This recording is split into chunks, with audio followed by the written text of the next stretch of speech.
Bismillah, alhamdulillah, wassalatu wassalamu ala rasulillah. Amma ba'd. Hello, is anyone there? Can anybody hear me? Please let me know.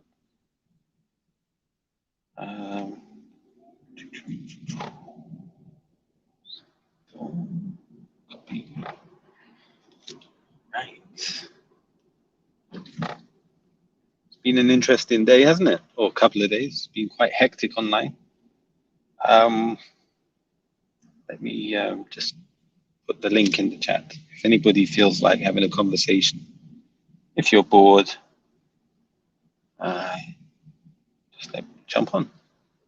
Talk about any topic you like. I'll put the link in the description too. Okay, so that's the description has been updated. Alaikum salam, Kate, and hey, Joe Baz. Right.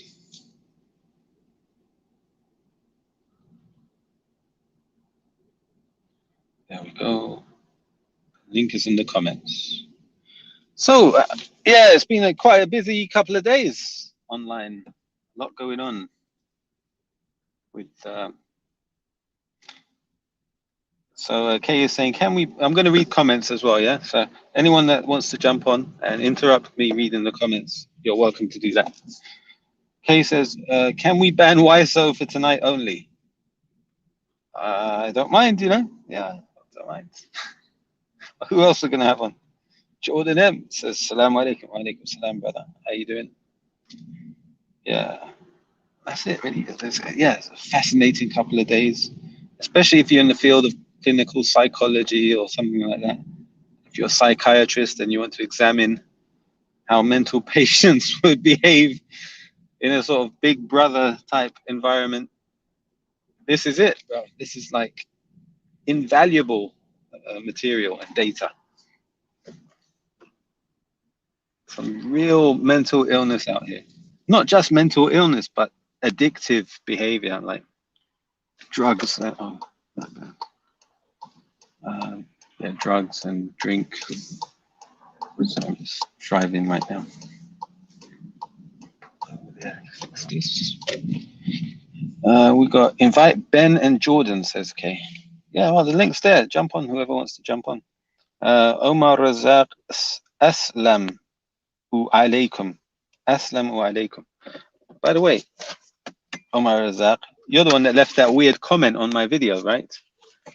I don't know why you're coming with those sort of negative vibes towards me. What did I do to you? And Brother Isa, yeah. Everybody's welcome.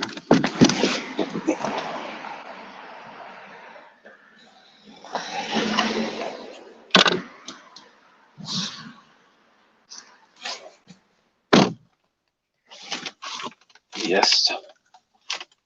Mr. Islam, wa alaikum salam. Yeah, so like I haven't got a particular rant to do. I'd say with regards to the events of the last couple of days,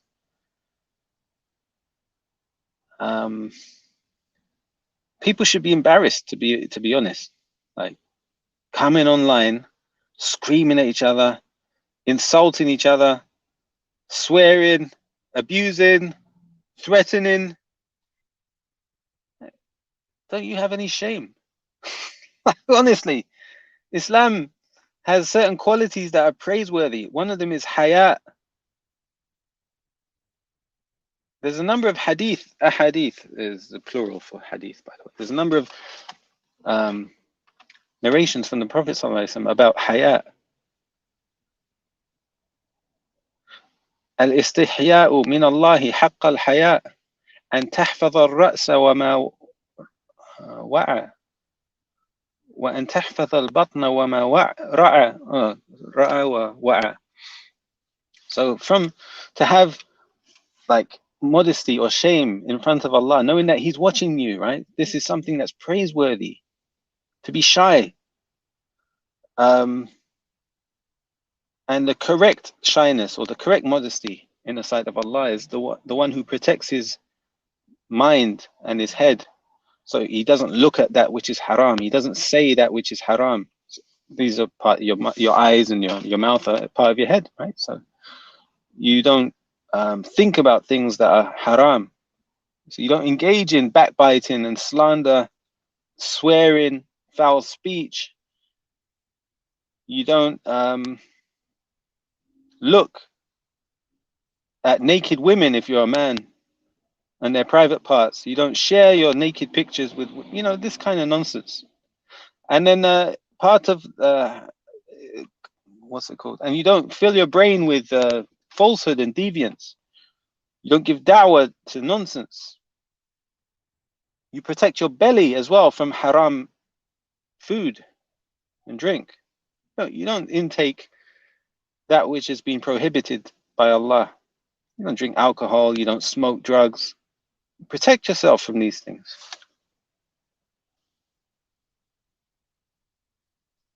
You have a guest? Hello? Okay. Observer, there you are, bro. Jordan, Assalamu alaikum, brother. You're on mute, bro. Wa alaikum salam. How you doing? You good? Yeah, I'm alright. Assalamu alaikum, brother. You're on mute, bro. Can you hear me? Oh, wait. I got my YouTube on. Is that better?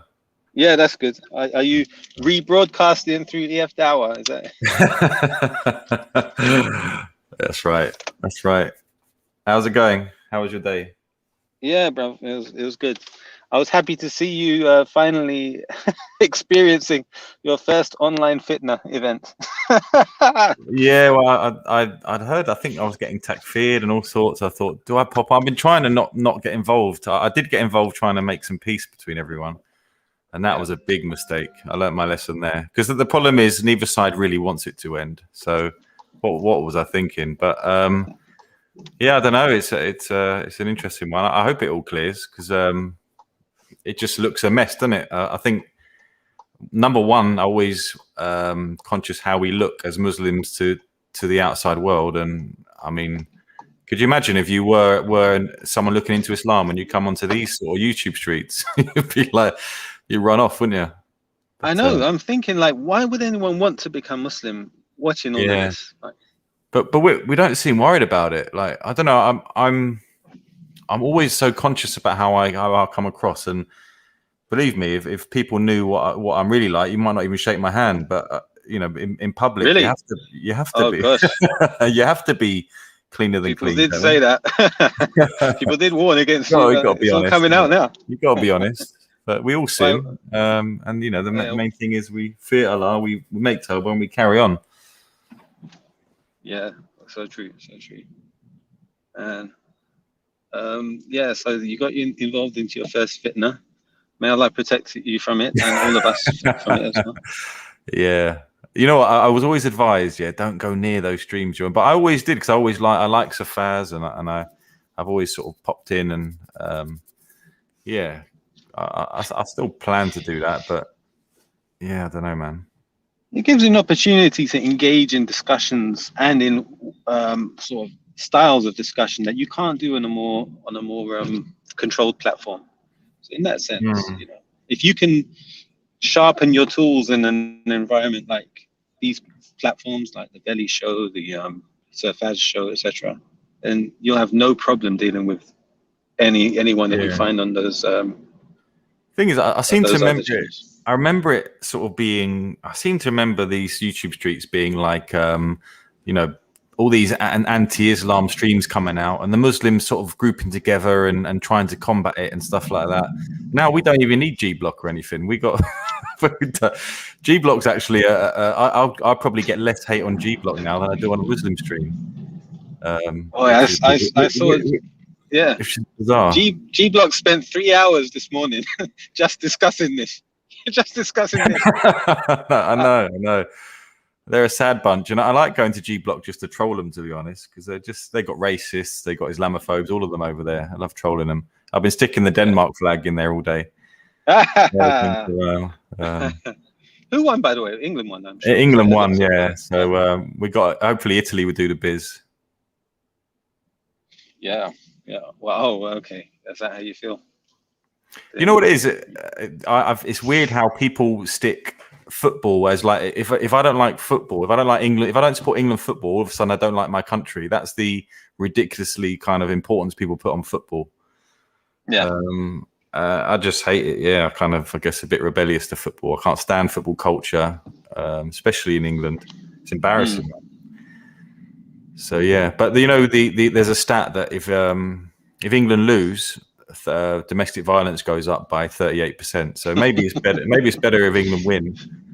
Just so all the wives are safe, isn't it? But, how is that measured? Like from the police station or the ambulances? That was actually taken from a reliable. I can't remember. I don't know if I got it from. I can't remember where I got it from. It was a national governing body that released those stats. And thing is, you can believe it, I guess, because alcohol consumption goes up. So you could say maybe it's not football related, maybe it's the alcohol. But whatever it is, it's the fever or And look, I've been to football. I used to go to Stamford Bridge on a weekly basis, and I saw grown men crying when Chelsea lost.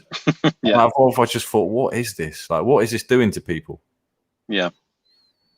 Yeah, that's right. I get you. Assalamu alaikum.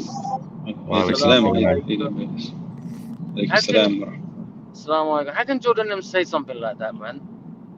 Like what? I hope about the football. About footy. Are you having a laugh, Jordan? About the football? Take you out, bro. I can't stand it, man. Were you one of the what? Would you cry if England lost today?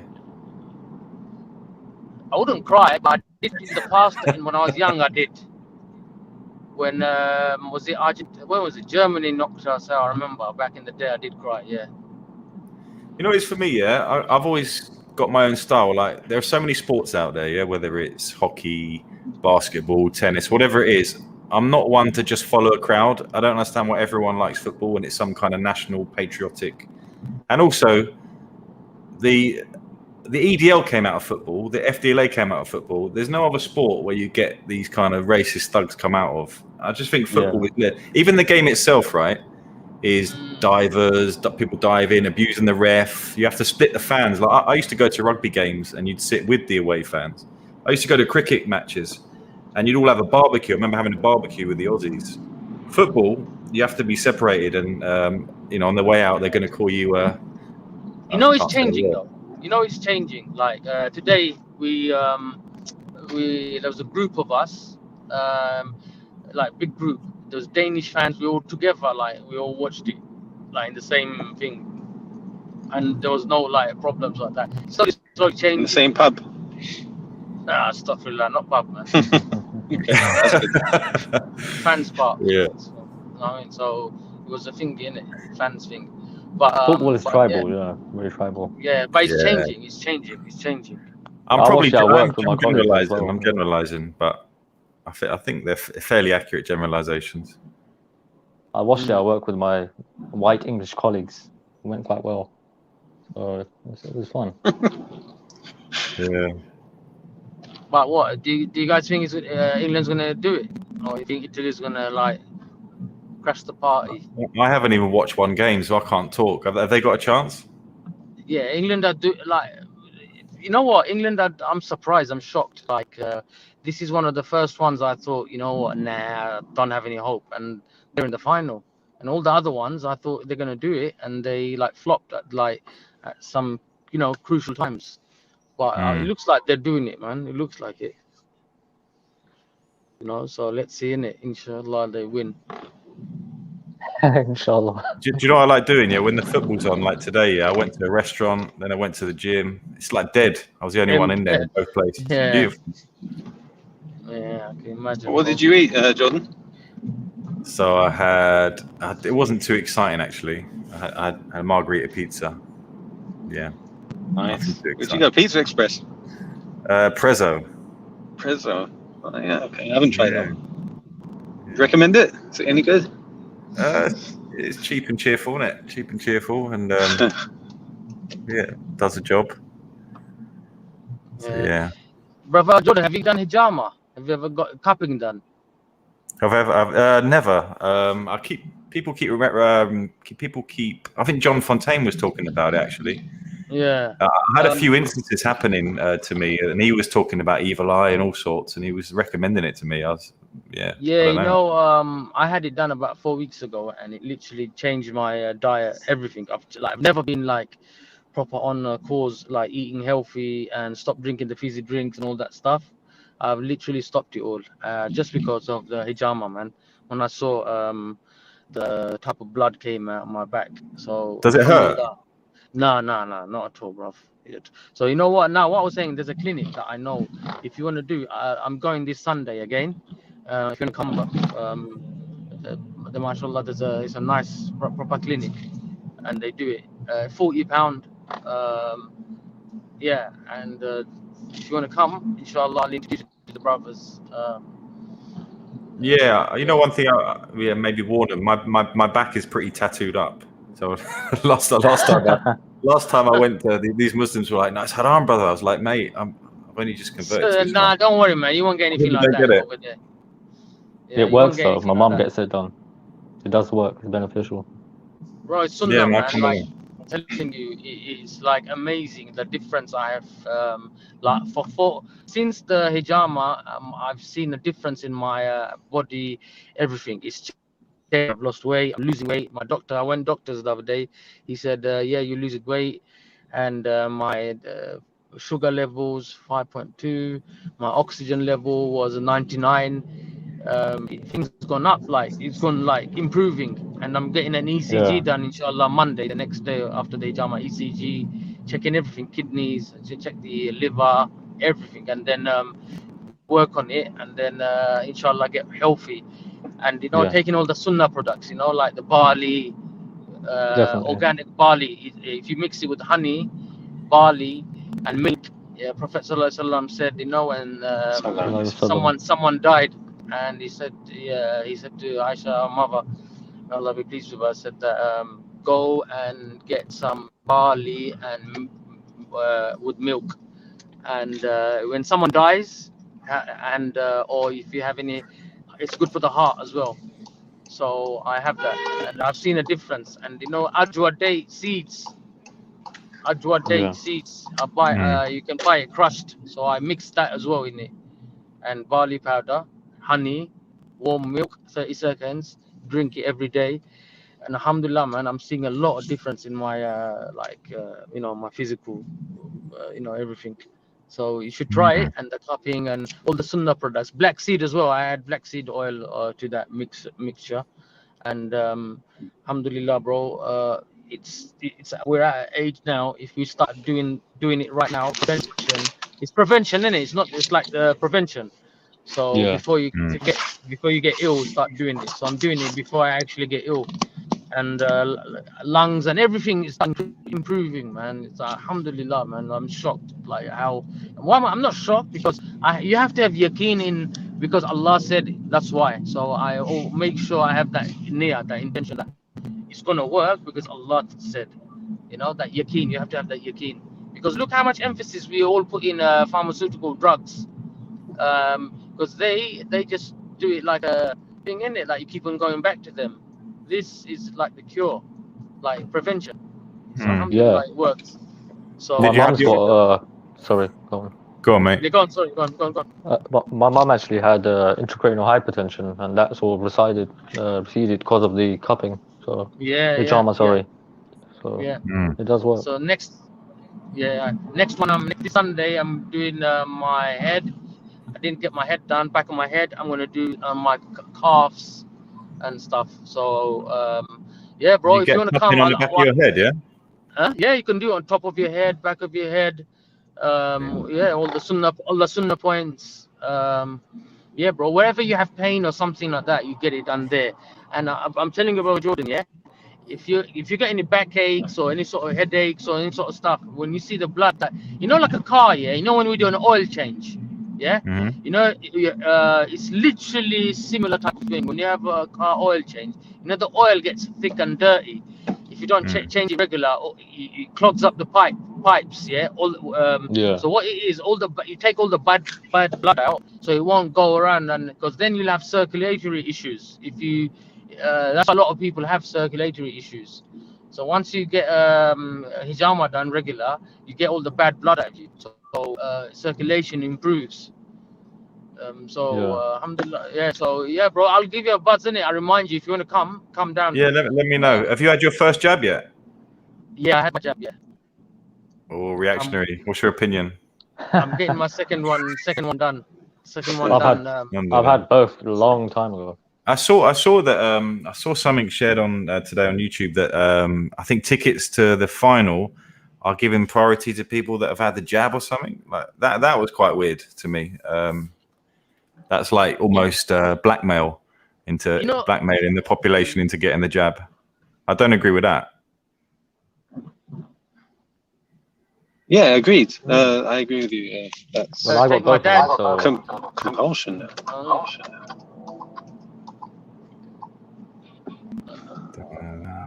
I went to Florida a couple of. I was there a few weeks ago, maybe 3 weeks ago. Florida.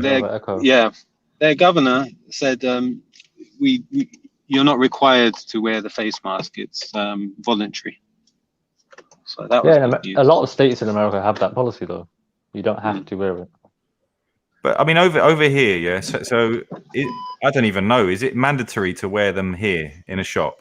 I've seen people in hospital not wear it. I work in hospital. Yeah, no one's wearing them. I just wonder what is it, a fine? Is it because doesn't seem mandatory over here. It's telling off, I guess. I don't know. They can not allow you to enter without the mask. So okay, nothing you can do if they ask you. I've never seen one person eject someone from their shop for not wearing a mask. What type of shop? little corner shop? I've seen people stare and cut each other up, but that's about it. They don't really. I've seen long queues outside like Sainsbury's and stuff like that. Yeah. Proper social distancing kind of thing. Yeah. You know something? I enjoy social distancing. I don't like being squashed next to people. I like the fact if I go to the airport. Do you enjoy social distancing in the masjid? I'm not gonna lie. And this doesn't sound right. I don't mind. I'm very peculiar. I like my own space. I don't like being around people. I just do not. You're a hypochondriac, aren't you? Actually? If I go on an airplane, I need to go business class if I can afford it. I'm not going economy because I just can't stand. Yeah, I get that. Crowds and stuff. I dislike people as well, to be honest. I always get sat next to some fat person when I fly. You're discriminatory against people who are overweight, right? I am actually. Fitness freaks. Yeah. I am. I'm up for fat shaming. I think it's healthy to fat shame. And I was watching this program the other day, and they were talking about making mannequins fatter in the shops to make people feel better. You know, and what is going on, man? Well, I am slightly large, so I've got nothing against fat offended. People. So, yeah, I've got nothing against fat people, right? But I think if we start making that the norm and promoting it, then that's. I'm just saying, I'm just a bit chubby, and I do feel a bit uncomfortable with this conversation. What if you have a child? Reactionary. Yeah. Do you know where I'm passing? Hold on, let me show you something. I know. Huh? What, Buckingham Palace? Yeah. You better rise, reactionary. You better rise. Everyone stand. The national anthem is about to play. Shall I say hello to the Queen for you? The old gaff house, castle, Tower Hill. Just knock on the door and say you want to visit me. Collect your pass at the gate. Yeah. So how's everyone been? It's been such a long time since I spoke to everyone. Who are you, brother? Oh, I'm Dave. Same here. Nice to meet you. You're Jordan. Dave. Yeah. Dave? Is it the Dave? That's the first time I spoke to Jordan, so I never spoke to him before. So you're the actual Dave. You're the guy I've been doing my sketches on. Yeah, I was gonna say that. Is that the Dave that Jordan does the sketches on? Yeah. I'm the spiritual successor to that Dave, yes. It's the first time I've been on panel, so it's a bit new for me. So it's a bit of a strange environment. What's your account name? Do you come on the YouTube chats? Do you come to YouTube chats as what's your avatar? What can you see on my screen? Can you see anything? You can see the Wimbledon Championships. Oh yeah, wow. Man like Roger lost. So you're right next to Did it. he lose? Oh my gosh. Yeah, he lost time ago. If this is clear enough, it's a bit dark, so you might not see anything. I know where you are. See that sign there? What's that say? In the distance? Is that Centre Court? No, that's Court 1, isn't it? That's number 1 court, yeah.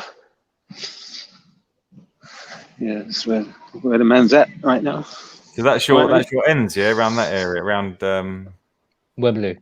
Well, that's not Wembley. Wimbledon, you mean? Yeah. It's Wimbledon. Posh area, isn't it? Yeah, right. Very posh. It's got a posh area and it's got a not so posh area. So I just thought I'd show you that. We used to go past that a lot during my uni days. Oh yeah? St. George's. Oh yeah. Medical. Tooting. St. George's. Yeah. All right, nice. So by your shadow reactionary, you're what, 5'8"? Average build. What makes you think that's my shadow? It might be a female shadow with a beard. Yeah. So yeah, what's good? Everyone all right? Let me think. So Roger's out, you said. I didn't even know. I haven't been following Wimbledon. He lost to a Polish guy. Yeah. You know, a Polish guy, that's flattering. No name. What a great achievement he did. I was just going to say, I don't know if you saw, Empress Becca gave salams in the chat. Whoa, right. Are you not checking these comments? No. These usernames? Oh yeah, I'm just checking now. Can you just hide them? Like, what the fuck? Yeah. Hold on. Is she a Muslim now or something? Oh, it's not letting me block. There we go. Reactionary, can you hear me? Yeah, can you hear me? Okay, yeah, I can hear you. Yeah. Sometimes these StreamYard, isn't it? Like I'm speaking through my Bluetooth from my car. It messes around sometimes. So I thought maybe. Okay. You know you're highlighting the comment. Yeah, you just highlight Reactionary, that. Bro. Why is it, bro? When we drive through the Queens Queens Road, it's 20 miles an hour. Any chance you can de-highlight that comment?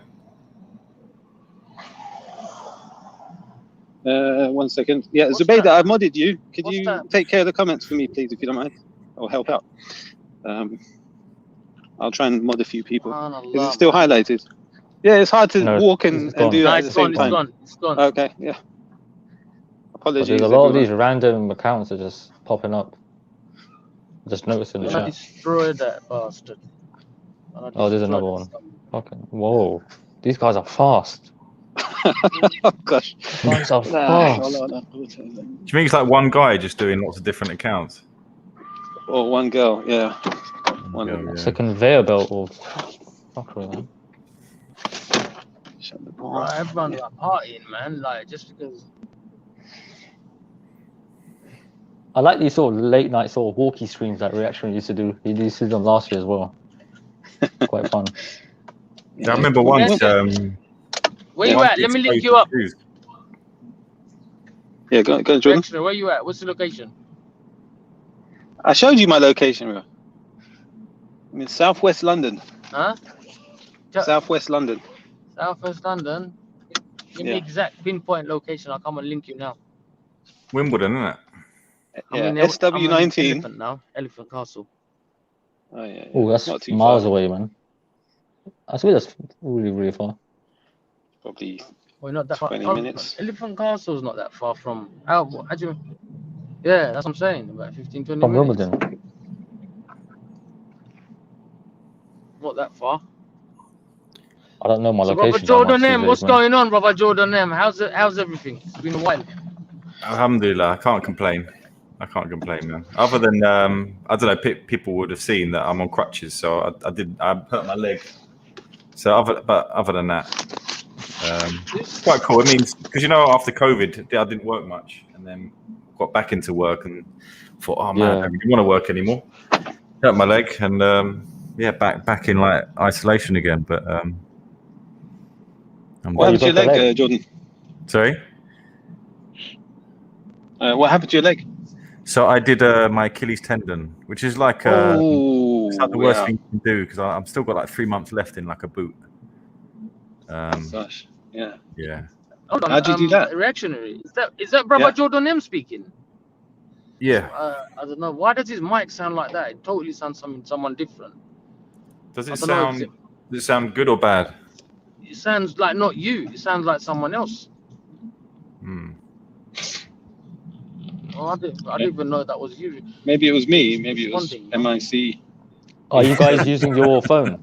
Are you guys using your phones, by the way? I'm using my phone. Streamer, I choose my phone up, but I'm using my computer at home. Yeah, there's a comment there. There's a shit there's a thing comment there. On the chats, I think.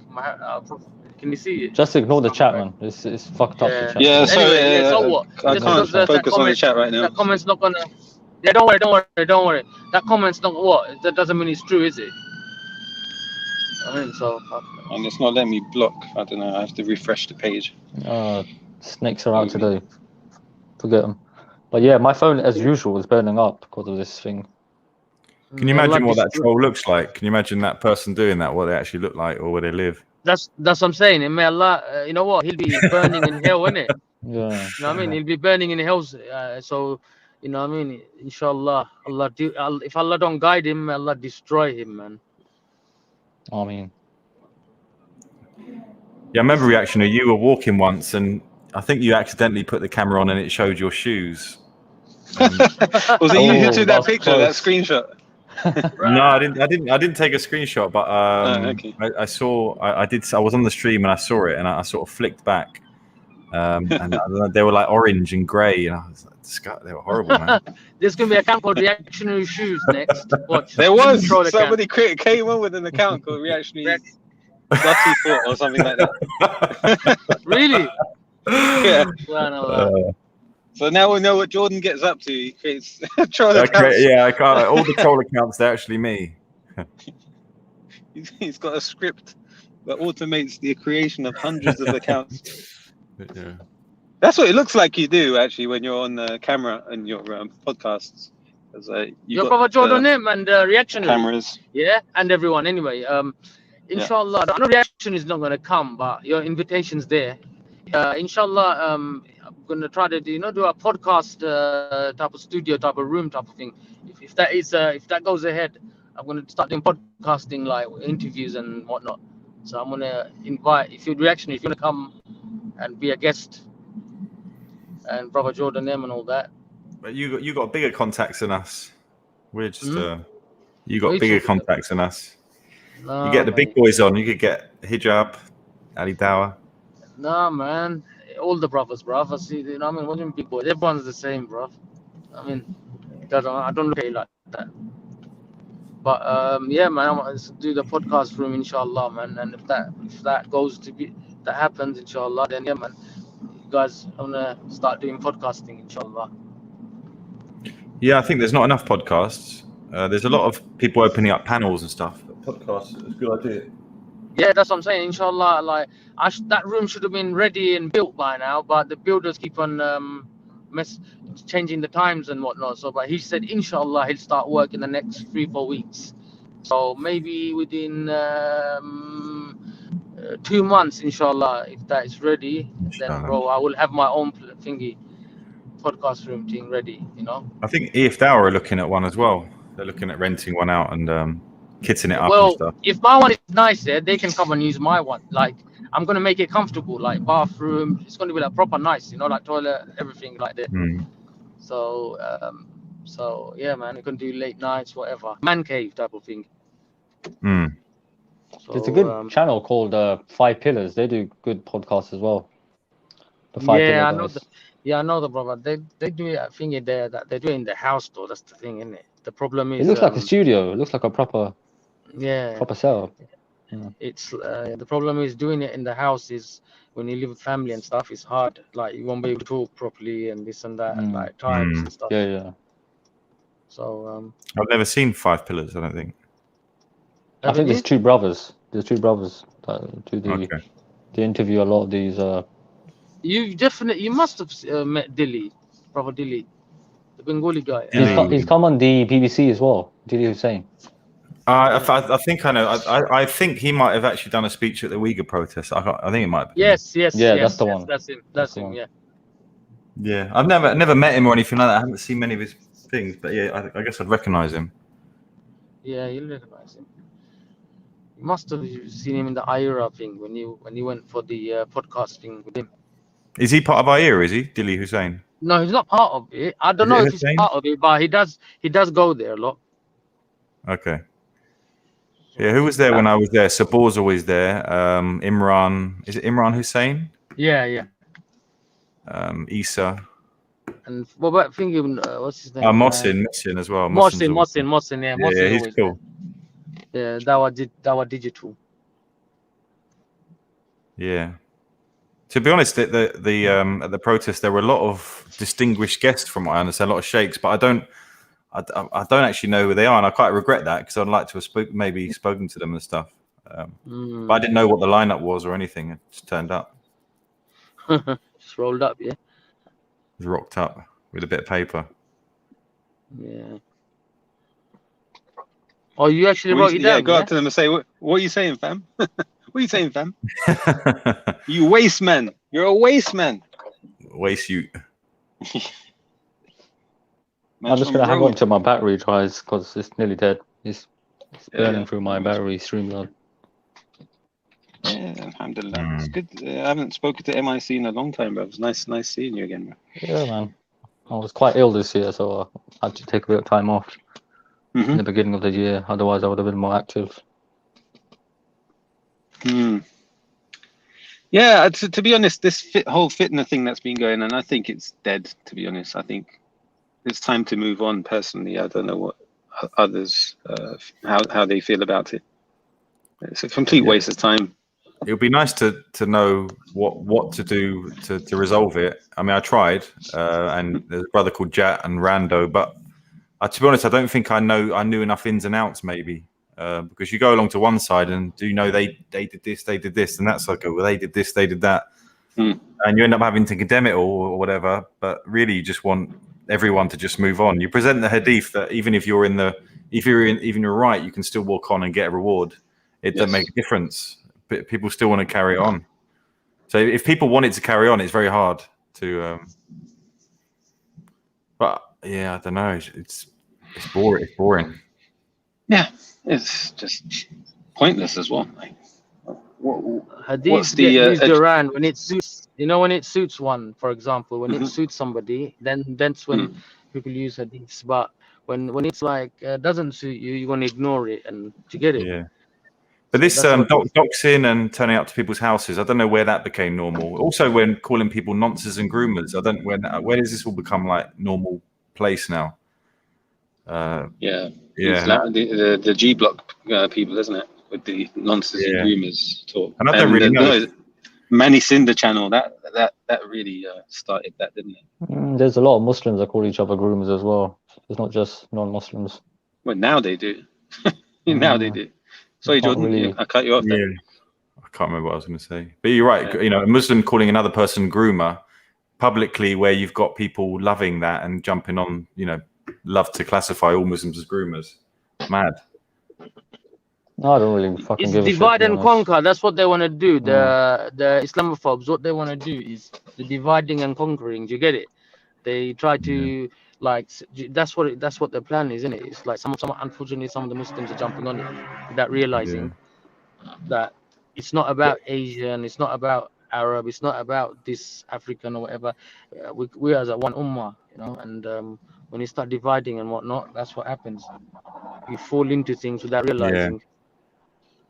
But did somebody? I mean, apparently this seems to be like, I don't know if there's evidence of it or something, but like someone turned up to Safaz's mum's house. Is that actually a fact? Yeah. Yeah, I heard about that. Yeah. Getting out of hand, man. Assalamu alaikum, reaction Nabi. How are you, brother? Alaikum salam, brother Parkin. How you doing, bro? Alhamdulillah. Akhi, did you piss somebody off today, man? There were so many trolls as filthy. I come to your chat today. Yeah, I don't know where they came from. No idea. But I appreciate the what do you call it? The support for the channel, just not with those comments. I was thinking the same, Sahab. I was thinking the same. Where reactionary goes, it follows. You know. Is that Abdullah? Oh no, it's not. My bad. This is Sahib. Okay. No, this the parking tickets. There was one brother that used to run, like he ran from a fight or something. I used to take the piss out of him before it was him. He was at a bus stop or something, and he legged it or something. I'm not sure if it was him or not. So yeah, that's good news, bruv. Look, we have officially ended the fitna tonight. Look at that. Have we? Without even doing a peace treaty or anything, we just said it's over, it's done. You know why? What are we going to talk about now? There's plenty. We can make. That's it, man.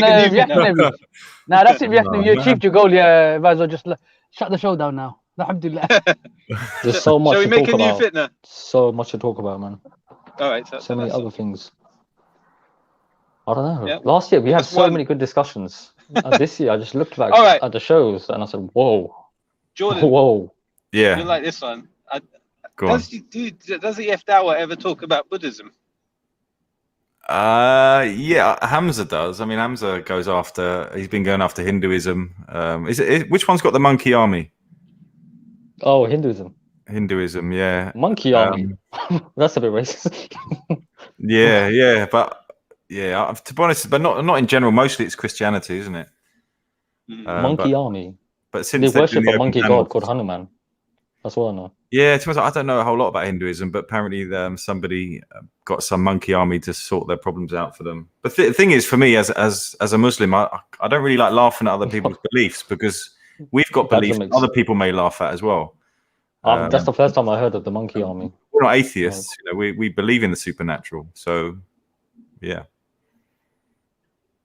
Yeah, that's right. We believe in extraordinary miracles too, and that people may not understand. Yeah, if there was, and they tried to mock us about it. You know, Hindus laughing at splitting the moon or a winged. Can I say something about Hindus in general? They love ex-Muslims.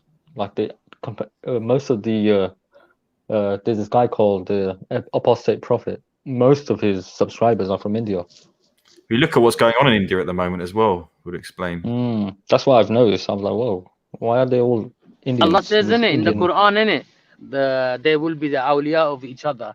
They will unite. They'll unite when it's against Islam. But even though they hate each other, they will unite against Islam. When it comes to Islam, they'll unite against us. But even he says, like, most of my subs are from India. He admits it. Like, I have to keep the Indians happy.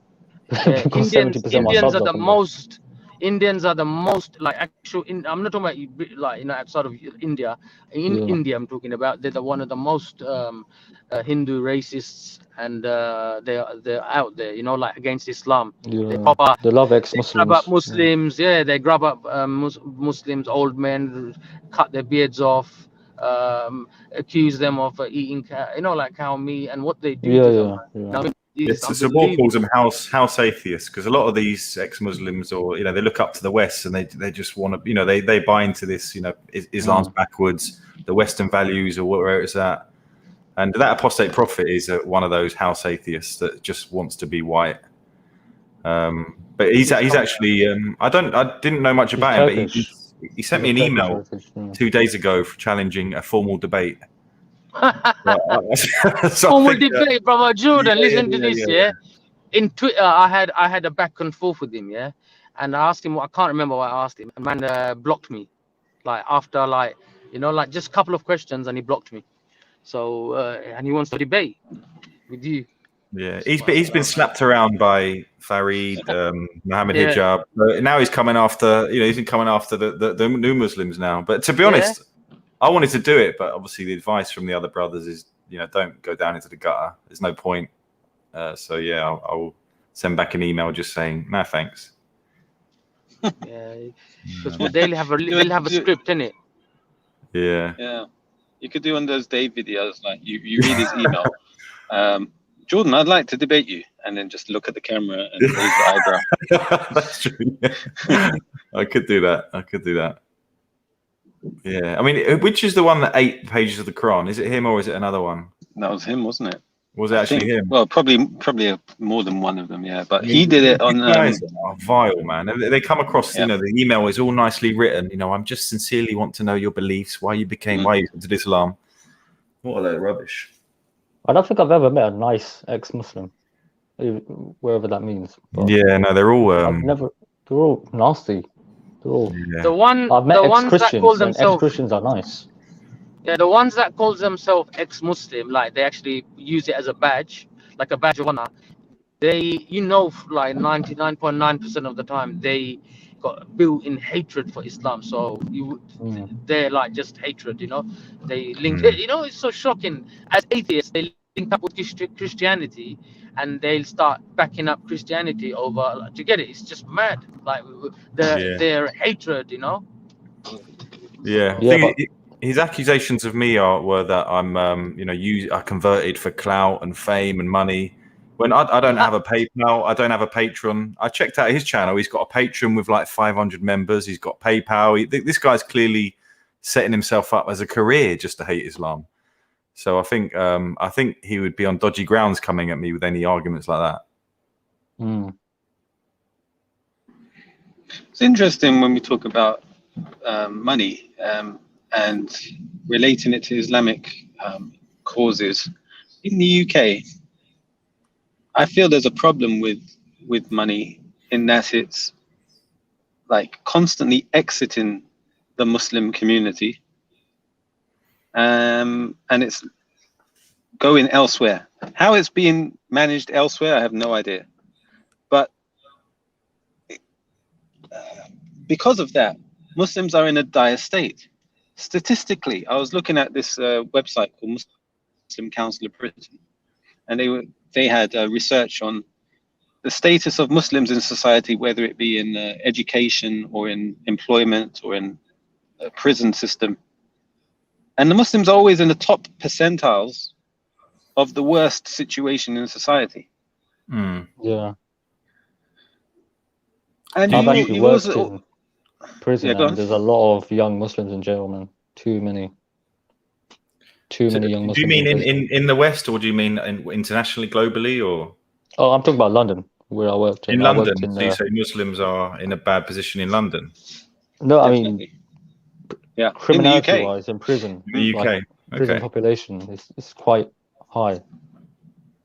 Poverty. Muslims are probably the largest percentage of people in poverty, poverty, in poverty, and also in crime. Just Muslims are in a dire state. Poorly educated, they're dropping out of school, not getting degrees. Now, debt as well. Now, Muslims are dying. We can't afford to give them a janazah. We always have to send, the donation pot around to get help to do it. And that's because the zakat money, which is supposed to be taken from the rich from amongst us and given to the poor amongst us, is not going to the poor amongst us. It's going to the poor amongst another group of Muslims elsewhere. Yeah. Do you think, reactionary, that generally people that are successful in business or whatever it is, generally it's a dishonest, normally they're screwing people over. Right. I'm not saying it for everyone, but as a Muslim, and I've got experience now of sort of getting into property as a Muslim, I can't use interest. I can't, I'm very conscious about how I'm, I don't want to scam people. Whereas I think before, that wouldn't have really meant much to me. It's part of the game, you underhand money to people, you borrow money from the banks willy-nilly. And I don't know if you think that's a factor, but from my experience, practicing Muslims are at a disadvantage.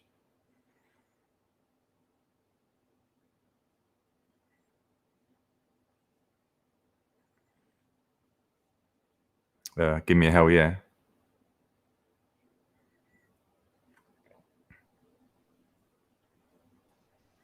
Hello, can you hear me?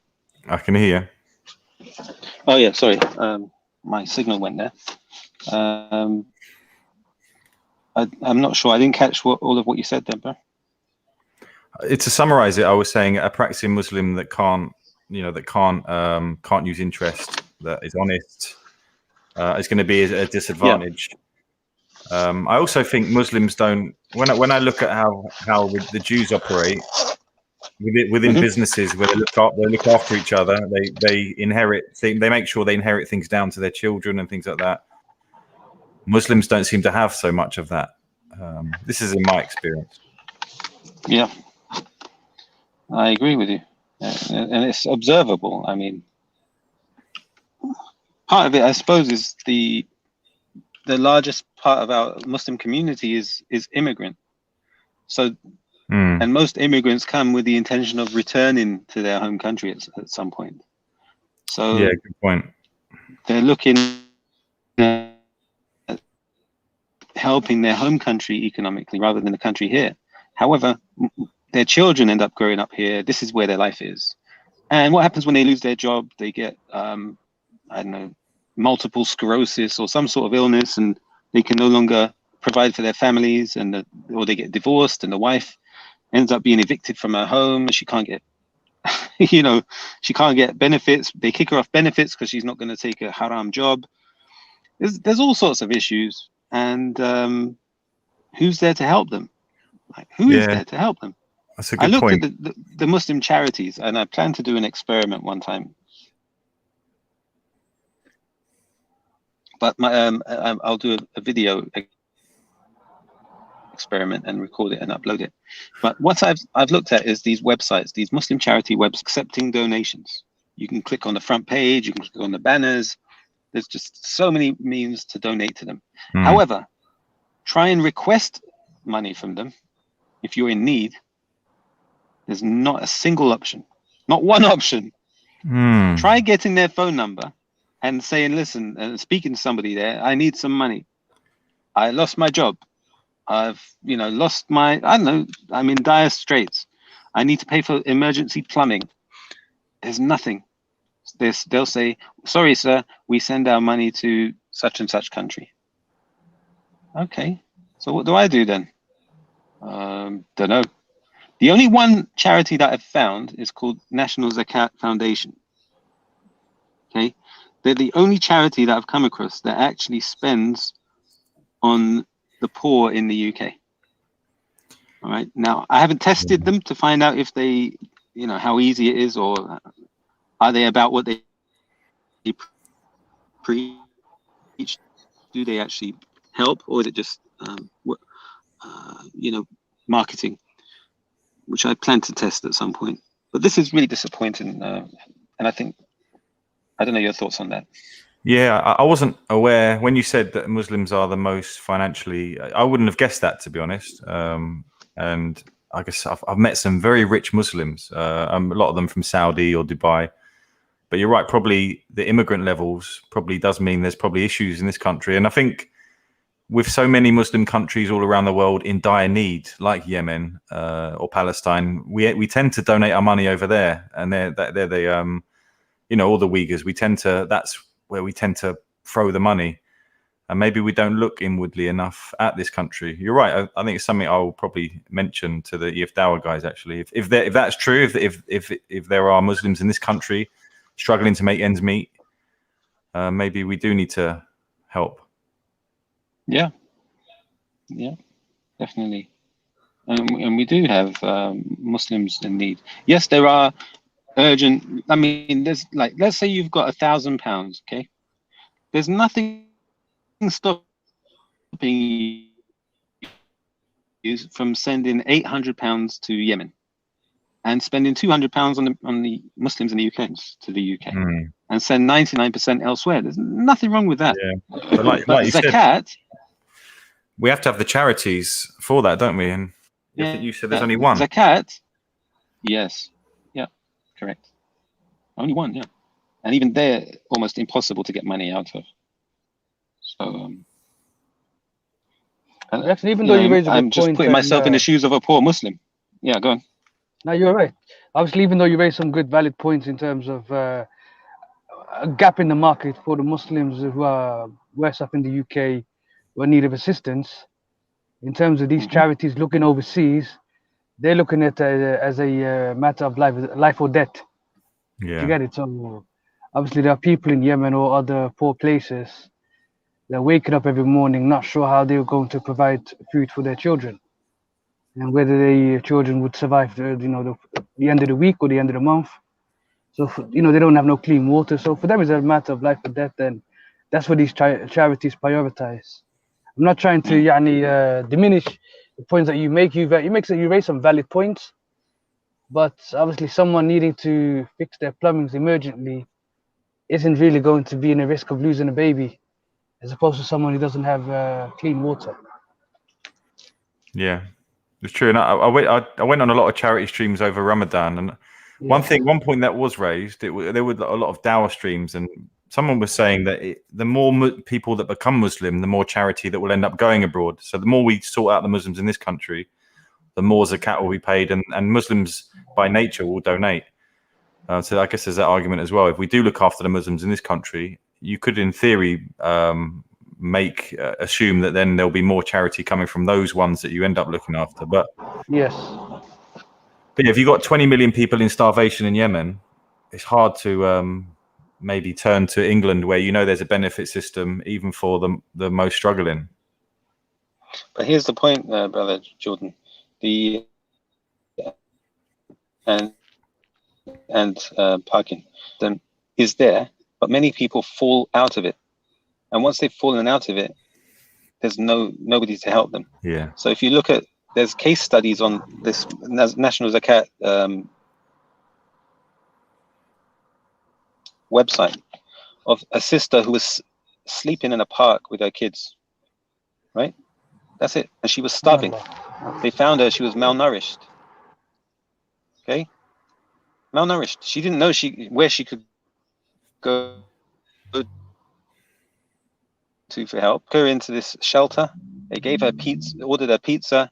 They got her settled in, and then they filled out paperwork to somehow get her back into the system again that she'd fallen out of. And there's also case studies where ending up on drugs, in prostitution, in prison. You think it's not a problem. It's not a case of, nobody is saying you either send it here or you send it there. What we're saying is relief. In Islam we have that covered already. The solution is called Sadaqa, and that is charity, voluntary charity. But the zakat, which is obligatory, that belongs to the Muslims in your homeland. Okay? Yes. It belongs here. It's theirs. It's their property. It's not ours. We can send Sadaqa as much as we want. We can send 100,000 times the value of your zakat as Sadaqa to Yemen. Nobody's stopping you doing that. Is that right? Is zakat supposed to be specifically for your home country, where you're living? Yes.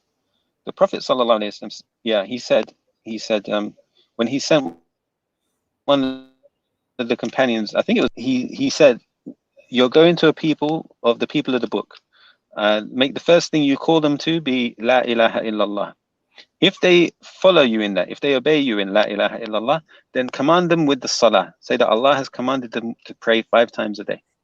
Okay. If they obey you in that, then let them know that they have to pay a zakat, which is to be taken from the wealthy from amongst them and given to the poor amongst them.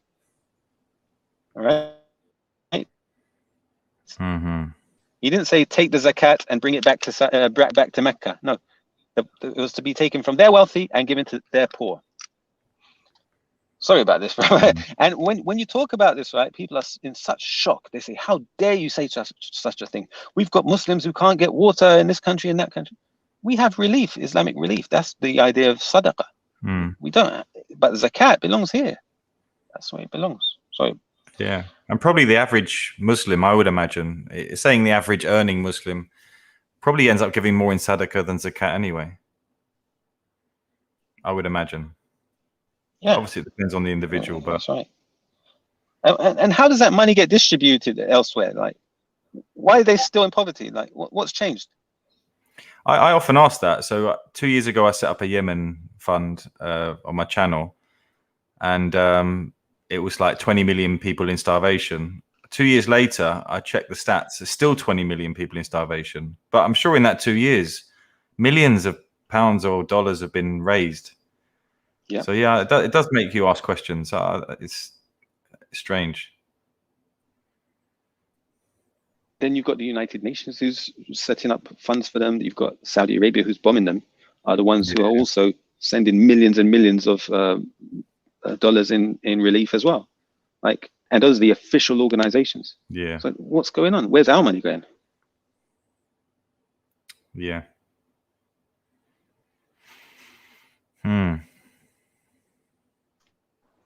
The reaction is, what is it with StreamYard, man? It always heats up your battery and it drains it really fast. That's true. Amy says the population might have gone up as well.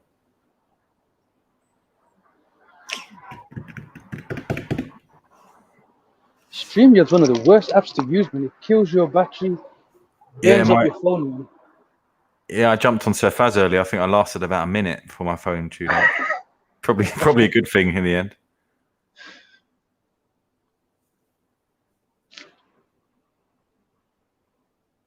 Is it just Samsungs that heat up, or iPhones heat up as well? Mine's an iPhone. Mine's an iPhone. I don't know what Reactionary's phone's under the sea.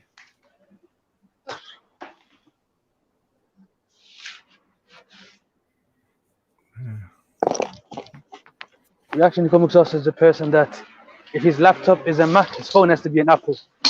Everything has to be a laptop. Yeah, and he's got an iPad anyway, even though he doesn't need one. Can you hear me? With a leather case that he carries it around. Who's that? Oh, nothing. You're right. Yeah, I'm back. You didn't catch that. Did you say something about an iPad? Yeah. Mm. I'm using an Android phone. I do, yeah. I've got an iPad. I think it's called an iPad Pro.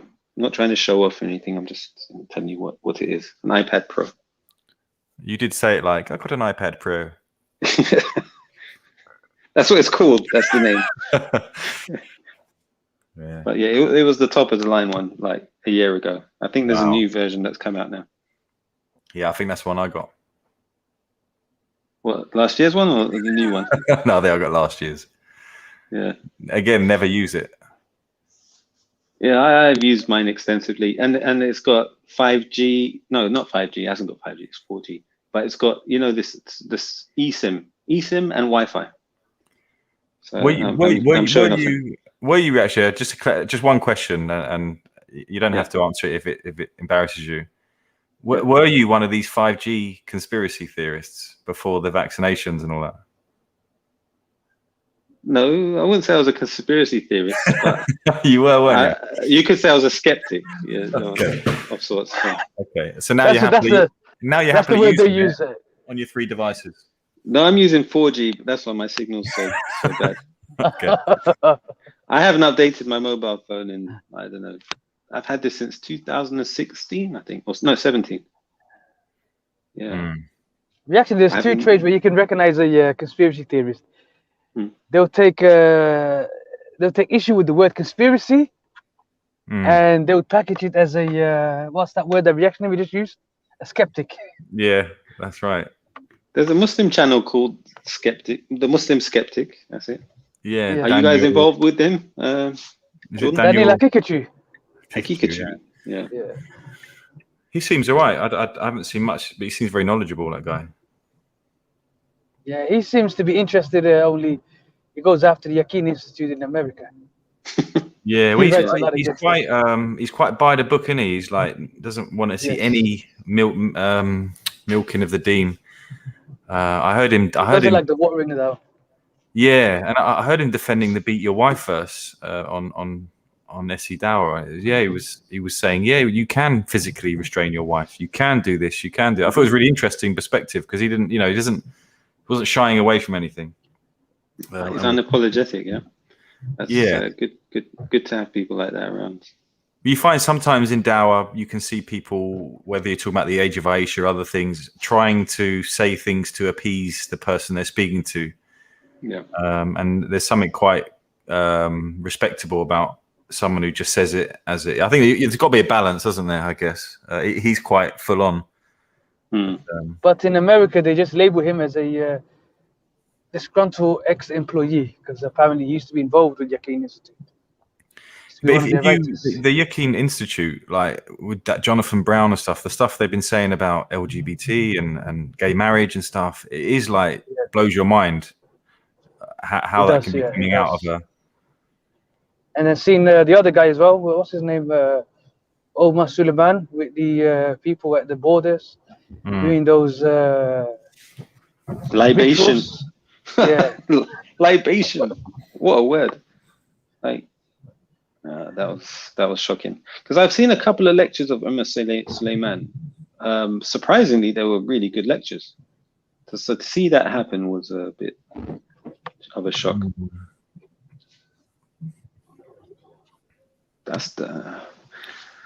I quite like Sajid Lipman as well. Quite like his stuff. Yes, I like Sajid Lipman as well. Yes, he's quite just straightforward with it. He's got 100,000 subs now. I think he's passed the mark. Yeah, mashallah. Oh, mashallah. But he hasn't had you on his channel yet, Jordan. I can't see. Bun that guy. What's he gonna? I do a Dave and Jeff sketch on his channel. No, man, Jordan's on his way up, man. If he's got the attention of apostate prophet, soon he'll get their attention as well. Yeah, I'm trying to lay low. Just call him a prostate prophet. That's a more suitable name. Yeah, someone said a good one. For profit, something for profit. Prostate for profit. That was quite funny. Sajid Lipman jumps into my chat sometimes and drops a super chat. And you still can't pronounce his name properly. What am I doing wrong? Okay, read his name on the screen there. Tell me what that says. Lippen. What was I saying? Lipman. Yes. Sajid. Yeah, like Maureen Lipman. Oh man, it's embarrassing. I was probably even saying that when I was thanking him. Yeah. Sajid Lipman. Yeah, that's his new name. So he quite outspoken against, I think, Mohammed Hijab and stuff. I think they cleared it up, didn't they? But he was quite. Yeah, Mohammed Hijab was, I don't know what's happened to him. Loose. I think he had a mental breakdown. I think. Yeah. You can imagine all the stress he's under, right? With so many viewers on his channel. Yeah. And then you've got the DFLA type people against you. You've got the Christians against you, and you've got the Spubs, the Shamsi people against you. Like he's under attack from all sides. And he's got expectations from Muslims, isn't he? He's like the lion, like he's the one that should be strong. He's actually quite a young guy, Mohammed Hijab. He's like, I don't even think he's 30 yet. Yeah. So much knowledge on the guy. But yeah. So I think, that was a bad move on his part. I think everyone needs, when you get to that level, everyone needs advisors, man. Whether it's scholarly advice or, and I don't know if he receives that or not, but from some of the stuff that goes on, you'd assume maybe not. Yeah, but then Shamsi might say, I've advised him. He ignored me. Then what? And I suppose that would be the case with other people. Yeah. What was Shamsi's advice to Mohammed Hijab? I don't know. There was that video where they were having a debate in the Speaker's Corner. Yeah. A couple of summers ago. Imagine how, look how time has flown by.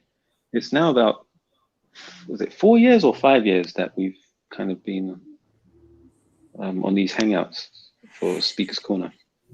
Yeah, it's flown by, man. I think the advice he gave him was try to be more precise with your wordings when you're speaking to someone, and try to refrain from saying, in my opinion. That's the one thing I took away from that. Which is valid advice. Yeah. Shamsi in real life he's a gem, man. He's every time I've met him, he's always he always comes up, brother Jordan. If you need anything, let me know. He's given me books in the past. But then you obviously hear, I hear things from other brothers, and that you'd wonder, does he even consider me a Muslim? Maybe I'm at the moment I'm just a baby, but unless I grow up and do it a certain way. But yeah, I've only got good things to say about him, to be honest. But it's just what you hear, isn't it? A lot of people expose stay away from all the politics that they try to involve you in. These people that say that about Shamsi have already got a preoccupied opinion of him.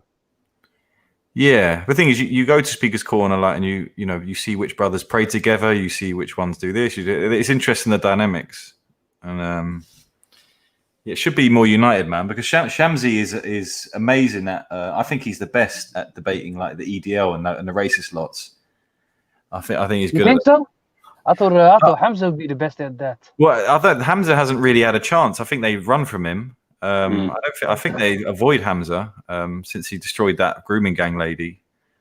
But Shamsi's actually seen most of them, hasn't he? The Danny Tomos and the I know Reactionary doesn't. I have a question for you. One of the best videos I've ever seen of Hamza on the EF Da'wah was when he was speaking to a couple of Christians, and I think one of them was a Middle Eastern Christian, and I think the title was "Game Over, You Have Been Served." And they yeah, I remember that. Was one an Indian guy who said he's very educated? Yes. Yeah. Hamza's just like because you got guys like Mohammed Hijab that have the not the waffle. I don't mean that in a bad way, but they can come out with the words and sound. But Hamza just like gives blows, like it's just he simplifies a complicated argument and just destroys your logic. And he'd be very powerful. He'd destroy Tommy Robinson and people like that. They wouldn't even come near him. Yeah, watch his discussion with Steve the Atheist. He had him on the back foot the whole way. Unusual, because Steve the Atheist is very witty, very quick on his feet. But I'll tell you what's interesting though with Steve the Atheist is you won't see him talk to Hamza like you will see him talk to some of the Asian or black Muslims. Yeah, agreed. And that is noticeable. It is noticeable. The voice never raises, and there's that kind of that respect level remains. Yeah. Whereas talk to someone else and you'll see the he's never going to call Hamza a savage because he looks at him and he sees a white guy in front of him. He's a bit confusing. Yeah, you're right. Our discussion last time about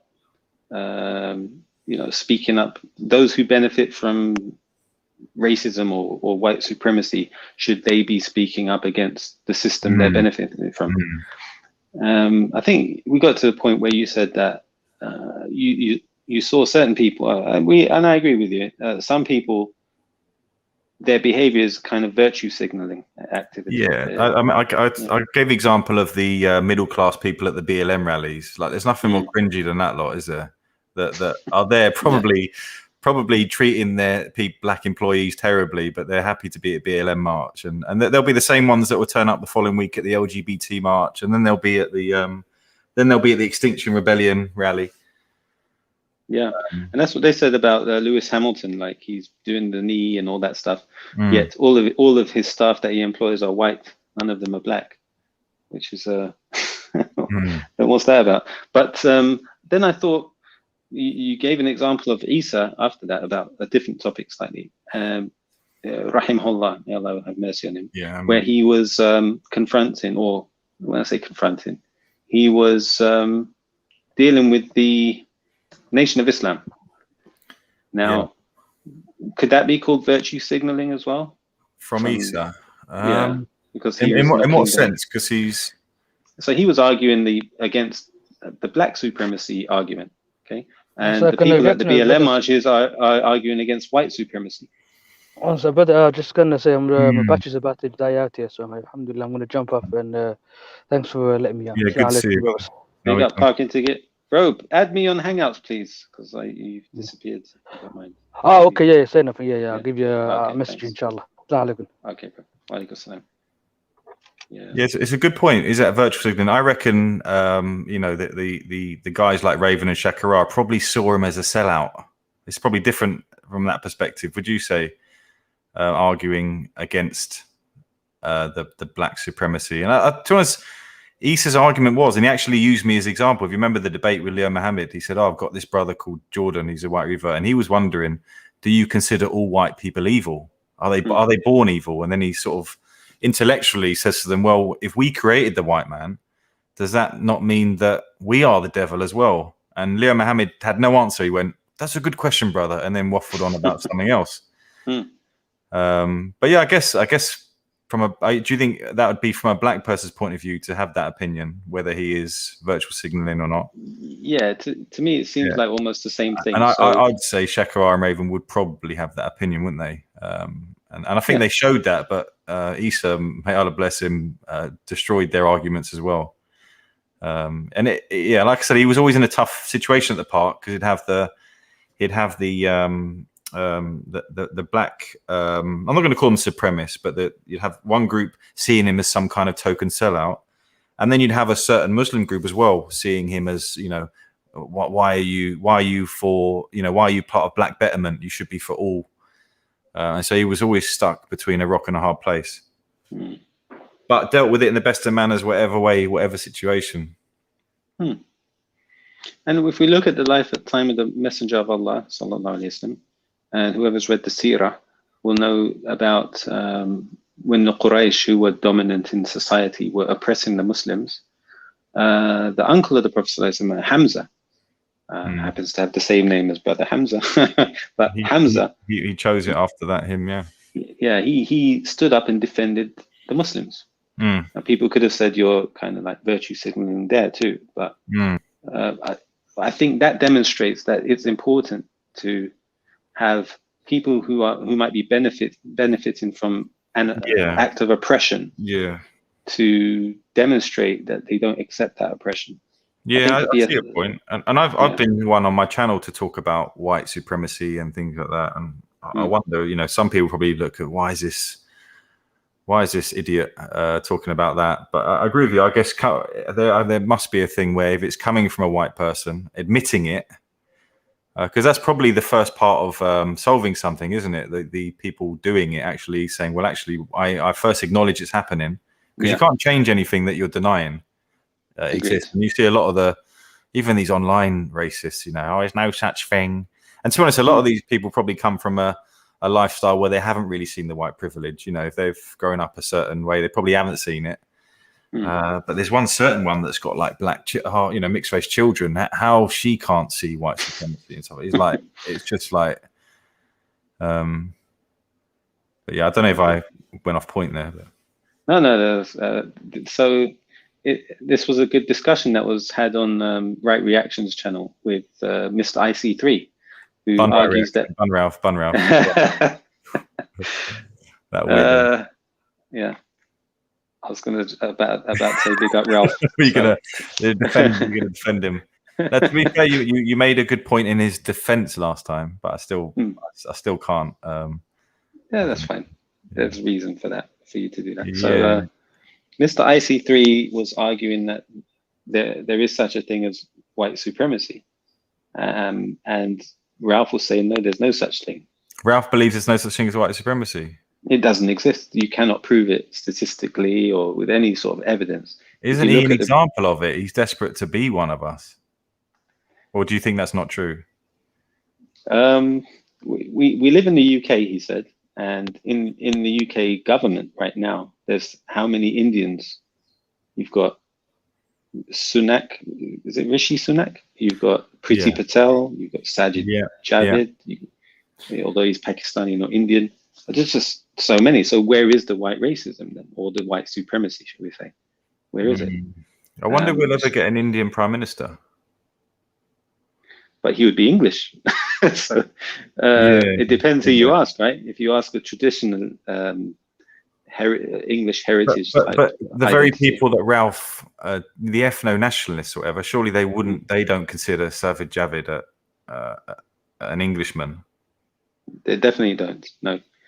So the traditional approach, of what English means. So in order to move on from that concept, the only option is perhaps to come up with a new identity for this society. And it can no longer be English, because English refers to a point in time in history when it was made up of certain ethnicities. But moving forward, if we're going to say it's going to be multicultural, then English is no longer applicable. It would need to be a new name. Yeah. And I get is that. Going to happen? I don't know. Yeah, but you know what? When I listen, ethno-nationalism at its core, right? I could buy into some of the arguments. Like, I don't think there's anything wrong, and people may think I'm racist by saying it, but I don't think there's anything wrong with, say, white people thinking, you know what? I like white culture. I feel comfortable with white people. I want white people to still, populate and still be I don't want to be fizzled out. A super majority. Yeah, and I get that argument, but I feel like that none of them come with proper solutions. It's not like, okay, let's stop abortion, let's stop killing all the white babies. Okay, let's try and encourage more of a family unit between white people. All they resort to is blaming the brown guys or blaming the foreigners, which is just a ridiculous, these Charlie Big Potatoes and even Ralph's lot. They just literally point the finger at the other person, and it just looks, to me, it looks weak, and it's a cover racist. It's sort of covert racism, isn't it? It's like allowed. Yeah. 1 second. Adi Brusky, hello. Brusky, you there? Somebody who's joined the panel. Nice picture. I'll unmute. Okay, I'm going to remove you if you don't speak. 5, 4, 3, 2, 1. Okay, you're gone. Thank you. Maybe just wanted to show this nice picture. Let me kick from the studio as well. There, he's gone. Yeah, so if I remember what you said, that they're covert racism is what you're saying, or they're using language that it's just disguising the fact they're just racist.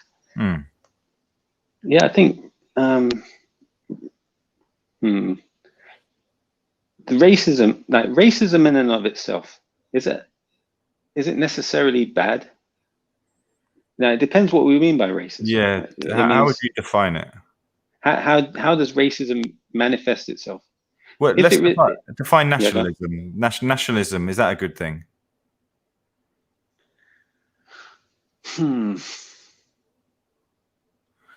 This is something from a religious perspective. I believe there is some sources. There are some sources in Islam which refer to the protection of one's lineage and heritage. Now, I don't remember the evidence for it, so I don't want to quote it and misrepresent it. There, you reckon it's talking? I guess it can't be. I guess that must be race. The Prophet ﷺ was, I don't use proud in the wrong sense, proud in the good sense. He was proud of his heritage. He was an Arab, and he was from the best tribe from amongst the Arabs. Okay, he said that, and he said it in a way that, and he mentioned specifically, and I'm saying that not out of arrogance or pride. It's a fact. I am from the best of the people. Right, Sallallahu Alaihi Wasallam. But it doesn't mean that his offspring or later generations have to preserve that lineage. They're allowed to intermarry. There's no problem with that. Okay, that's perfectly acceptable in Islam. But knowing your history, that's something that you want to preserve. Yeah, I agree. Like, so if I wouldn't really have anything. Let's say you've got an Indian person and they want to marry another Indian person to go a lineage. I wouldn't call that racist. I think nationalism even nationalism, from what I understand the definition, there is an element of superiority. It's believing, it's like me wanting to be with a white person because I think we're better. We're superior than the other races. That's where it becomes. That's if you call it ethno-nationalism, right? Because you're saying that only one or two ethnicities can make up this nationality. Have you seen the definition of nationalism? Let's have a look. I'm pretty sure there's superiority even without the ethno attached to it. Let's have a look. Nationalism. No, it would. Yeah. Well, certain ethnicities will make up a nation, right? identification with one's own nation and support for its own interests, especially to the exclusion or detriment of the interests of others. So that's not quite. There's a negative element there, isn't there? If you're looking to better yours at the detriment of others. Okay, you know Donald Trump, he's a nationalist for the United States. That means he puts America first, or he did when he was president. And that meant any other country is welcome to do well and succeed, providing they also want the best for America. So that's a nationalist. But the United States, their concept of nationalism won't be the same as England. So English nationalism is based on the ethnicities that make up that nation. But in modern times now, ethnicity is not static anymore. It's dynamic. Because we have, in the old days, right, to go from one nation to another, not many people would be able to complete that journey. It would only be the wealthy and the strong. And they would do it for trade, and then they would leave and come back. They might marry a woman in another country, then come back. But it was you'd only see a mass change in a society if there was an invasion, right, or an occupation. In today's day and age, we have airplanes, we have boats, we have all sorts of means to enter and leave countries on a large scale. So we're seeing thousands of people enter a country in any year. And therefore, society's makeup is changing rapidly, more so than has ever been known in history. Okay, now society generally doesn't want change. People don't like to change, do they? They want change, but they don't want to make change. And as you get older, you become more conservative generally because you just want things to settle. You've had enough of the change. But what you see is more change happening. So that's going to cause disgruntlement amongst the elderly more than it will with the young people. True. But would you say in England's case that it's not like people have just come here, that this country was built off the bat. It was actually supported by many foreign people, actually help make it what it is today. Would you agree with that? Yeah, of course. In fact, the whole history of this island is immigration. Yeah. So the immigration has made us what we are. Doesn't it seem a bit to then turn around and go, well, actually, you lot can bugger off now because we want to stay white. And you even look at the British Empire's past and things like that. You can't go around nicking things off everyone, colonizing them, and then I don't know, and then bring them over, helping them build up your country, and then tell them to bugger off. I just can't see. I don't see how that's moral or anything. So that's why I think I would buy into positive solutions to increasing the white population. And like I say, things like abortion and the white family setup. White people aren't having many kids. It's not really encouraged. It's that the mother is out to work. No one's really respecting the mother role in the white at the moment, from what I see in white communities. Whereas the Muslims still have that. Yeah, that's also disappearing too as well. Yeah, true, true. That is on the decline in this country. Muslims. The ethnic position relies on some research that was done by an Oxford professor. I don't recall his name. There was a recent interview of him with Mehdi Hassan from Jazeera TV. But anyhow, this research predicts that by 2066, I think, the will be a minority. Yeah, well, the white race will be a minority in the UK. And what do you think? So this is well. The thing is, this is the only professor that's produced this report. The problem is the only people I've heard say that are people like the numpties. Like I don't know. There's a guy called Captain who goes on G Block. Yeah, they're the only ones you hear spouting that 2066 are So I guess now the thing is, right? Yeah, they'll look at maybe in like historic statistics up to a point in time where you can see the trajectory increasing quite significantly. Now, if that trajectory continues unabated, then perhaps they'll have a point, right? But generally, those types of trajectories don't have an unlimited momentum. They'll taper off after a while, and they may even go the opposite way and decrease. Large reproduction of offspring is usually amongst people who are poor. Once people have settled for a generation, the next generation might not even get married, or they might not have kids. They might have one child as opposed to 4 children.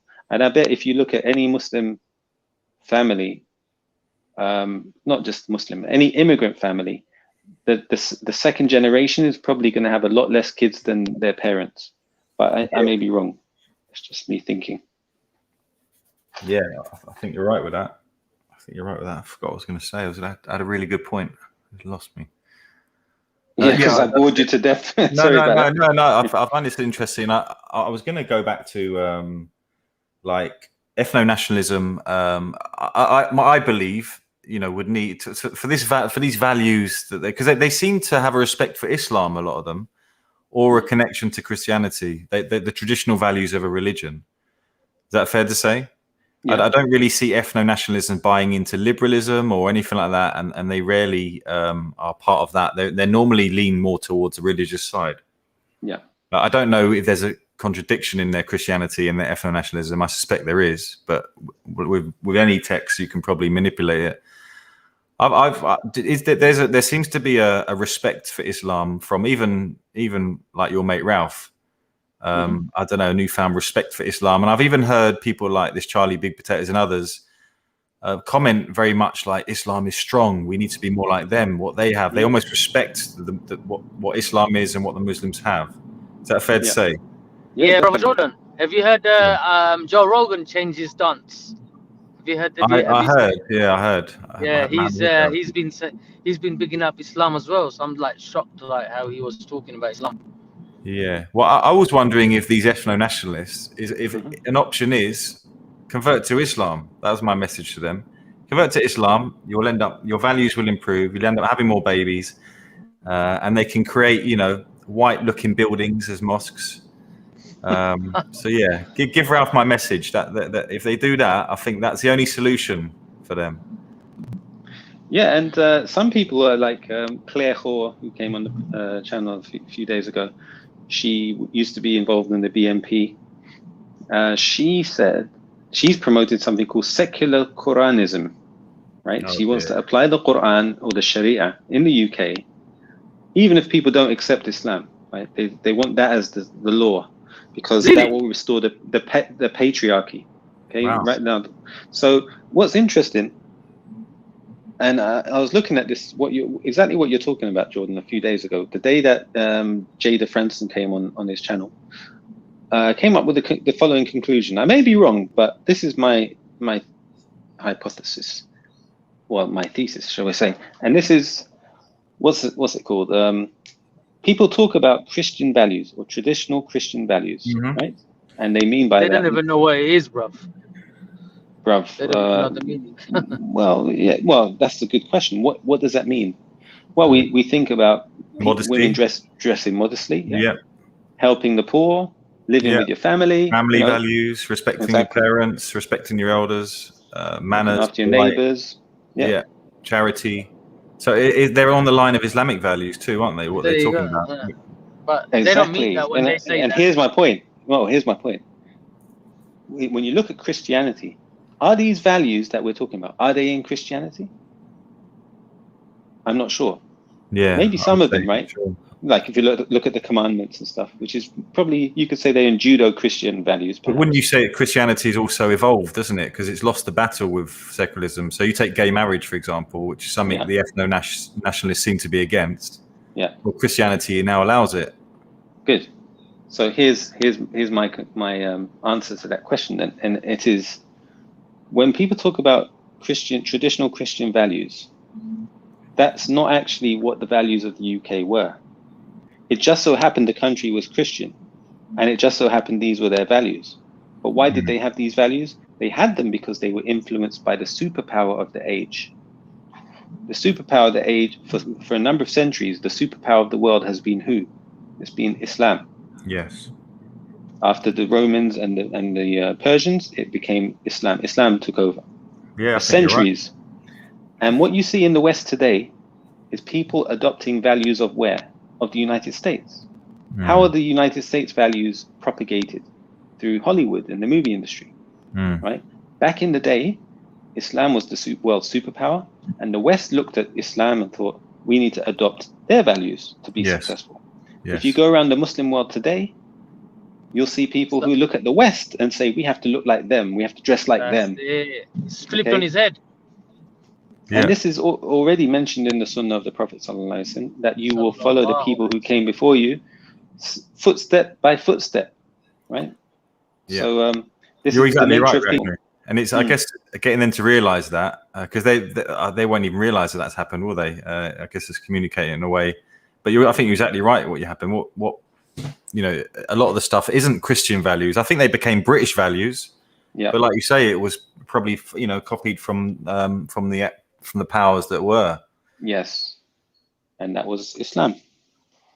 Yeah. Simple. And to the point, if you go online and look at old black and white photographs of like Austria, for example, even the UK, you've seen that black and white footage of like hijabs, girls up north wearing hijabs. Yeah. And if you go to Austria, you'll see the Queen herself in a funeral, dressed all in black and a niqab.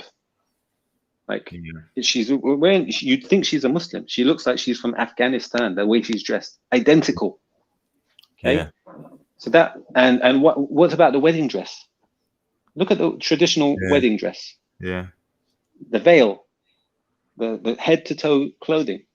Where does that come from? That's Islamic. Even though it's white. Yeah, but that's you get my point. So yeah, I think that's added some power to what I said initially. I think has that ever been communicated? I mean, you like to hang with that lot. Have you managed to communicate with them? Yeah, I said it as I thought of it that day on Ralph's channel. I mentioned it, and everybody seemed to agree. I was surprised, Yeah. The good thing is they what I appreciate is that they listen to what I have to say, and they don't just argue for the sake of arguing generally. Yeah. A lot of these far right. I mean, who's that Dutch guy that spent his whole career trying to get rid of Islam, and then now he's like one of those pious Muslim reverts I think I've met or heard. Uighur something, right? Uighur, yeah. And there's a few that these far right they love traditional, they love strong values, and everything their heart wants, Islam offers. It's just getting past that, I guess, that view that it's some kind of foreign religion that's trying to take over your land. I think the ethno-nationalists could embrace the religion and make it their own, to be honest, if they really wanted to. I agree. I do agree. And the good thing is Ralph's putting that message out there. Here's on one. Can we get someone else to do it? Yeah. Of course. He's got no credibility, has he? Let's be honest. He's got zero credibility, that guy. Yeah. Even if you like him, and even if he makes you laugh, Ralph must have zero credibility. He must have zero. The only other person from amongst the Muslims that is actually engaging with these people is Zubaydah. I haven't seen anybody else that's in touch. So that's a good first step. If I can convince Zubaydah, then they don't disrespect Zubaydah, do they? That they seem to be able to have a common understanding almost when they talk. Even that Charlie Big Potatoes and Zubaydah seem to be able to converse at a level where they can agree on things, which is interesting. Because they don't want to get booted. That's why. Well, I remember when he first came on, it was P word and all this. I think he exposed himself early, but he seems to me like out of all of them, he's my favorite actually. Charlie Big Potatoes. He carries himself. He carries himself all right in discussions, doesn't he? Doesn't get phased, but. Yeah, and his points are reasonable points. You can see how he got to those conclusions. They're not like. But don't you think these ethno-nationalists have a lot of sound bites that they don't really mean? You hear them all saying the same jargon. I don't know. It's sort of a follow-on of Mark Collette's. He'll say something, and then you see them all saying it like a bunch of minions. Yeah, because of the echo chambers that they're in. I think what was an interesting find for me is this lady. I told you her name, Claire Hoare. Probably a good idea if you can what a name though, connect you to Khaw, like Khaw. Yeah, but listen, can you send me the link of that? Really want to look up into that. In what? You know about her, that article or whatever. Secular Quranism. Yeah. Okay. Okay. Secular Quranism. Vice News done a whole documentary on her. That's. Oh really? Okay. Yeah. I'll check it out. I'd never heard of her until a few days ago. Like. Is that one of the recent videos on Vice News? Yeah. No, there was in a magazine, I think. Vice News. Oh, magazine. but did they make a video though? Did they do a video on Vice News channel? I didn't see a video. No. Okay.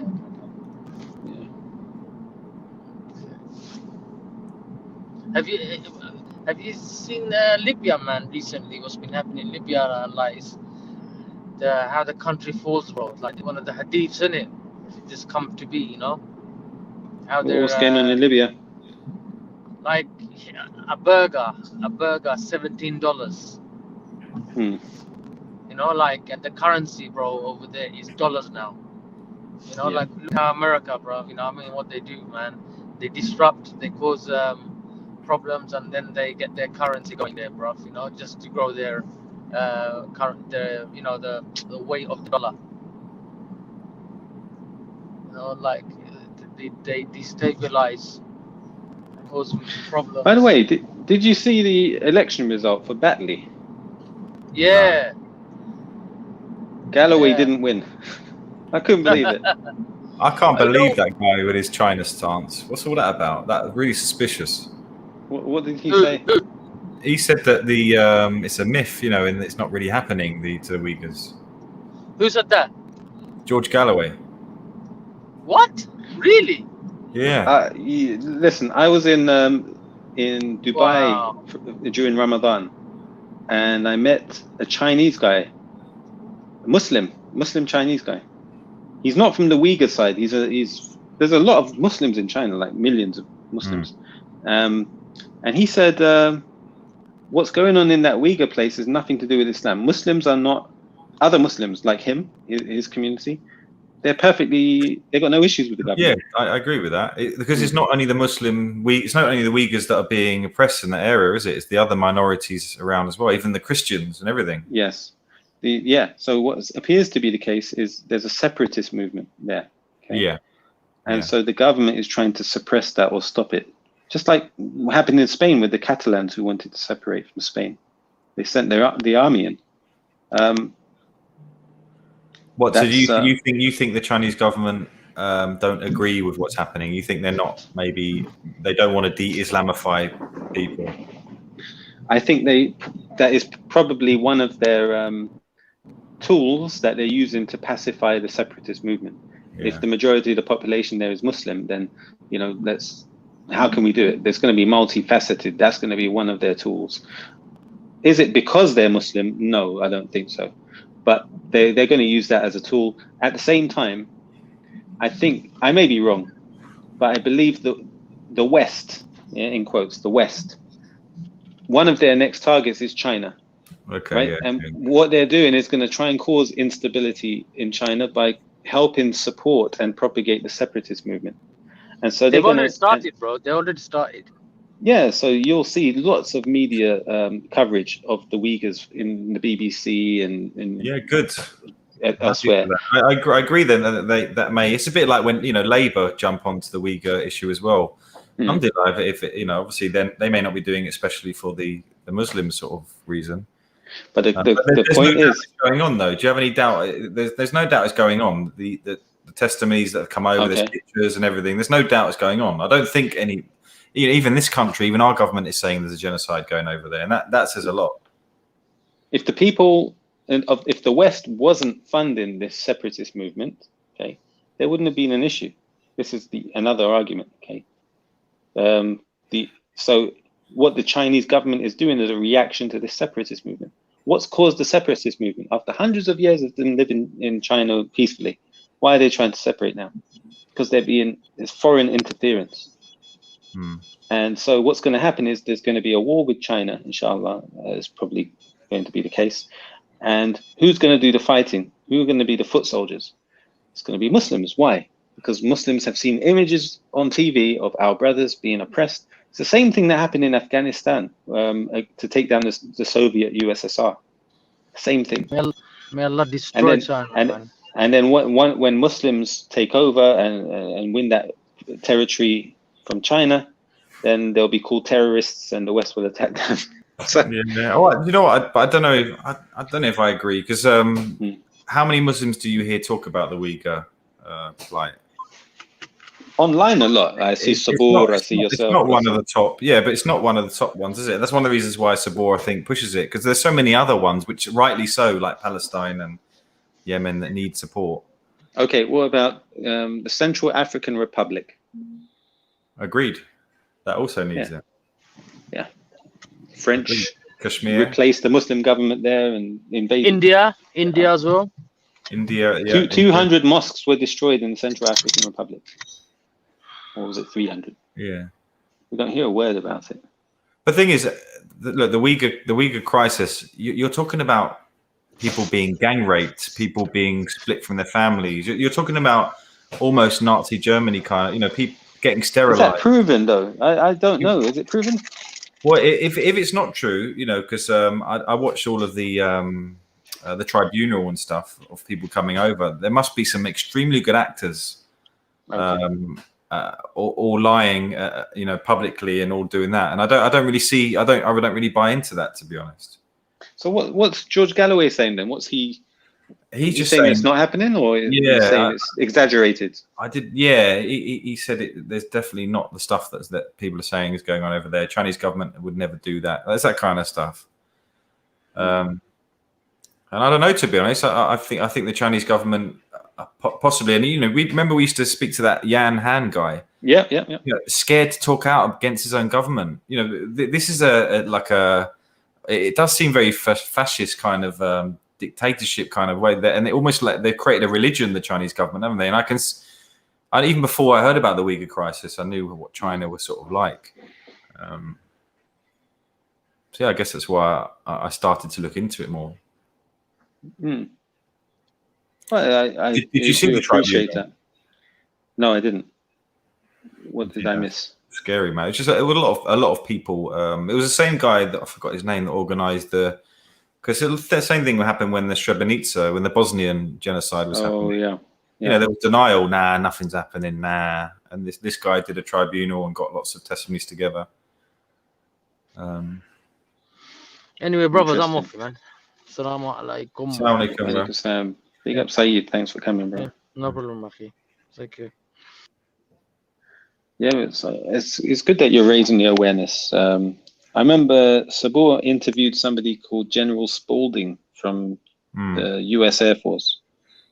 That was surprising. Well, and he's spoken to many Uyghur people as well. So it would be, for this all to be fake would be very, very far-fetched. Okay, so what do you think is the way forward with this issue? I think that. So my concern is when you've got a power like the Chinese government that are very powerful. I do have suspicions even over the COVID thing with it all, but you do worry when someone like that suddenly starts to believe that they can do what they want and start to do what they want with the people as well. And so I think the things that we were talked about in the protests were, because the one thing that's obvious is that they care about I don't think Hitler, for example, cared too much about his public image in other countries, but the Chinese government really do. And there's evidence of that. And I think the boycotts as well. I think the boycotts will work, creating awareness. And I guess that the hope is, because there have been steps, like, did you hear that the British government have now declared it a genocide? It's then obviously we want the bigger organizations, the global organizations, to start doing something. We haven't been even allowed to go into China, because really what China should have done is just say, all right, if you're saying that, come and show us the proof, welcome in. But no one was allowed to go and do an investigation. Is that not suspicious? I mean, if they just let people in there and see that there's no camps, or if there are camps, that they're just educating them. Yeah. But the Chinese government didn't let anyone in. Wouldn't let anyone go near the areas, and people coming out of the areas were reporting atrocities. So for me, the whole thing, stinks. Yeah, who just joined? Is that Wolfgang? Hello. You're on mute, Wolfgang. Unmute yourself. Assalamu alaikum, can you guys hear me? Oh, alaikum salam, brother. How you doing? How are you guys? You doing good? Yeah, alhamdulillah. I saw Yeah, Nin. would you- I saw that Nin, the debate Sabor. I saw that. Some atheist came on just saying, nah, it's all rubbish. And Sabor destroyed him. Which channel was that? On Sabor's? Or He's on his own channel. Hmm. What's Nin's profile picture? What's that? Nin, can you come and tell Jordan what that profile picture is, please?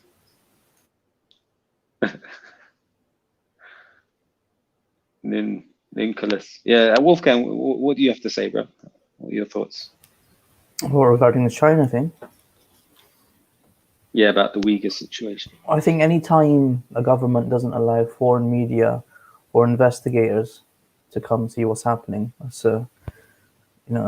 that's suspicious. So, at the very least, there's that.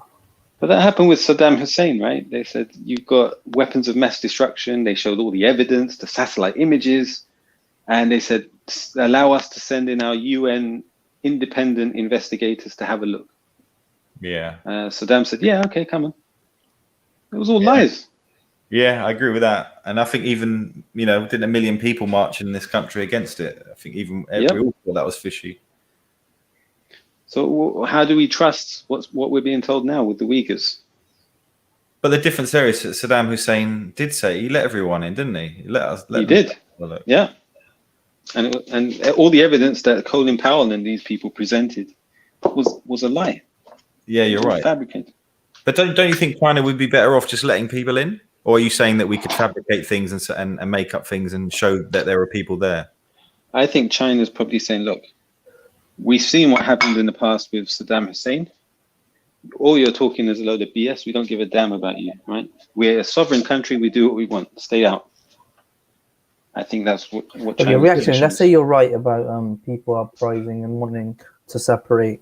How many people do you reckon that is from the population of the Uyghurs?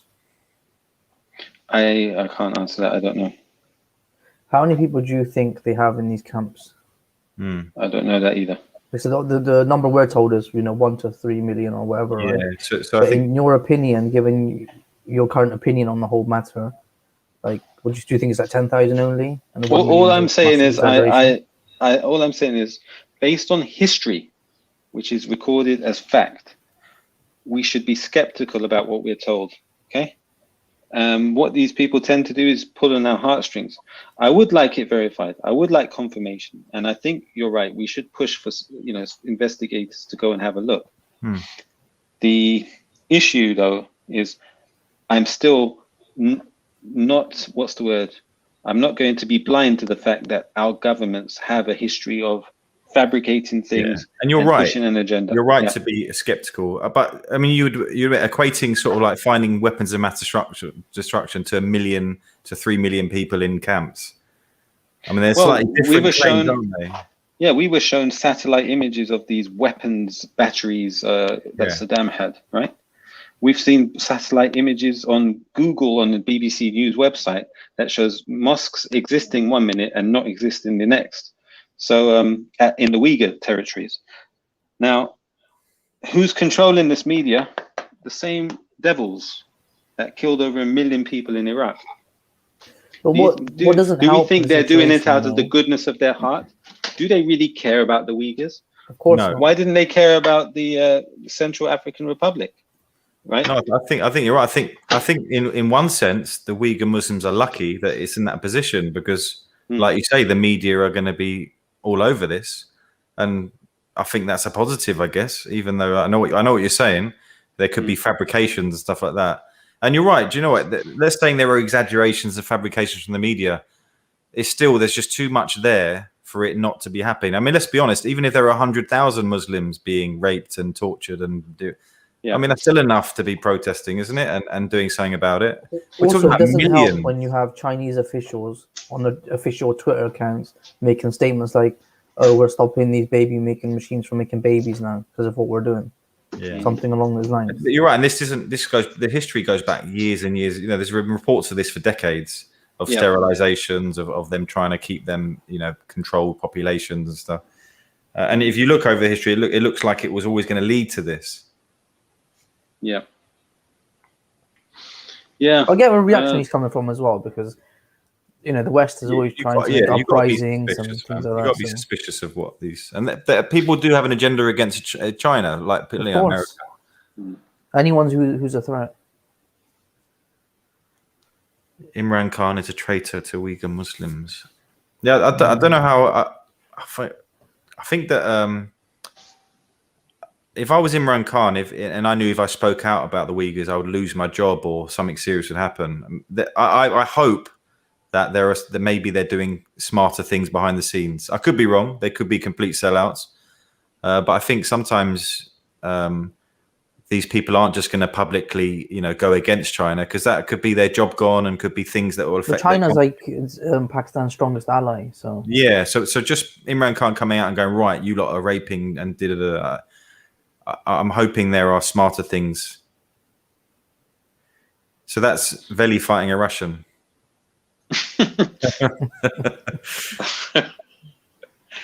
That's quite funny. Veli's always been kind to me, so I'm not going to attack him. So big up to Veli if you're watching, for simply being kind to me. I was going to say, other news is just following on the feet, sorry, whatever the word is, of the Israel, what they did to the Palestinians recently, okay, prior to their election. It was announced that Emirates Airlines has launched a code share with El Al, which is the Israeli airline. What do you think about that? Sell out Arabs. Gulf Arabs. They've been doing it for a long time. There's no surprise. So what should they have done then? Not sell out. What do you expect from them to do? Sell out. Oh dear. What do you think? Some people, money is their everything, isn't it? Their economy, money. Well, what I've learned from YouTube, right, and all the fitna wars is there's a lot of this concept of my enemy's enemy is my friend. And what you see in the Middle East right now is that you've got the Saudis, the Gulf countries, shall we say, the Arab Gulf countries, having some sort of coalition with Israel. Against who? Against their common enemy of Iran and Russia, China. So it's the Gulf Arabs, Israel, and the United States. Why are Gulf Arab countries enemies with Russia, for example? Because Russia supports Iran in Syria and in Yemen. So you have to be a special type of piece of shit to ally with Israel, even if that's the case. I don't see a problem with allying with Israel, or doing business with them in the nature of the activity, right? There's no problem. It's a country that's there, right? You can't go on as enemies forever. You have to eventually come up with some resolution. Yeah, when you ally with them, you do business with them, you acknowledge them. Yeah. Everything starts with acknowledgement. Yeah. The only problem, however, is there's a group of people. Yeah, the issue, however, is that there's a group of people who are stuck in the middle, right? Who are being ethnically cleansed and living in apartheid. What's going to be done about them? Don't they deserve to live in dignity? Israel denies them any sort of recognition, tries to wipe everything. So do the Arabs. The Arabs also deny them any recognition. They don't give them nationality. They let them stay in refugee camps. I'm not saying that's good. So you think it's fine to do business? You think it's fine to sort of do business and turn a blind eye to what they're doing, and then have it on a separate page? No, I don't. I think in order to move on and come up, can you give us an example reactionary of what fine business would be with Israel and an Arab state, in your opinion? there should be some type of agreement, say, that says we're willing to cooperate with you and do business with you and develop relations on the basis that you help include the Palestinians as part of that process. Either they come to live with us in the Arab countries, or they live in Israel as dignified citizens. They're clearly not going to accept a Palestinian state, even though that violates all of the UN resolutions that were passed. Is it 200 resolutions that Israel is in violation of? Something like that. Yeah, the international war criminals. So yeah, really, their interests need to be looked out for. They're people, and not only from our perspective, they're our brothers and sisters. Right? We should care about them, and we want what's good for them. But sadly, they're just been. For them to continue living in this dire situation is just not acceptable. It's a disgrace. Disgrace, and we can't just blame Israel. It's not their fault. Right? Israel's looking out for their own interest. No, it's not. I mean, they didn't have to. Who's looking out for the Muslims' interest? Yeah, but Israel doesn't. Each Muslim country is only looking out for their own citizens' interest. But we need somebody to look at. The problem with the Palestinians right now is that nobody's recognized them. They don't seem to have a country of their own. Yeah, they're stateless.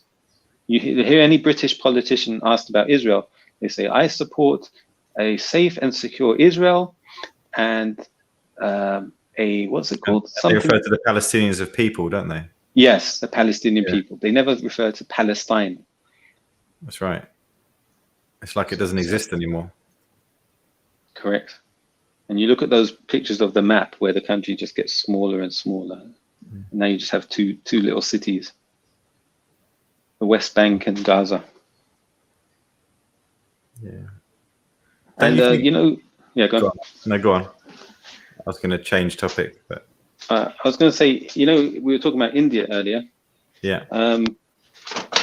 Well, Modi apparently he's basically a Nazi.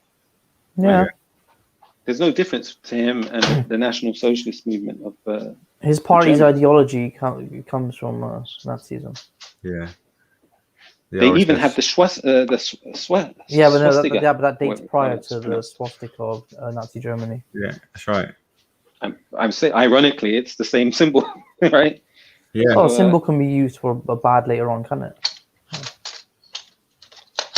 Okay, and he's got this brown shirt movement that goes around the country with that salute that the Nazis used to do, the one hand up in the air with a straight arm. Mm-hmm. So people claim to hate Hitler, but who's doing anything about India? To me, the one country I really have a dislike for at the moment is India. Mm. And the UK is rolling out the red carpet for India. Every country is, even the Middle East, the Arabs.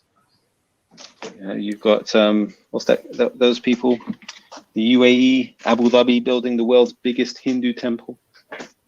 They're oppressing Muslims and they're building them pagan temples. Giving them billion-dollar contracts left, right, and center. RSS said, you know a crab about reality. Yeah. Do you know a crab? I'm not into seafood, so no, I don't. Sorry. Crab. Arisid, jump on and explain yourself if you want to, if you do it respectfully. But yeah. Am I wrong? Is anything I said wrong? I was trying to see if I can catch you out on why do you believe it? Why don't you believe in the conspiracies? But I think there's no agenda there, is there really? I mean, Jordan, since you've heard me on YouTube, can you think of a time that I've ever been wrong on any topic? 5G. What was my stance on 5G? COVID. With 5G, I simply read out the research from the US Navy themselves. If thou being a cult. I can keep going. Veli being kind. All right. Well, Jordan, you're really what's weird about you? You big up Veli because he's nice to you despite what he says about your faith and prophet, etc. I find that strange. Yeah. And It's strange. I didn't big him. Look, I'm trying to kill the what's the word? Kill people with What is it kindness. that, who's it Dan had said, or I can't remember, it's COE, big up is not an endorsement of people's beliefs. Yes, exactly. You know Dan, right? The last time I spoke to him, he was attacking me for saying, you said big up to Ralph. I said, but on your own channel, you used to have a banner going across saying big ups do not mean endorsements. So he'd I can't forgotten remember that if it statement. was him or COE though, was it? I can't remember. No, that was TOITN. Yeah. It'd be the same with Leon. He'd big up Ralph and James Assi all day long and say, well, it's not an endorsement. Wait, why didn't you big up any Muslim that came on the chat? Oh, you stop crying. Yeah, that's true. Should I big up Wolfgang? No, I would feel Okay, Wolfgang. uncomfortable since you just picked up Feli.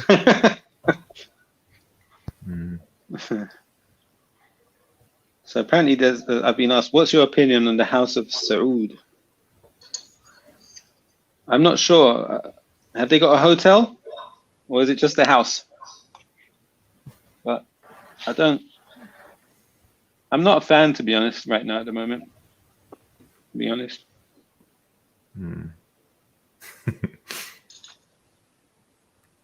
RSC says, non. Saudi Arabia teaching Hinduism in their schools, education system by 6 churches being built. Oh, yeah. Have you heard of that, any of you guys? What, church is being built there? No, Saudi Arabia is putting in the school curriculum the teaching of a book called like Mahabharata or something like that, some Hindu thing. What do you reckon? I haven't heard of that. Is there nothing these devils would not do?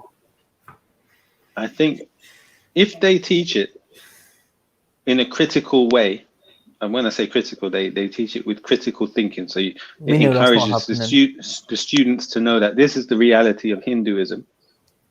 I think that's not a bad thing, because they can say, "What? This is what they do." Yeah, you think they're crazy. This is what a Muslim is going to think. So, whereas if you're ignorant of what they believe, you may consider them to have reasonable beliefs. Oh, they're just another foreign country. That comes at the same time as India and Sri Lanka are shutting down Islamic schools. Yeah, subhanallah. So Islam is being eroded, as we speak. From the Muslim world, from the non-Muslim world.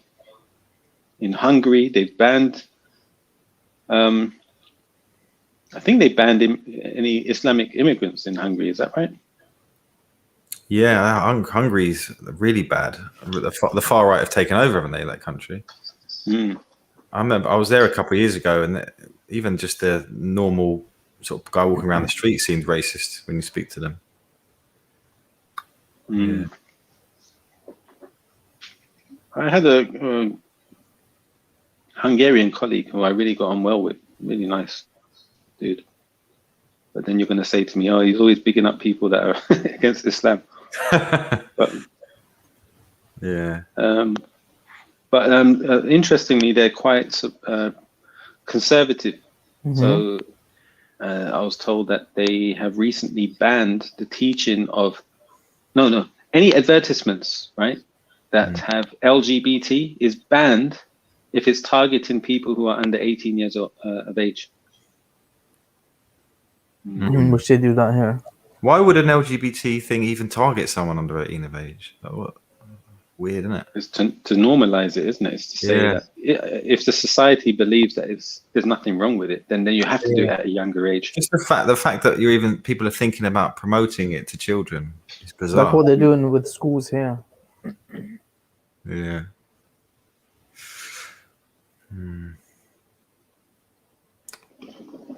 What do you think of in that picture of Ellie's stance? I think we can improve that. Yeah. Has he got his hat back? I think you've got to head down's not bad, but that you can't have your head out and your hands out like you're like a seagull. That was a classic moment at Speaker's Corner, I have to say. Do you remember Raspek's reaction to it? No. I was there that day, you know that. I was actually at the park that day. Yo, did they get roughed up afterwards? No, so before that happened, I I think that this guy came over, and for some reason, the Russian guy, and he was just like, I don't even know what, but Respect, it started with Respect. And Respect sort of squared up to him and stuff like that. And he was, people were holding him back. I don't even know how Veli got involved and got like that. But there was no real fight. After that, it sort of fizzled out. But it was there for a good hour or so, I think. From what I heard on one of the streams, not recently, but maybe a month or so ago, they implied that they roughed the Russians up afterwards. All right. Yeah, I heard that as well. And that may have happened. That's a surprise. Yeah. He seemed quite young, the Russian guy. He seemed quite I don't know why you were saying I'm Russian. He didn't even sound Russian either. He didn't sound Russian.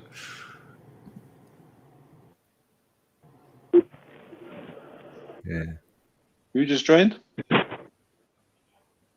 Oh, salam alaikum. It's me, bro. Wa alaikum salam. Walaikum salam. Alaikum salam. Abdullah. It's me. Abdullah, how you doing? Introduce yourself to the viewers. Yeah, my name is Abdullah. How you guys doing? My name is Abdullah. I was at Speaker's Corner. I'm famous. What else? Roughed up the Nation of Islam. Please, man, don't bring that up, man. I wish I never did that. Please. Give 1 second, brothers. I'll be. Yeah. Maybe I shouldn't have brought that up. I think he's in the car. Yeah, I'm sure I heard an indicator. Did you ever go Speaker's Corner when Nation of Islam were there? It's one of the most bizarre experiences watching them talk. Yeah. Hold on 1 second. Somebody's jumping on here. Yeah, it's interesting how they carry that pulpit around everywhere they go. Yeah, it's like this carpeted stage, and they're pristine suits, and the security guys are all like 70 years old with yeah. Yeah. They look like those White House security guards, right? I remember two surrounding me, and I was like, "Are you guys going to do anything?" And they just walked off. Yeah, look, who's joined? No, me again. Sorry, I'm gonna be in and out. All right. Yeah, sorry about that. Welcome aboard, bro. And who else is that? Khan? Or is he gone? Okay, you're on mute, bro. So yeah, you met the Nation of Islam, didn't you, Abdullah? Yeah, I met them. Yeah, Leo Muhammad. Leo Muhammad. Yeah. Did you have a conversation with him? Nah, I think you can call it a conversation. More like shouting and kind of what's it called? I was kind of loud a little bit. I could have made it more decent, but to be honest, he wasn't listening. So I don't know. I didn't know how else to speak to the dude. Did I feel hurt? No, the Nation of Islam. I think I was interested, and like I say, it was this. I remember it was this message that white people are born evil. So I was thinking, so are you saying like even my mom and things like that we're just inherently evil? There's nothing we can do, and that was my question. And it got really bad reception, and I think I did say something about Leo Muhammad, you're dressed in a white man's suit with a white man's accent, kind of. I said something like that. That didn't get a good reception either. And I think it was more the thing that disturbed me was Shakara at the side clapping and preaching, going, "Preach, brother," when the guy was like, "These white devils, you can't trust a thing." And there was also a black Muslim that I knew, a young black Muslim who you guys would all know, who also was there and started causing issues with me after that. So, but they're buying into this rhetoric, So the thing that I didn't like, I guess, was this rhetoric being spread. So I asked Raven, "Do you believe this?" And we went round the houses, didn't get anywhere. Shakara, do you believe this? Just ignored me and did a stream about me in a couple of weeks' time. So yeah, Jordan, can you see that from their perspective, why they might kind of agree with the notion that the white man is the devil? Yes. So if you're saying our history is this, and look what white people have done, this devilish behavior, white people. But if you're saying that if someone's saying every white person, you can't trust them, they're all devils, in a park full of black Muslims as well, because I care what the black Muslims think. I cared what Issa Frimpong thought, so that's why I approached him as well. And he actually got interested in the subject as well. Does that make sense? Yeah, I agree with you. Not every person, obviously. Yeah. But yeah, if a black person is anti-white or things like that, when you think, because Leo Mohammed is talking about in graphic details what white people have done to their ancestors and things like that. So I can understand exactly why black people there are going to be like, yeah, these white people, and now they're benefiting off it, and we're in this position. I get all that. Salaam alaikum, guys. Wa alaikum salam. Jordan, they're so subjective though. They don't have any like criteria on how they read the Quran. They just start quoting the Quran, barely quoting, like paraphrasing, and then they make up their own tafsir kind of. That's why I was like, I didn't like that, man, because they're using Islam as their, as something to say. Do they have their own Quran, or do they use the actual Quran? I think Thingy has their own Quran. The Moorish American. Yeah, that's right. I think Leo Mohammed is actually quoting the actual Quran, isn't he? Just twisting. I think Leo Mohammed said he's a Christian, didn't he? I think he was a comedian. He's a Christian. He was a comedian once upon a time, wasn't he? Who? You don't seem that funny. Yeah, and Leo Mohammed was like a famous comedian. Wow. He wasn't making me laugh, man. I know that. Yeah. But you can see his public speaking has obviously been trained, and he's obviously got the confidence for that, and he's got the gap. A good orator, isn't he? Yeah. He definitely knows how to. He definitely knows how to get a crowd going. Get a crowd, not only that, but to ignore the crowd. And he can deal with hecklers as well. When I mentioned about the white man suit, he went on for about 5 minutes about how I've just been racist and how the suit was created by the black man. Exactly, and when I remember Brother Issa. Oh, we're talking about Leo Mohammed. I'm a bit tired. I was thinking of Farrakhan. Farrakhan was a Christian. Leo Mohammed. Farrakhan's even more. I beg your pardon. No, but Leo Mohammed, I remember. Apologies to Leo Mohammed if he's listening. Man, I don't apologize to that guy. I'm a Christian. Leo Mohammed, I remember when Brother Issa was speaking with him. I remember even because I'll be honest, I was one of those guys who I didn't like the way Brother Issa approached him, because he was like on that propaganda thing, and then because Brother Issa was a very soft, nice guy, so he wasn't really the guy to speak to him. I agree with Shamsi on that point, to be honest, because I spoke with Issa about it. I remember I spoke with Issa. He asked me, he was like, "What you?" BS, bruv. With all due respect. He texted me. No. Issa dealt with him with. Yeah, did you watch the debate? Beautiful usloob. He dealt with his points. There was about 4 mic drops. Best, exactly. A couple of those points were good. I did tell him that, but I was gonna say, Brother Issa asked me about it. He said, "Do you think I was too soft with him?" He sent me a text. I still have it till today. He was like, "You think?" And I told him, I said, "You did a good job, man." He just.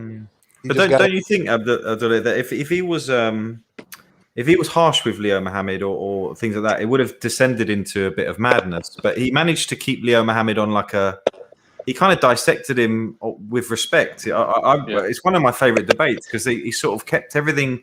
Leo Mohammed was saying, "Oh, I love this conversation," and then Issa would ask this question that he had no answer to, and then he would have to wiggle his way out and change the subject. Yeah, Brother Jordan. The thing is, I know these people. The way they speak to you, it's not hard. It's not rocket science. When he's praising Issa, it's because he's praising Issa for letting him waffle. You understand? So when he's talking like that, you got to pull him up on some of this. You can't let him just go on a tangent, because what he was doing at the end. And Brother Issa did bring a lot of good points. That's why I told him he did a good job.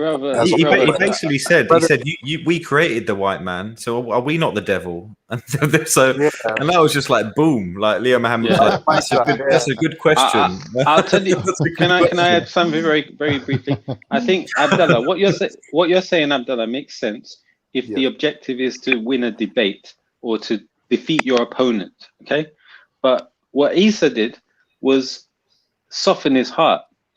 It was as Subtle. though, I don't yeah, think. Yeah. the man felt some love towards Isa as a result. No, no. If you're calling to Islam, right? Calling to Islam isn't just defeating arguments. It's not even that, to be honest. It's about softening Yeah. hearts. What you saw there was true da'wah. Can I That's be honest? my view. Can I be honest with you? Because I have to go real quick. I'm gonna say one last Yeah, thing. But I I agree. agree with I you, agree brother. with reactionary. He did a good job, and I told him that. But only thing I had, the only issue I had, I told him, I said, just don't let him. Just be nice with him, but to let him continue to waffle at the end. For him, he's thinking, I got a guy I can speak to who will hear me out and who will, who maybe I can bring on my side. So that's what I was telling him. You know what I mean? So I told him, I said, just be aware of that. Don't let him feel that he had the better conversation with you, even though he had a couple mic drop moments. That was the only thing. But I gotta go, brothers. But Allah humble. But you know what I mean? Good talking to you. Bro. Alaikum salam. Yeah, I think I agree with the reactionary. It was one of the best debates in I was terms going to of. ask you, Jordan. You go on. Do you know when you speaking to Lil Muhammad and he was saying to you that now that you've converted and become a Muslim, he doesn't regard you as the white man in speech marks anymore. So that kind of doesn't apply to you. Like, did you feel that was some sort of taqiyya that they do, like some like politician type you lie? You learn that Did you get that feeling? Well, I learned that they've got connections with Scientology. There were white people within their organization, so it didn't quite make sense. And one of the brothers, Ben, who came on the panel the other day, he did actually ask the UK based apparently the American. The Leo apparently Leo Mohammed's been turfed out anyway of the actual international organization, but he's still sort of treated almost like a franchise McDonald's. But Ben Ikra spoke to him at the end and said, "Do you regard, would you regard me as a devil?" And he said, "No, brother. You've accepted Islam. You're a brother." I mean, if he said that to me, I would have said straight away, "Well, you're not my brother." It would have been one of those moments, definitely. And I'd love to have had that, them clangers, isn't it? Dropping a clanger. You go shake hands, and then you put your hand on your nose, go nah. It's like that kind of a. There's no way, There's no way, because essentially, and Shakara, I actually had a really good debate / discussion. I don't know if you ever saw it. It was on G Block back in the days when G Block was managed, sort of. I think it was half manageable on there before it became the Real McGee 2.0. And Shakara was saying, isn't it the same in your Muslim paradigm that because I was basically saying, well, my mum's white, so even though they may view me as a non-devil, they're basically saying my family are devils, and he equated that to, well, you're Muslim, so don't you believe that your mum and everyone is, and he equates it to that. And I had a really good discussion on that. But obviously the difference is, everyone can accept Islam, and Islam is there for everyone. So, whereas the Nation of Islam don't quite have that within their system. Yeah. Definitely. Yeah, it was unbelievable. I remember Shakara saying, if a woman was gang raped by black men, would you then expect her to view every other black man as a rapist? And I was like, no, it's possible. But their argument was it's possible though. It's possible but wouldn't you, in an ideal situation, you want that woman to not judge the others by those, wouldn't you? In an ideal world, I'm not saying it that. I'm not saying that woman probably may well look at other black people and have an issue, but you wouldn't promote that, would you? No. Anyway, I think when you identify yourself as a color, you're kind of like sectioning off part of your brain. Do you know what I mean? Whether you identify as white or black, you're kind of limiting the scope of reality that you're willing to accept. And you have to have this tunnel vision where you're sticking to an argument, and even though someone's showing you the truth, you're just going to keep your head down and stick to that argument, because otherwise it would just all fall apart. Because humans aren't just defined by their skin color. Yeah. Do you see what I mean? Exactly. Do you know And that's what I what mean? Isa did So to Muhammad, it's didn't he? difficult. It's Completely difficult. exposed that. Isa completely transcended race in his argument.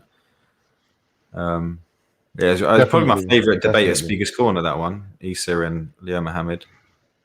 It was a good debate. It was a good debate, and it's respectful. Do you know what I mean? Sometimes I find Shamsi to be a little bit disrespectful, and it antagonizes Christians for no reason. Like, and Muslims, we don't need that. Do you know what I mean? It's crazy to do that Yeah, I because, like agree you with said, that. every revert's gonna have a Christian family. So what's the point of? Yeah, Do you get me? yeah, Like, we're not trying to antagonize people and turn them against us. That's not the point of it. And I think like Shamsi just like goes the extra mile to put himself in that category of people that he don't mind offending others. And I don't see the point of it. I don't see the yeah, point of it myself. I don't agree with it at all. With Muhammad Hijab dissing Modine, like that to me is acceptable because Muldine's had loads of chances and he's just a joke guy anyway. So he's basically using Muhammad Hijab to get his own exposure.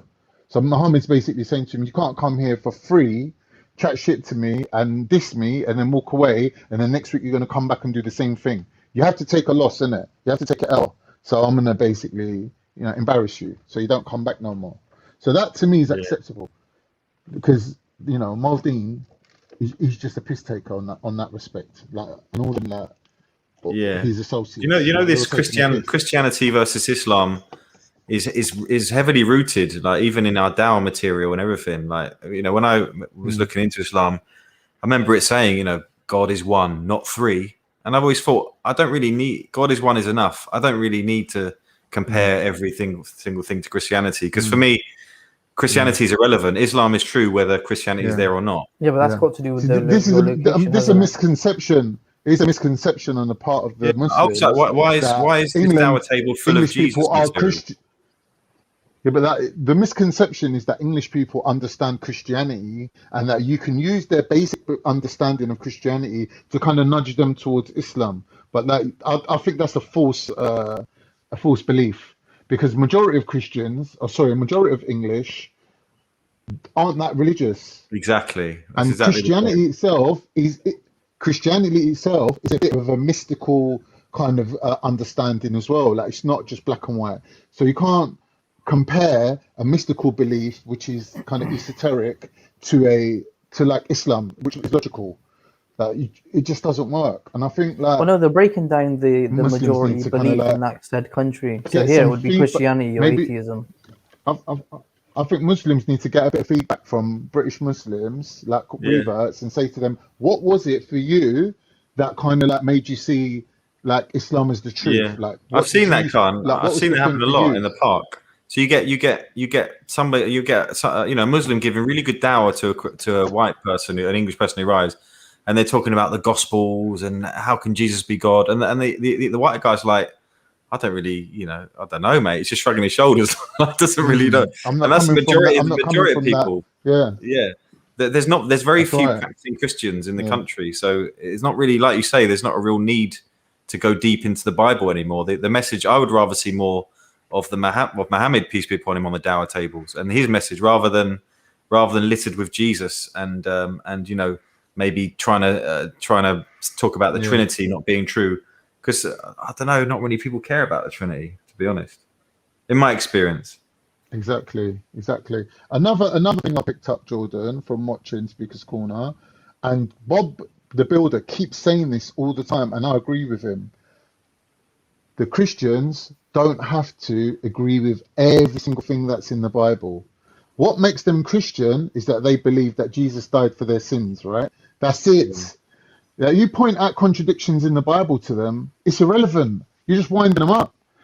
It's like, to be a Christian, you don't have to agree with absolutely everything in Christianity. Whereas in Islam, you do. So they're looking at it from a Muslim point of view. Do you get me? Yeah, I agree. I don't think it's healthy. It's not healthy. I'll be back in 10 minutes, if that's all right. All right, bro. I'll be back. Okay.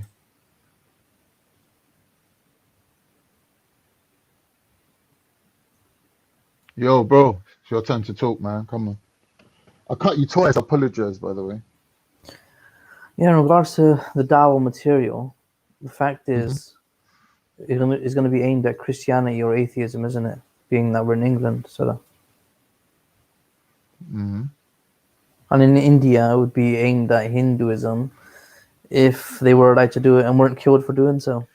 I don't think so. I don't think so. I think it's a lazy man's approach. You're taking somebody who you believe is a monotheist or claims to be a monotheist and has the Abrahamic tradition, and you're just looking to just basically say, well, there's the beginning, the middle, and Islam's the end. So why have you stopped halfway through the story? Just keep reading till you get to the end, and you'll realize the whole thing, right? When really, if you was talking to a Hindu, you wouldn't be able to do that. You wouldn't be No, able of to course build not. that They're bridge. so far lost, in my opinion. It's like they take no evidence, no proofs, no nothing. Yeah, but it's not just them that does that. Like Christians do that, and Shias do that as Yeah, well. but It's only Sunni Muslims that have this strict adherence to I think evidence. there's You like know, a that's the whole there's an point of order. being a There's an Sunni order of Muslim, right? this. There's an order of What's this. what do you mean? For example, I wouldn't put a Christianity or a Christian on the same level as a Hindu in terms of believing everything without any logical reason. You know, Why? Hindus are too far gone, in my opinion, because they still have their Bible and they still There's try to. no They still, there's in no their difference. demented Where's the minds, difference?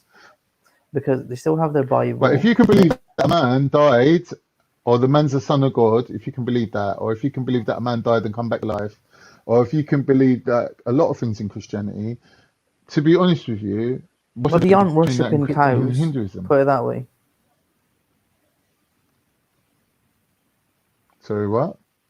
Well, the Christians aren't exactly What'd you worshipping say? cows and animals.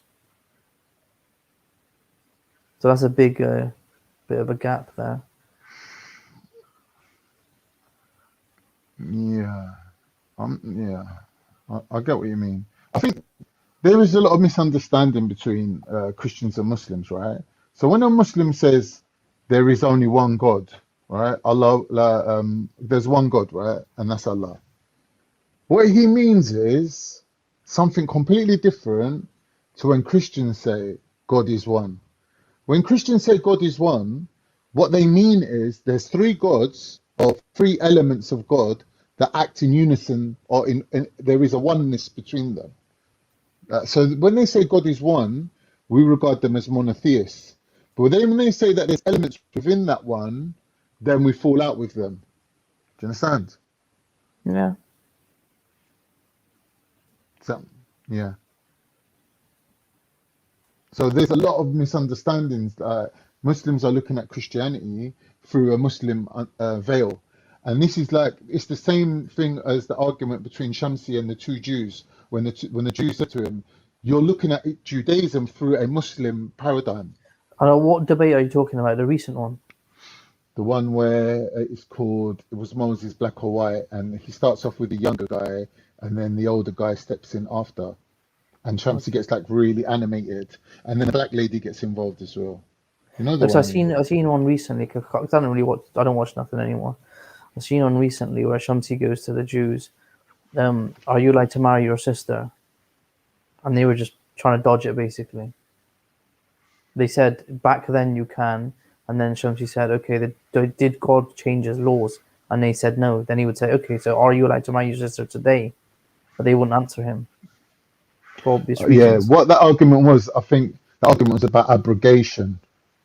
Yeah, that Jews don't have abrogation, right? But what they're arguing is every time God sends a prophet to a people with a message, it's a different message. So they're arguing that their message was sent to them, for them, at that particular time. You can't compare Right. it to now. That's their argument, which is logical, makes sense, right? Might go against Yeah, what we believe, but in terms of logic, it makes sense. sure, but I mean, they didn't answer his question, which is a yes or no answer.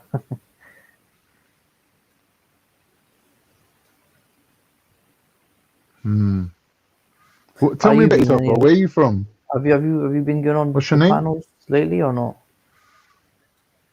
A couple of times, like just like Not as much as I Jedi's used panel to. or someone else's? I've been on Jedi's panel, yeah, a couple of times, but like not talking anything religious.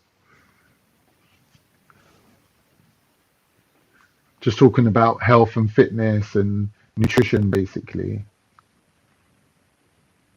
What aspect? Has he done any Why? streams lately or No, none.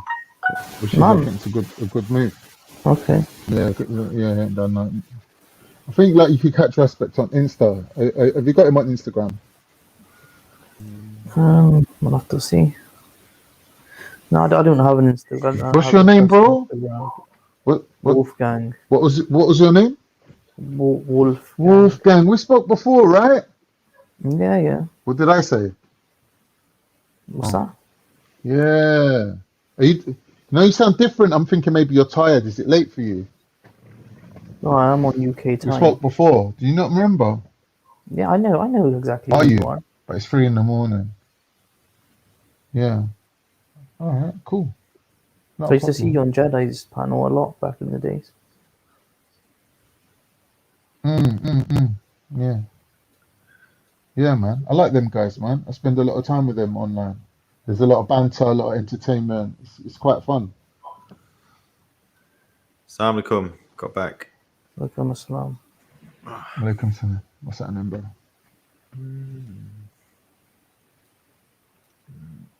It's not. I find this. Reactionary, where are you, bro? Is he nodded off? It annoys me stuff like that. You know, where reactionary hasn't fit reactionary in his little circle. Been on that for years. I sort it out. I was going to start calling you e-actioner. You got a OCD, Jordan? Yeah, that's so. Mind you, mine doesn't say Uyghurs, so I need to change mine Who too. are you supporting in the Wimbledon, Jordan? I saw. Oh, Jordan, do you watch the match today? England match? Nah, I don't watch football, man. Who are you supporting in Wimbledon, Jordan? So there's an Italian guy, Berrettini. I was actually thinking he was going to win beforehand, and he's reached the semis now. So hopefully he'll get through, and hopefully Italy will do the biz on Sunday as well. That'd be nice. Do any of you guys watch F1? Huh? Wait a minute. Doing What'd you say about Italy? F1. Ain't Italy playing England? Yeah, they do the biz on Sunday. I'm not Wait a a footy sec. fan. Why is it all the Muslims are supporting England this year since Turkey got knocked out? I know. Yeah, I got even the Muslims are calling me a traitor. Yeah. Yeah. It's coming on. It's coming on. Oh dear. I Yeah, don't know, we've been man. loving I've it, never man. got on with football culture, man. That hooligans sort of culture. I never could get on with it. I used They to were go there at the match, weren't they? Who were? You know the guys that wrote that song? They were at the match. Were they? Or the Three Lions? Imagine that. I bet they're looking old. They're looking old now. Is that a 90s track? Yeah, they were all looking old. They were all looking old. Especially Skinner. He looked well old. But Badil, he didn't look too bad. English people don't age well, do they? Yeah. You should have seen their faces, man. They were so like shocked that everyone was just chanting their song. All this time later, like they were just like, "Wow, this is amazing." Yeah, Finger was there as well. What's his name? Prince. William. What's his name? Was it Prince William? Mm-hmm. Yeah, William was there. Bex was there. Oh, Beckham, he was there as well. Yeah. You into bit of football? a turnout. I got a lie detector No, challenge. but just like international football. Yeah, but aren't I like England World Cup and lucky that Euros, this time actually. around all the other teams are shit? Question would be, when did you last have pork? I Are you think- really a follower of Mohammed? Peace be upon him. So I was really RS'd. Who's this coming RS'd from, gave me a Sid? lie detector challenge. That's brilliant. So that's it. Does he think that I've got Wow. like a? Does he think He's that a I wake up weirdo, in the that guy. morning with like a bacon craving? Like I've got to go back to bacon and sausage. Yeah, Like that's my biggest challenge. crazy. What a Yeah. donut! What a donut! What Jordan raises a decent question. What would you say is a challenge? Women. Yeah. Women In this day- would especially be. in this day and age, in this generation. You know, you go to the Yeah. gym and things like that. inside these places and stuff. Hmm. Yeah, that's a Have lot you, more. have you ever had the chick, Jordan, just stick it on you and you're just like, sorry, like I'm a Muslim? Yeah, that has happened. And do you know what? Do you know what I noticed? Yeah, before you're Muslim, right? You're like you're looking around a lot more, like, and you're probably even approaching women or things like that. When you pay no attention to them, it makes them worse. Yeah. You know, What do you mean the worse? Like women's more mindset. forward. So you go if you're saying you go in and you don't pay any attention, then they want your attention. Then. Yeah. Yeah. But yeah, I'm saying a bacon sandwich isn't the top challenge for a new Muslim. I would say, Sid. But you can enjoy your bacon. There should be more of a drive to. Huh? George, do you think that Muslim should get married like ASAP? Yeah, I do think that. Even though I haven't done that, I think you should. Do you remember there was never mind what you're doing. Like, no one's questioning what you're doing, but I'm saying, do you remember that program about that mosque in was it Bradford, where they had some dating matching going on? Do you remember it? It was no, I didn't see that on terrestrial TV. I forget what channel it was on. It might have been Channel 4, and they showed the Bradford. I think was it the Bradford mosque, and they said they went there and they were like. What do you lot do? And they were like, yeah, we match people up together, like we make them fill out questionnaires. And when he showed the backlog of amount of people that they had, like the paperwork was crazy. They had loads of people. They were like, oh look, we've matched up this woman from Morocco with this guy from Saudi. We thought like they're both Arabs, they might get along. And like, I don't know how they do it, but I think they send them on a date with like someone to supervise, sort of thing. So they're mahram. So would it be a relative? You know what I mean? To see, yeah. No, I don't know if the mosque actually provided that service, but they were doing it like legit ways. It's really interesting. Yeah. Yeah, it's interesting. You can't believe in people without any way of getting married. Yeah, definitely. It's being a young Muslim. I've heard a lot of I've heard a lot of reverts have difficulty. They do. I know like a few reverts around the area, and they say to me, I got friends that when I go and ask for someone's daughter's hand in marriage. Yeah. Do you think it's a racist thing though, Jordan? Do you think it's partly racist? I'm not. Do you know what? I can understand why. Saying you've got an Asian family, saying you've got an Indian. I don't know. We've been picking on India today. Let's say you've got a Pakistani parent. I can understand why they would want their groom to maybe meet a Pakistani woman, preferably because it's the same culture. It's easier for them. I think it's where they, if the groom says he really wants to meet this white, person or whatever, and they outright refuse it, even if she's on her deen and everything, then I think then it becomes a bit sticky. But I do understand a multitude of reasons why.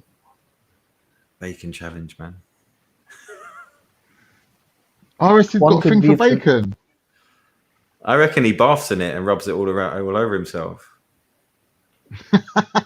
In the pig fat.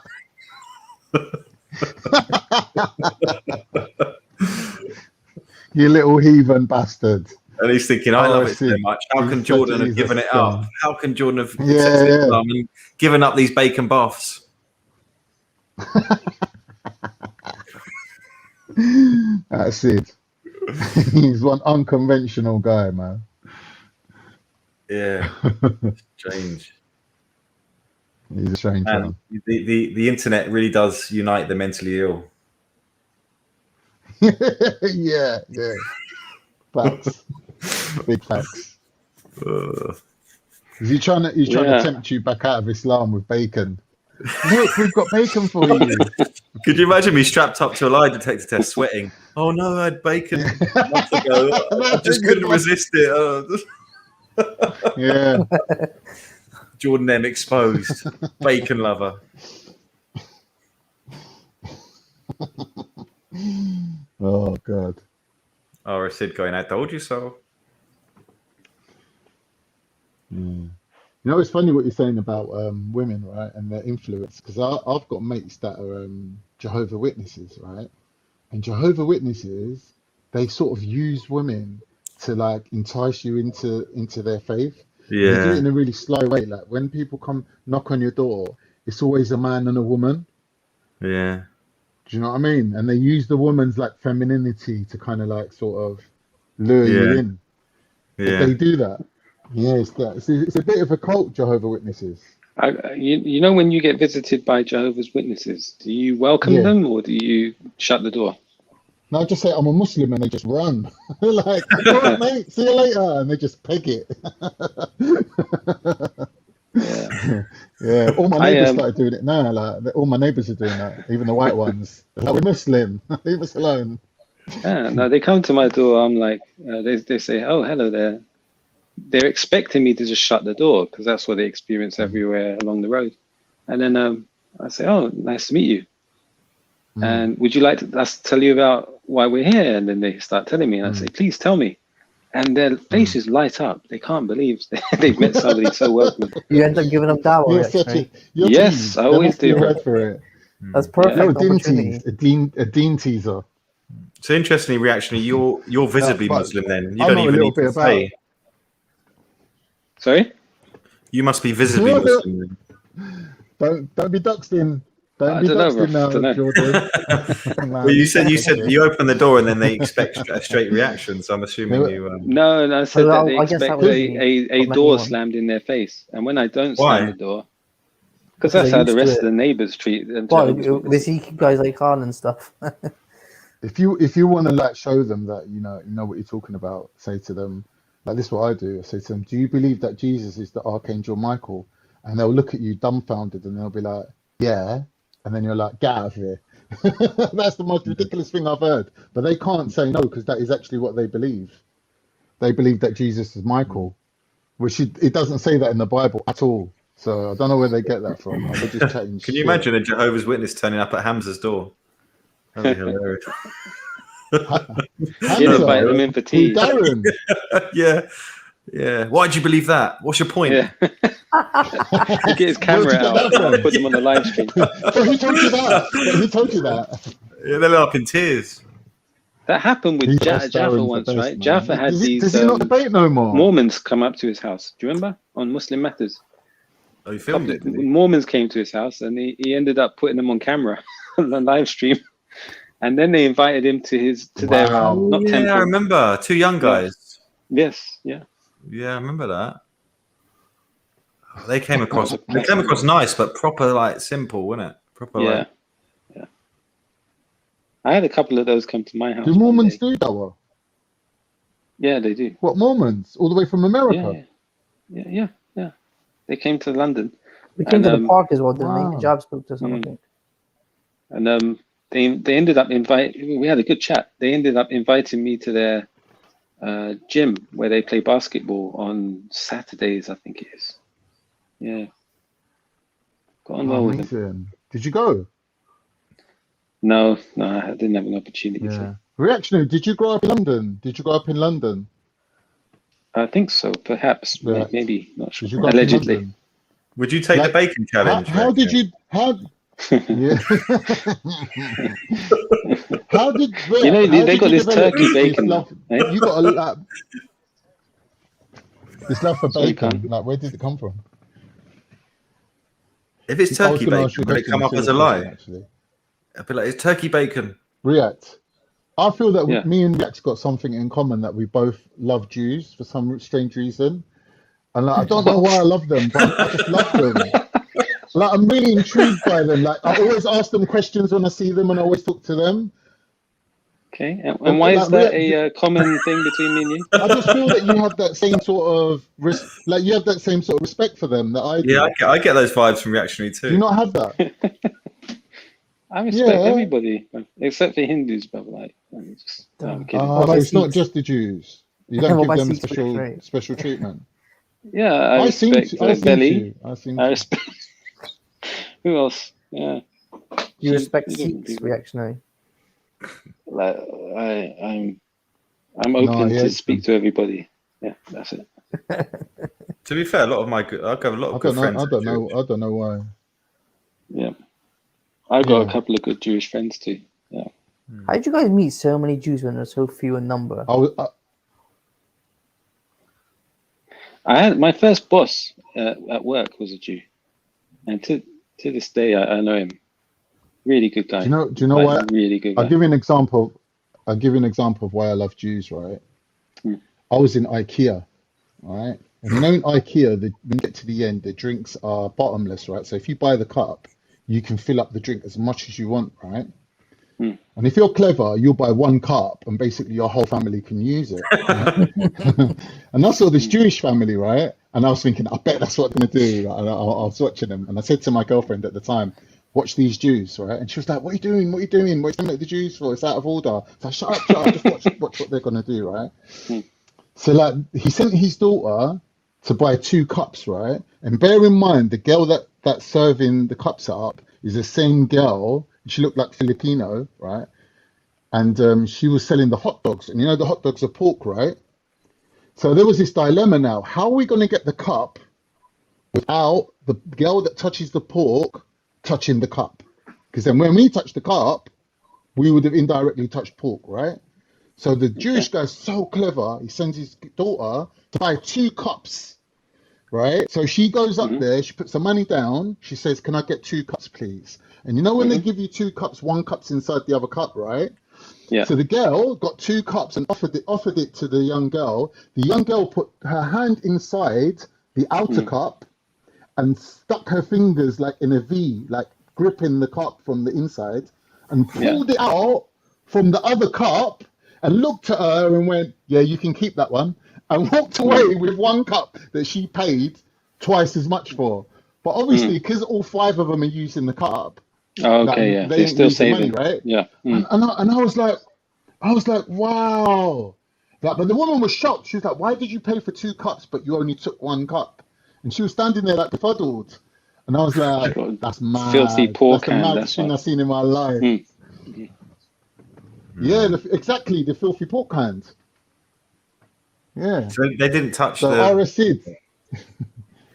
Yeah, you know, like when there's plastic cups and one sits inside the other.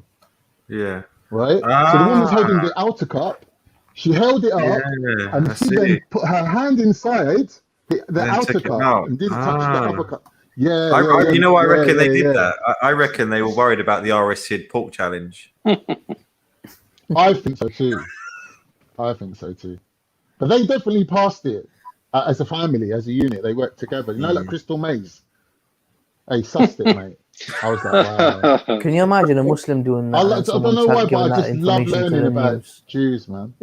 Yeah, imagine a Muslim family going that was to just get genius. To me, something from IKEA, and then they turn around and see a bunch of Jews just staring. I wonder how they're going to overcome this challenge. I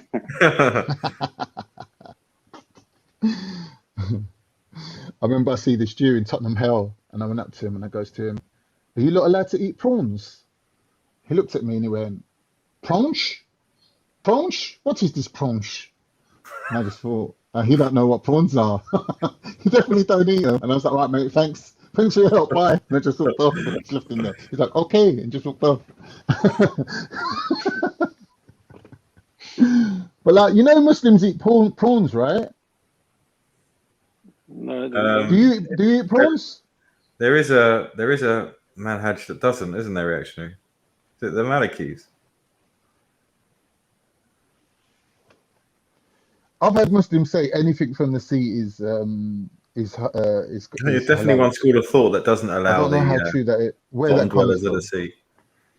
Yeah. Exactly. Yeah, so there is something called turkey bacon. I've seen it in some pizza shops. Halal turkey bacon. Does it not put you off for the fact that it looks like bacon? There's even the donkey bacon. Do you know that? What the hell? Yeah, really? It's halal, apparently. Yeah.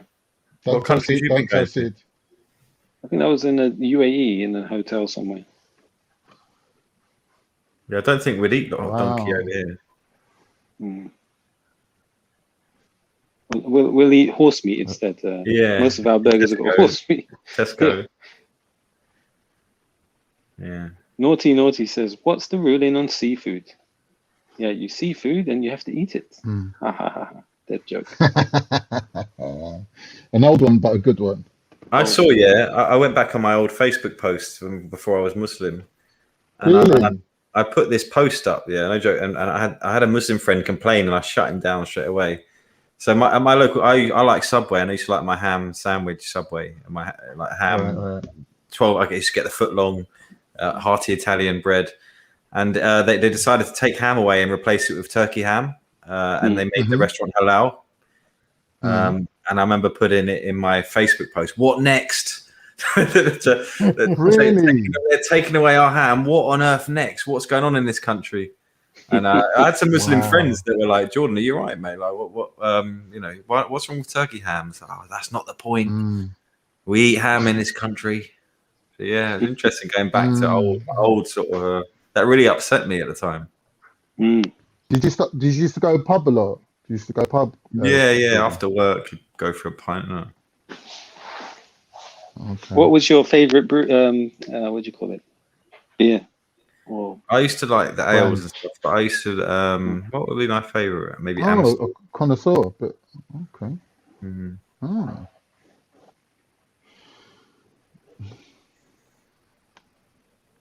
was gonna say something, and it's just slipped my mind now.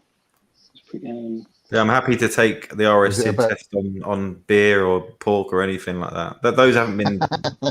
There really hasn't been a challenge for me.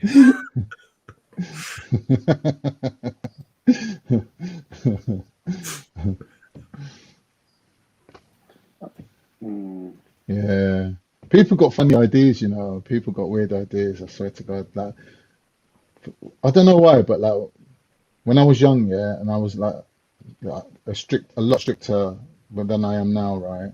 I used to like do fasting every year, and because I was fat, people never used to believe me. I don't know why, but they used to think that it's like impossible. Like they were like, "No, it's impossible." I'm like, "What are you talking about? Like you don't even feel hungry?" And they're like, "No, you're lying. Like you would have lost weight." No, but you eat like later. People never used to believe me. A fat person could fast. I don't know what it was. It's weird what people believe. There's plenty of fat people that get through Ramadan. How did you find fasting this year? I can't fast. Did you get hungry at all, or do you have no issues with hunger? Who, me? Were you still working through fasting? Or both of you. Is it talking to me or Jordan? Both of you. Yeah. I can't fast. I'm on a lot of medication now. Really? Yeah. Like for what type of medication? For diabetes. Dietary. Diabetes. Sorry to hear that. Diabetes for blood sugar. So what is it? Type 1 or type 2? Type 2. Is that the more severe one? Because if you no, they're really unrelated. Type 1 is like an autoimmune disease that basically means that you're normally born with that, aren't you? Yeah, you're born with it, and you have to take insulin injections. Type 2, you can regulate it with your diet. Yeah. So hopefully this time next year, hopefully next Ramadan, I'll be able to do some fasting because once I get back in the gym, get a bit more healthy, bring in a little ketogenic diet in, I should be able to do fasting. I should be able to come off my meds. So that's my plan for this time next year. So maybe like, it's a good goal, isn't it? It's a good thing to aim for. But I just need to go ahead from the nurse. Like she says to me, your blood sugars are all right, you can do it. Then I'll do it. I'll come off the meds and that. Because obviously I believe in Islam more than medication and doctors. Like I believe that, we should fast. It's a good part of Islam as well. So I wanna do that. That's one of my goals, to do that. Yeah. What about you, Jordan? Good at fasting? Enjoyed it? Nah, I struggle. I mean, I manage to do it every year, but it's one of my, like, when Ramadan's coming, and a lot of the brothers say you shouldn't ever say it, but I think it's good to be honest. Like, fasting scares me, and I often hate doing it. But yeah, you do it. I think mostly because I'm generally very active during the day, even during Ramadan, and I eat a lot. Like, I do eat a lot, so. I don't know. I get hungry quickly. I start getting, it's tough fasting. It is tough, and I think it does get slightly easier as the month goes on. But I don't know, man. I don't know if it's the lack of water or lack of food. It's maybe a Have combination. you ever tried going keto, Jordan? Have you done that before, ketogenic? No, I've never done keto. I've done paleo. Have you tried keto? I've never. No. But have you done keto though? Yeah. I reckon if you've done keto, it would help you with your fasting. Yeah. Because maybe your metabolism, you're too used to, you're relying on glycogen heavily. Yeah. So maybe your beta oxidation pathway of like breaking down fat and using it needs like a little bit of a boost up. Yeah. So I reckon keto, 3 months of keto, 3 months of keto a year, I reckon you'd be fine.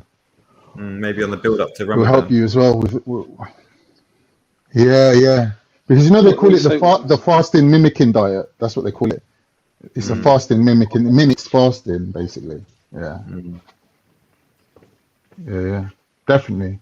I think anyone who struggles with coming off the carbs, definitely look into keto. And it's good for your body as well. It's a really good thing to do. How about you, Reactionary? How do you find fasting? Coming up to Ramadan, I'm like a bit anxious, or as you said, worried. Maybe I'd say is the word. Am I going to cope? Right. That's what I'm thinking. But then the first day, it normally starts off with getting up before the time for fasting, and having a nice meal with the family, and then and I'm good for the day. And then for me, it's the food and drink is the easy part.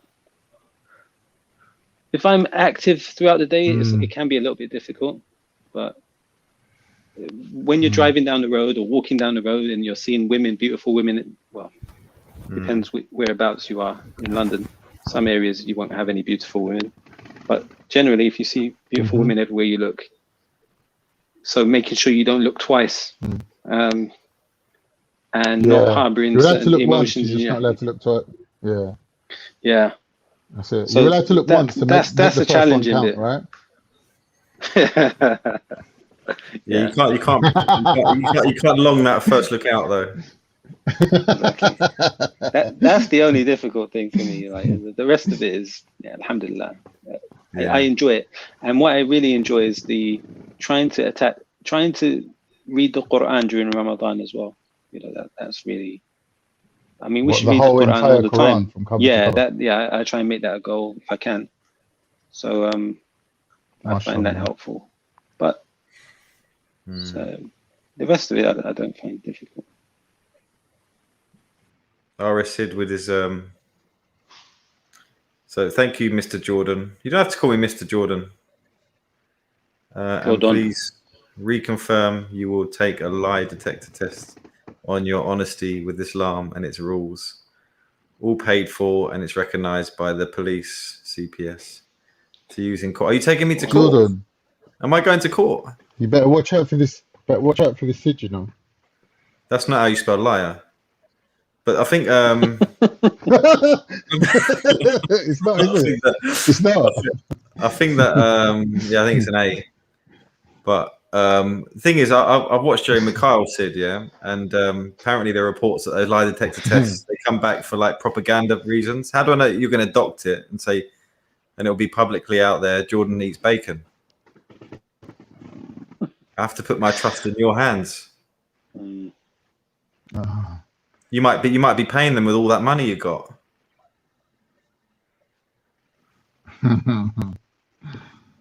The Sikhs have disowned R.S. Sid now.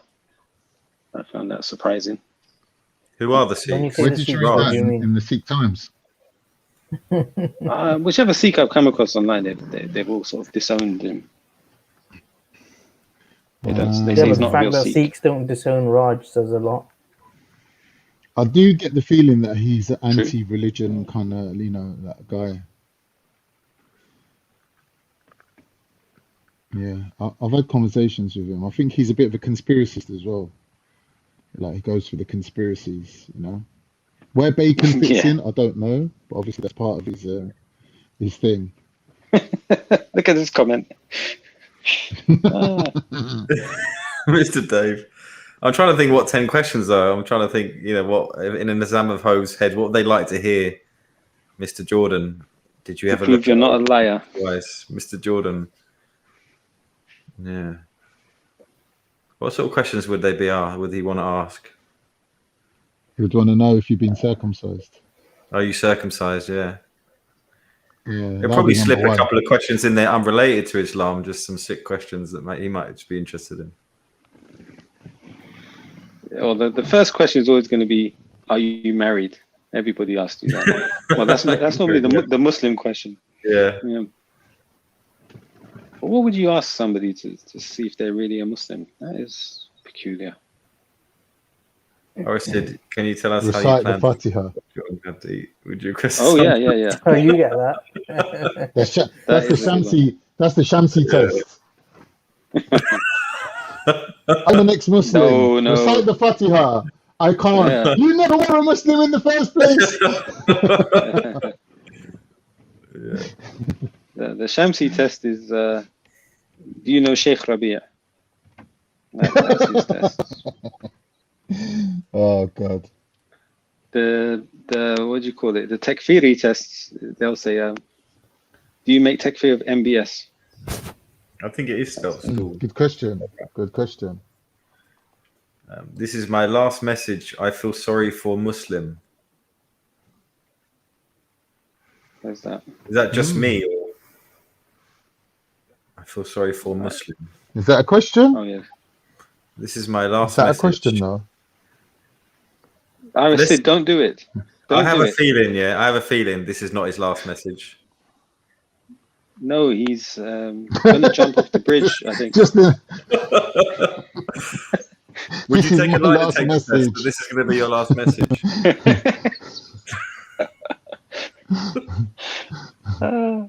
Sid, come back. I feel sorry for Muslim.by. Or maybe is Muslim.by a website? Maybe. He's a weirdo. Look, if you're gonna jump Sid, just take your shahada before you do. Okay. Sid, can you tell us how you plan to find out what Jordan had to eat for the last 30 days? Would you request a sample of his stool? Oh. Well, I think Khan's a person that requests stool samples, isn't it, for your work? Do you have to do that? No. What? No. Don't dietitians do that? What, nutrition? Oh, nutritionists. Mate, a dietitian. That's a highly qualified person. I study nutrition. It's like, it's more of a science than anything. Yeah. They're like, they're like doctors, man. They can prescribe medications and all sorts. Like, they mostly have to deal with like Crohn's disease, cancer patients, heart disease. They got a lot of heavy duty work to do. Yeah. The first dietitians were actually nurses, qualified nurses, and I think that tradition sort of like still there. Okay.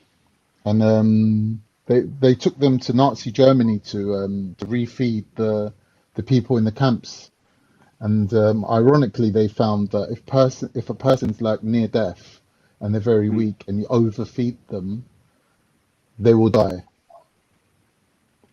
Yeah. So that was like, that was a big problem. You don't want the body diverting like the energy. Think of it as when you eat the too blood much, rushes to this. you have a food coma. So imagine what they have. Yes, exactly. In their malnourished well done. State. Yeah. He's back. So obviously through starvation. He lied. He was takfiring us. I mean, he was what's the word? What's that? Tequila. I forgot. I'm actually about to. I'm actually. He tequila'd us. He tequila'd us. You can't go, Jordan. I need to go now because I'm sleeping anyway. It's 3:00. No, it's not. It's nearly 4:00. Yeah. If by the way, everybody who's watching, it's Fajr time in London. All right. It was Fajr earlier than this for me. Off then. Yeah. I think it was 2:56 today. I think came in. So do you want to talk to me for the very last time? Why so? Leave it out, mate. It's late and I'm tired. Yeah. What are you starting on me for? Did he jump on or not? Who's that? Luton. Oh, Why? okay. I thought it was Arisid. Assalamu alaikum. Alaikum salam. Alaikum salam. What's happening? What's happening, people? Congratulations, Oh, Luton. don't ask. Congratulations on The fitna is officially over. MashaAllah. Is it over? MashaAllah. Yeah, we are the viewers, right? We are the the ones who it's on our Decide. behalf, right? So we can decide to end it. Well, We'll tell congratulations. them, That's listen, we've good had enough of logic. your I like fitna. that. I like that logic. Wow. Big up, brother. Well, Arsenal. Jordan, Big up. Yeah. I jumped on Faz's earlier. I've got such a headache. All I did was jumped on to ask him about his poor mum. And I got attacked by Sia. I got attacked by, what's the other one? Asif. They were going for me, bro. Oh, I wasn't ready for it. I was like, look, I've only come on to ask about Faz's poor mum. Like, I want an update on her health, like, you know. Is she being like sent home from the hospital? Yeah. I was like seriously asking a question, and oh mate, it just went left. They were calling me Baklava. That's my new name apparently, Baklava.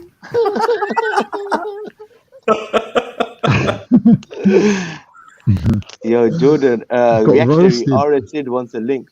RSid wants a link. Arisid, you here? Yeah, I'm here, mate. Yeah.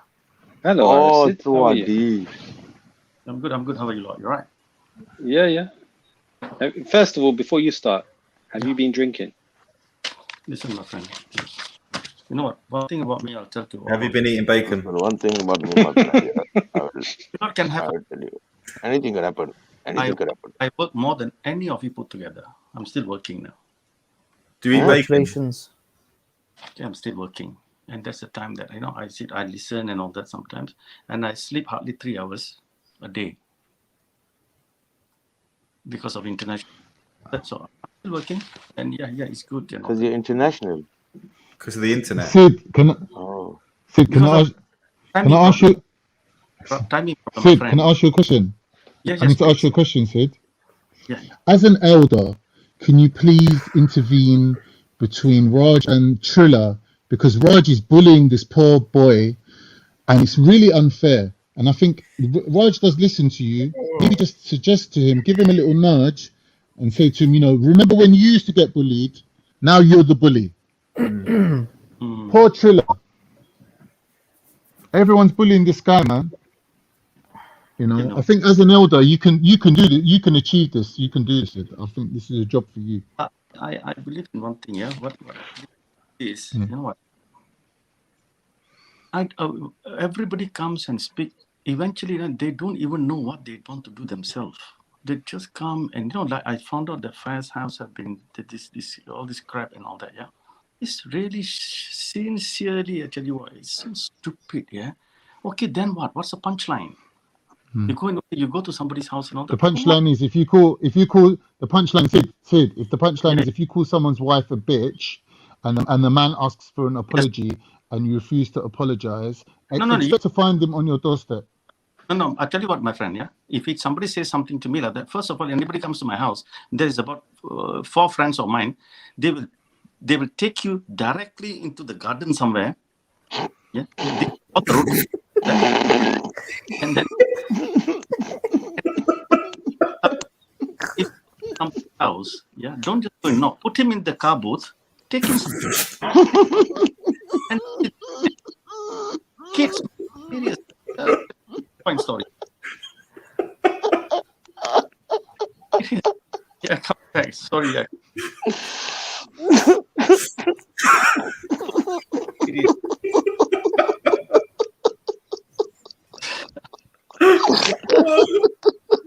Crying now.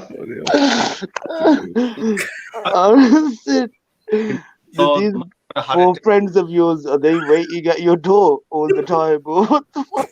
No, seriously, grow up, bro. Seriously. And they put you in the car boot. Somebody came to the door. The mother, I don't know who it is, but the mother got a heart attack. The son decided to take a photograph of the car registration number, don't know from where.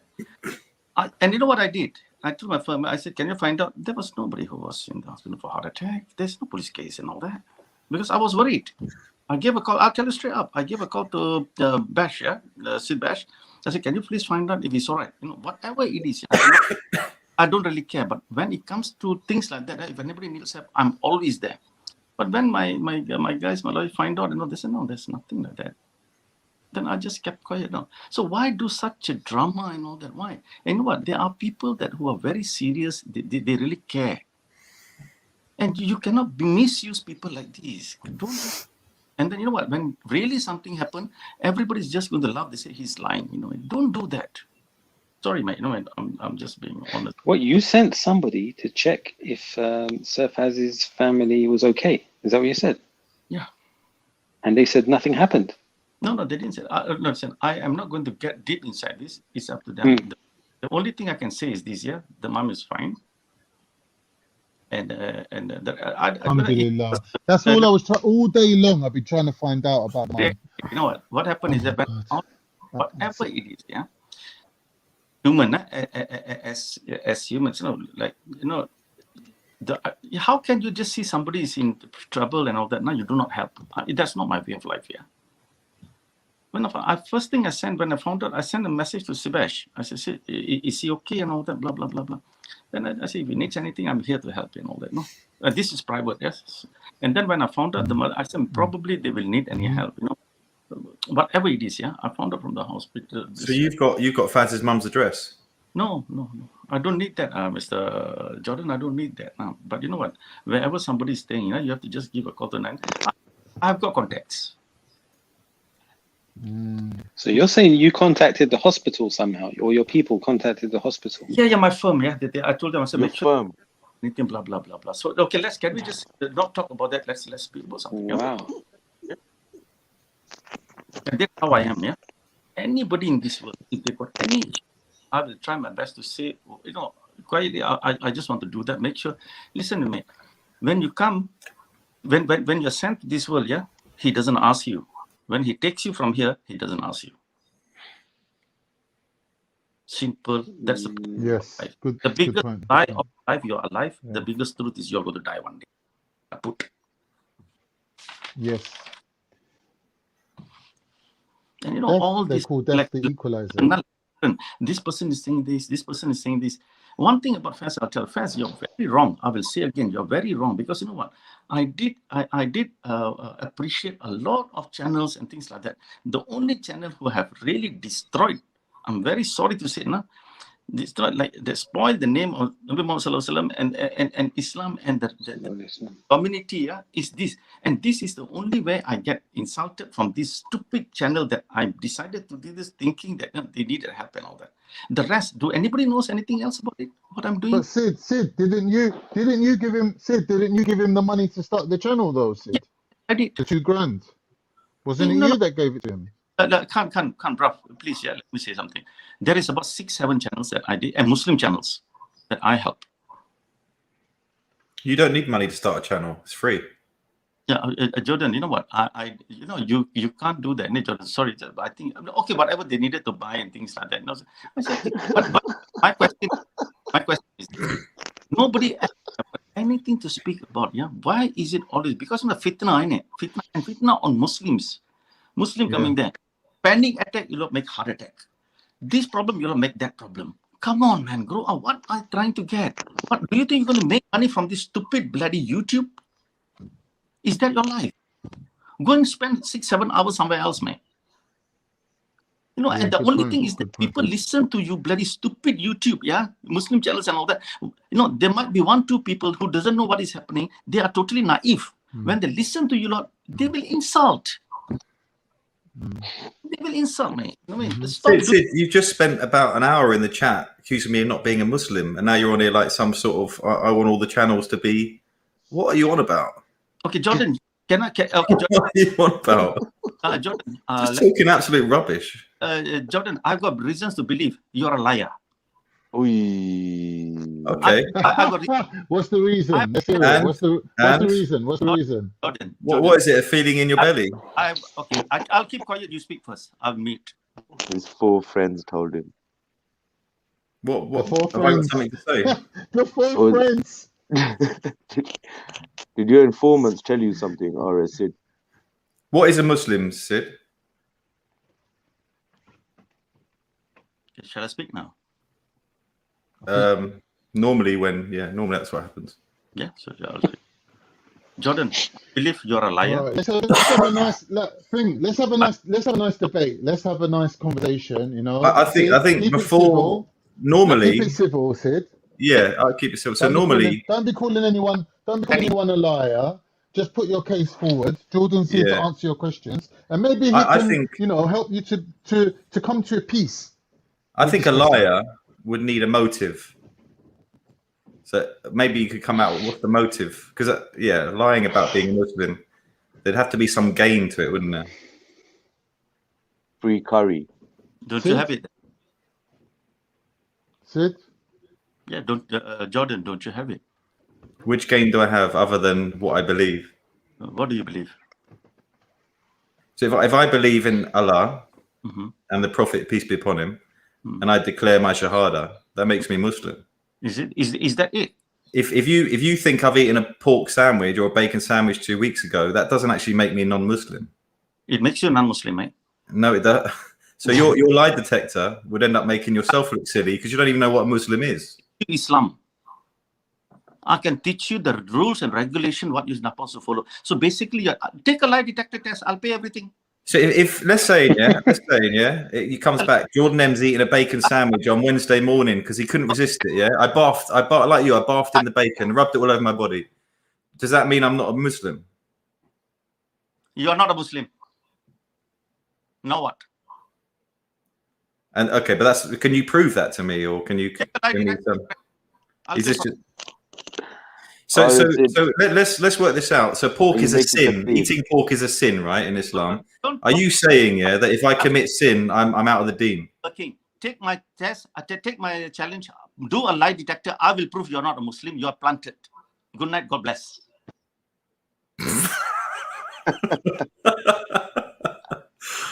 Oh dear. That was weak, wasn't it? That was bloody weak. It was like, how many questions was that?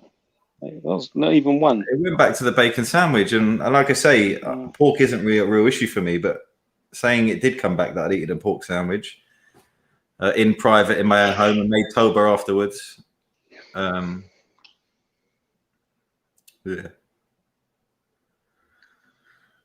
By the way, how do you book a lie detector test? Is there some way you can actually do that? Maybe it's 4 mates wire you up to the car boot. I've never done that before. The thing is, ordinarily, I'll be cordial with most people, but I've seen this Sid, the way he moves around. I've seen what he said about the Prophet Muhammad, peace upon him, and he comes back every time like he's some kind of peacemaker. Like there's got to be some mental illness going on with that guy.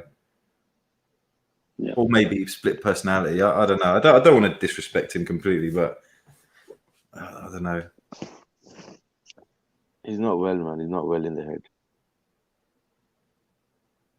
He's not right.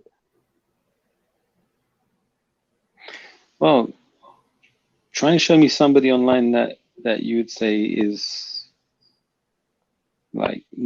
okay, has no issues mentally. What? Has that written you off as well, reactionary? I'm going to say... Who am I going to say? You don't have to mention my name. Leave me out of it. I'm going to go with... I don't think Rando is mentally ill. Wait. Yeah, Rando's not mentally ill. I don't think Jat is mentally ill. No. I don't think Sid Bash is mentally ill. No. I don't think Nin Cullis is mentally ill. Nope. What about Khan? He's sitting right there, Jordan. No comment. No, I'm just kidding. I don't think Khan's not mentally ill either. I don't think you're mentally ill, Luton.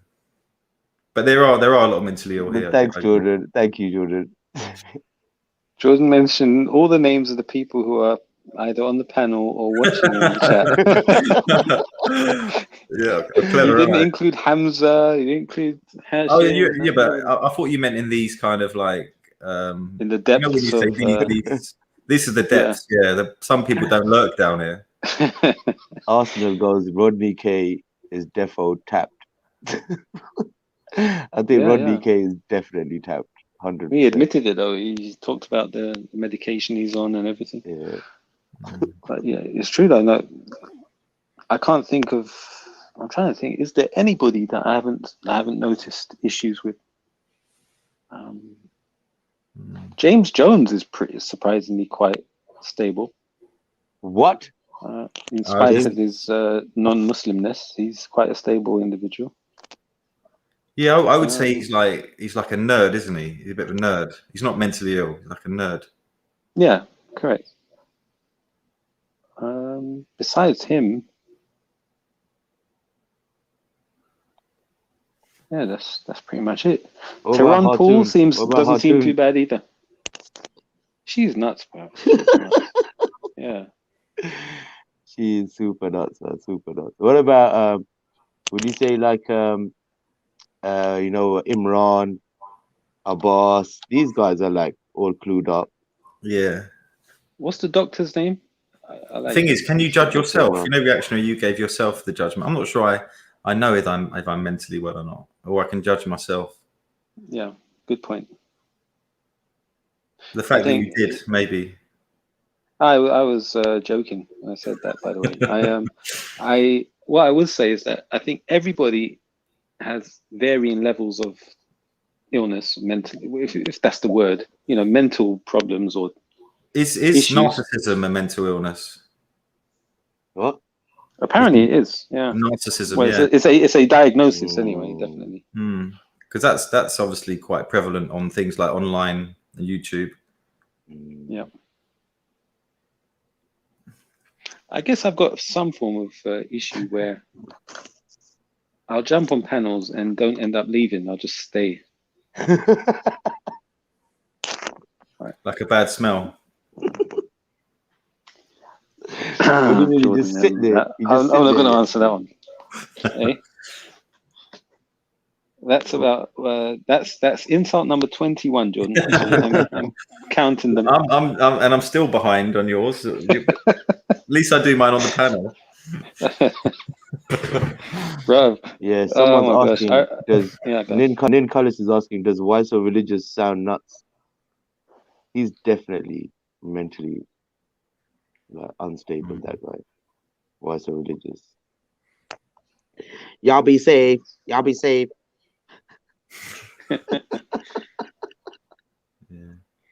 But your books say this. I can't. Nah. Sometimes I could do his accent. Sometimes I can't. He does that laugh sometimes when he thinks he's made a good point, doesn't he? He goes like this frantic laugh. Yeah. It's such a sincere, like genuine laugh, isn't it? Like, yeah, that's funny. Have you heard James SC laugh? Oh my gosh. Oh, he goes completely. Yeah. But whenever I've interacted with James SC, he ends up swearing at me, like losing his temper. I don't get how James SC, you know, a lot of the Islamophobes or the atheists hold him up as like a respectable kind of like debate force or like a. I mean, can you imagine? Like, I mean, I see why. He's got some. He definitely. He's got that sort of. I don't want to say autism, but he's got that kind of thing where he researches and does stuff like that. But he just comes across so badly, and like you say, he goes mad. I've had a good chats with him in the park, and he's actually been always respectful. I guess he needs to be in the right mood. Yeah. I think you see what happens with.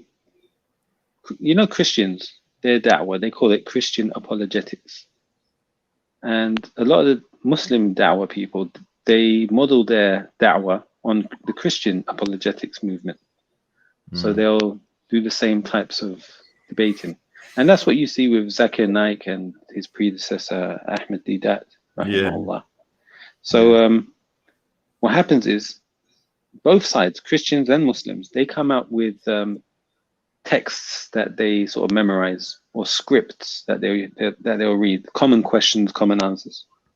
And what James S.C. tries to do, he'll try to come from a perspective or bring nuances that wouldn't have been considered in other scripted things. Yeah. And they'll seek out hadiths which aren't commonly read. Yes, exactly. Yeah, it's quite easy. It puts Muslims in it puts Muslims in a position where, okay, this might be an authentic hadith, but I'm not familiar with it. What do I say? Yeah. If I reject it, it makes me a kafir. If I accept it, it makes me sound like a misogynist. Yeah. So, and if you yourself don't know the context or anything about that hadith, it's very hard, isn't it? Yeah. To then... Yeah. Yeah.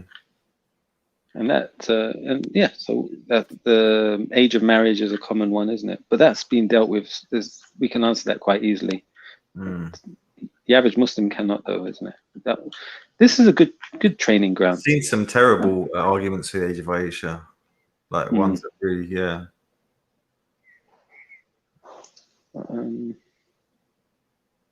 But it's a tough one. So do you remember when I spoke to Black Van Man about the age of Aisha? Oh yeah. So my plan, I knew, you've got a guy who's insincere, that he's sort of, pandering to the far right. He's got a whole, I knew he had 500 viewers on his live stream pointing at me, what do you think about this, sleeping with a 9-year-old? I was never, ever going to throw back any sincere, even attempt to answer his questions like you would, like if someone who's genuinely asking. You just have to end up like throwing questions back. What do you know about it? You tell me, and end up just because there's no value otherwise, and you can get yourself in. People can tie you up. They get that soundbite off you. They get that sound, but like Ali Dawah, Tommy Robinson got that soundbite. Would you let your 9-year-old? As soon as Ali Dawah said yes, he kind of that was then a far right talking point. Ali Dawah said he'd let his 9-year-old daughter. Black Van Man, interesting you mention him. I don't know if you were there at the time, but he came, I think, he was in the chat of Sir Faz's show one day while we were on the panel. And he kept asking about Aisha radiallahu anha and how old was she when she got married. So I said on the panel, Black Van Man, how old was your mum when she got married? And he couldn't answer. So interesting, I didn't know that. Yeah, his nickname was BVM, right? So we said, all right, let's Google it, because that hits him from a couple of perspectives. His mum might not have even been married when she conceived him, right?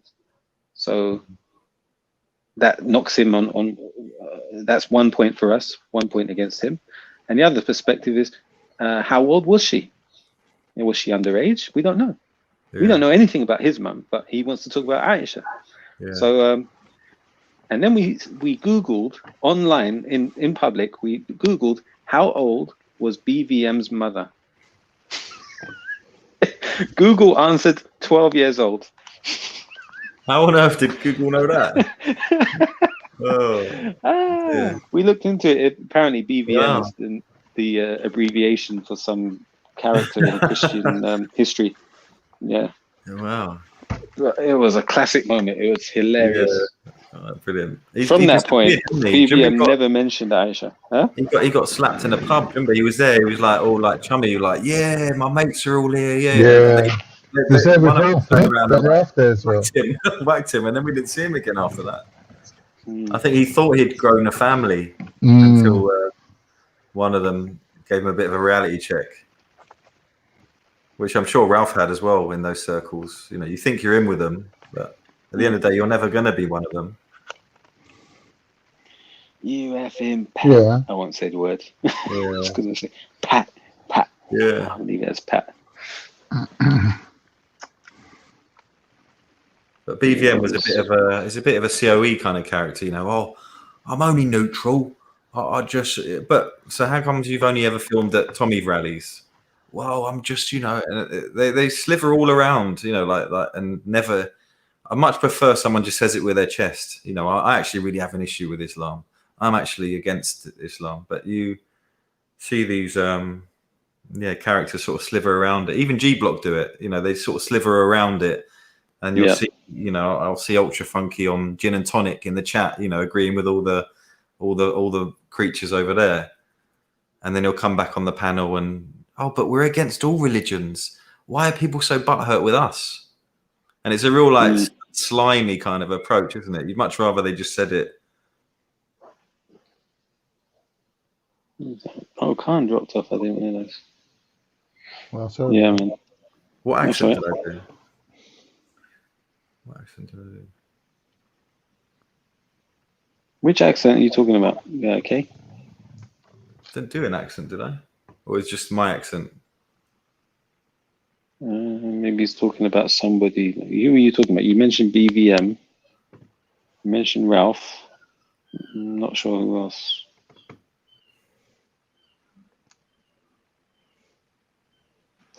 Yeah. Do you know what I thought was That's a really good, interesting debate? Yeah, go on. I mentioned it while you lot were gone. Shamsi versus the Jewish guy, and it was about abrogation. It was really interesting. I don't know if you've seen it. It's on. It's under the title was Moses black? Because I think that was mentioned somewhere in the debate. But it was a really, like, if you look it up, it's really interesting. He was debate. black, from my understanding. Yeah, but the fact that Jews don't believe in abrogation was quite interesting to me. And the way they got around it is by saying that each particular prophet was sent with their own specific scripture for their own people. So there was no need for abrogation. So that what was God told Moses to tell his people wouldn't have applied to Jesus and in his time. Apparently, So expired. That's their position, apparently. So by that logic, surely shouldn't they then accept the Prophet sallallahu alaihi wasallam? Well, sorry, I wanted to mention a quick side point. Looking at Speaker's Corner, from the times of, let's say, Kalam and Sarah and whoever else was on camera, until now, how many characters have come to attack Islam and have now disappeared? Yeah. Defeated. They've just left. Good point. Gary but disappeared. Islam still remains. And Mansour still Gary there. Google still there. Gary Google came and went. You remember that Kalam, one Sarah. Christian that would debate everyone and would just be shouting after he was losing? I can't remember what's his name, man. Kane. Kane. Now he was another weird one, but it was another one before him, way before. Jason. Jay Smith. No, not Jason. Not Jason. Man. Godwin. No, it was some white preacher. Jason Burns. No, not Jason Burns. Jay Smith. Jason. But we're missing one Looney Tune. I'm trying to figure out who it is. Bob. Yeah. Dang, man, I can't remember.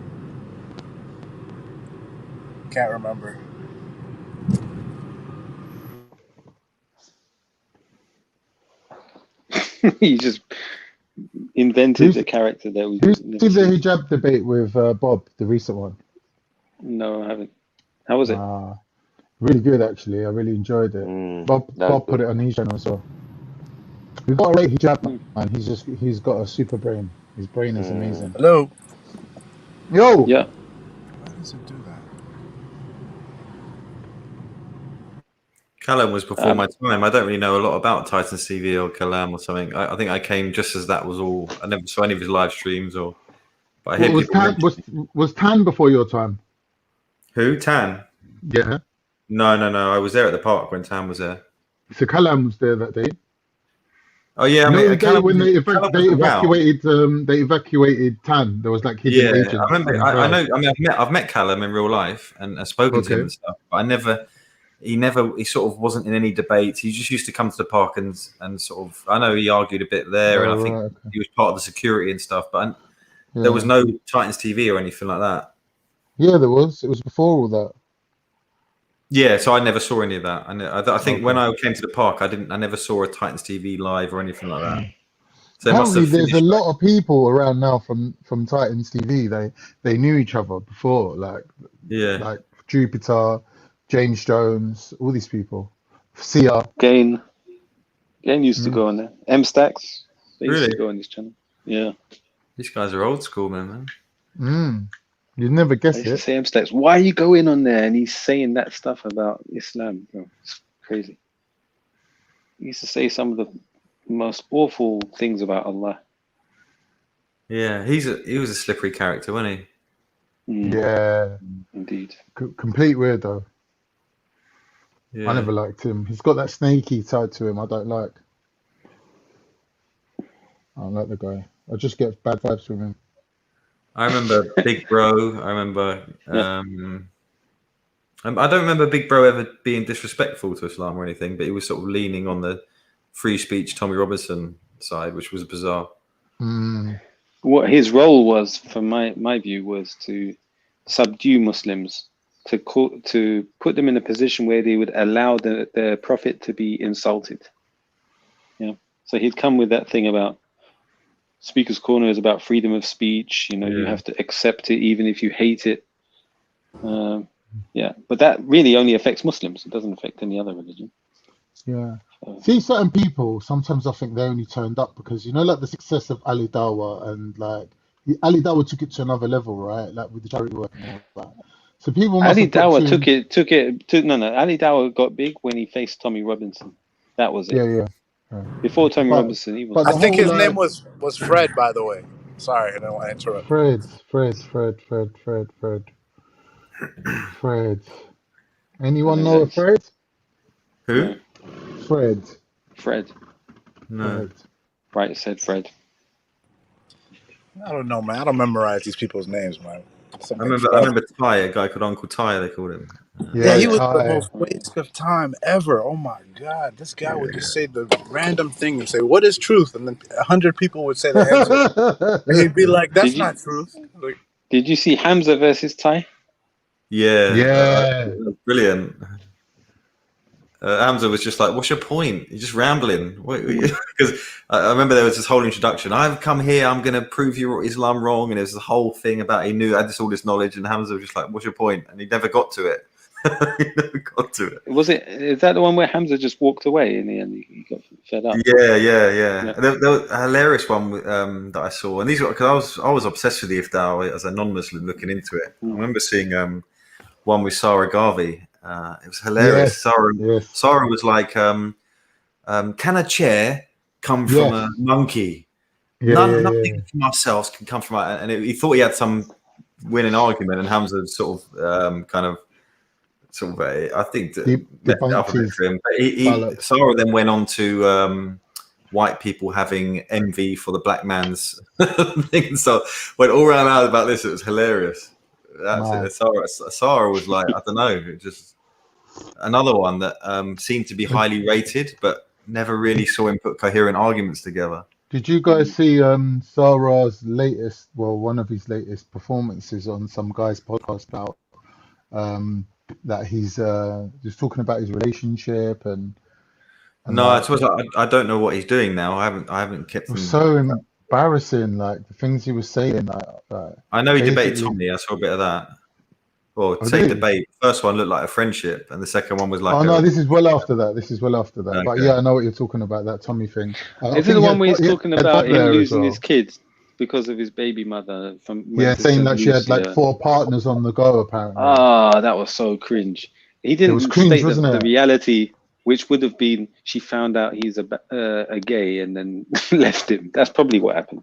Well, if you and your partner are split up, right, and you make an agreement that, for the sake of the kids, you're still going to stay there, and she's like, all right, we'll sleep on the sofa, you need to respect that woman. If she's going out on dates and things like that, bro, you don't need to see that with your eyes. Just turn a blind eye, right? But instead, he's phoning her up and, I know where you are, don't deny it. I seen your car parked that side. So she come home and she was like, well, pack your bags and go then, innit? Yeah. You get me? I don't know what to believe with him. I don't know if he's acting or telling the truth. To me, it's madness. Crazy. Because he is an actor, isn't he? That is his job. So who knows? The maddest bit was when apparently his kid told him, Daddy, I went on a bike ride. And he was like, oh yeah, with who? And he went, with mummy's new boyfriend. And he was like, has he got a bike? And he went, yeah, Morrison's back. he's got your bike. He uses Shame. your bike, Dad. Gentleness. Like, and then apparently, like he said to his ex, like, I want my bike back. And she was like, well, I spoke to my boyfriend and he said you can have your bike back, but you got to pay for it. So what is Sarah now? Is he mostly on YouTube, Instagram? What is he? Pole dancer. What is he? I thought he's a pole dancer, wasn't he? Who's a pole dancer? No, he was an actor who played a Oh gay no, character. Jedi was the pole dancer, wasn't it? There's no evidence of that in Jedi's defense. Oh, Yeah. All right, Colin. Well, why am I going to lie, bro? The man's a pole dancer, he's a pole dancer, but obviously if he's not a pole dancer, why are we calling him a pole dancer? It don't make sense, does it? I swear he's a seaside man. You know, if you're a dancer as a profession, yeah, right, and you're from Poland,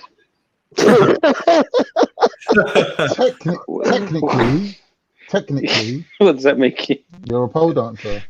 Yeah. Thank you. Reactionary, man. Your brain works overtime, you know that.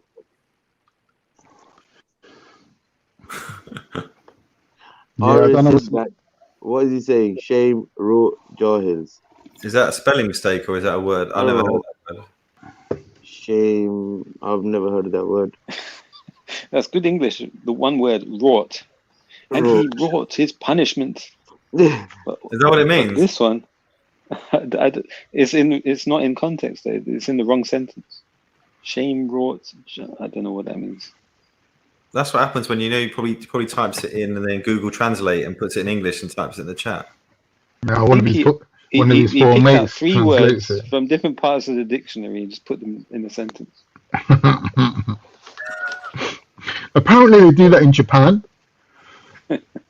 Like they want to name products and things after English, like so they just pick out 4 random English words and put them together, and apparently that's what they do. It's normal out there. Do you remember Hussein Thomas? I used to love watching Hussein Thomas at the park. It's a shame he left. Has he did he make a conscious decision to leave? Like, why doesn't he go there anymore? I mean, he was on TikTok when I was on there, and he's on there sort of telling them all music's haram. He's in the wrong place really because none of them are going to listen. Yeah. But I think he found Speaker's Corner very. There were a few instances, weren't there, that happened? I think there was a few. I think one was him and Suleiman and him and Kalam. Yeah, I bring the ting thing and all that. Oh yeah, that one. Yeah, I remember. Who was it who said that? Have you got the ting? That was Sarah. I swear it was when it Veli. It was Veli, innit? Veli's brother. Was it Veli or his brother? Leon. I think it might have been Veli. Yeah. That was silly. Oh, is that the guy that they spoke to? Is that the guy that was with Muhammad Tawheed? Is it Hussein? Yeah. Yeah. Oh yeah, he was normally. I mean, he was on TikTok. He was on TikTok. You're right. Yeah, he was normally the peacemaker in the park that would try and stop fights and try and reason with everyone. Yeah, I really liked him. Really genuine guy. But he had a speech impediment, right? A slight stutter that used to play up sometimes. Yeah. He does a lot of work for sort of people that, because his name is Street Ordained, so it's for maybe people that have been raised on the street and then converted to Islam. That's kind of his speciality. That's very highly admirable. Yeah. The last I saw of him, he was being interviewed on Dawah Man's channel. You know Dawah Man? Oh yeah. The podcast. And I think they were complaining about Yasser Qadhi. Jordan, what's your speciality? Love is in the park. That was funny, that one. The couple sitting on the bench. I don't know if I've got a speciality. So a couple of comments in the chat. To the ducks. That was funny. That was embarrassed those two on their first date. Yeah, putting them on screen for everyone to see. They were loving it. Yeah, I was going to say a couple of comments in the chat. We're talking about Gang and how Speaker's Corner was okay until Gang arrived at Speaker's Corner and brought a lot of negative energy to the place. I'm not sure about Do that. I thought that I thought they were part of the energy of Speaker's Corner, and when they left, it sort of died down. Yeah. I mean, I used to stay quite late sometimes because I used to enjoy it and I used to go eat with the brothers. And all I remember is that the music would come on. They get these speakers. They do some freestyle rapping, and then they come round. And normally it was they'd have a topic and they'd be quite emotive. And I thought it was quite interesting, some of the stuff in the G circle, we called it. Yeah. My favourite gang clip was when Raj was with them. And he was going, yeah, I used to be negrophobic. I was like, Raj, you're such an idiot. I remember when Raj arrived at the park without a turban, I think, and he was trying to be as relevant as he can by sucking up to everyone. And I remember, he used to do the rounds, right? He used to go around. Yeah. Little tramp. Sorry.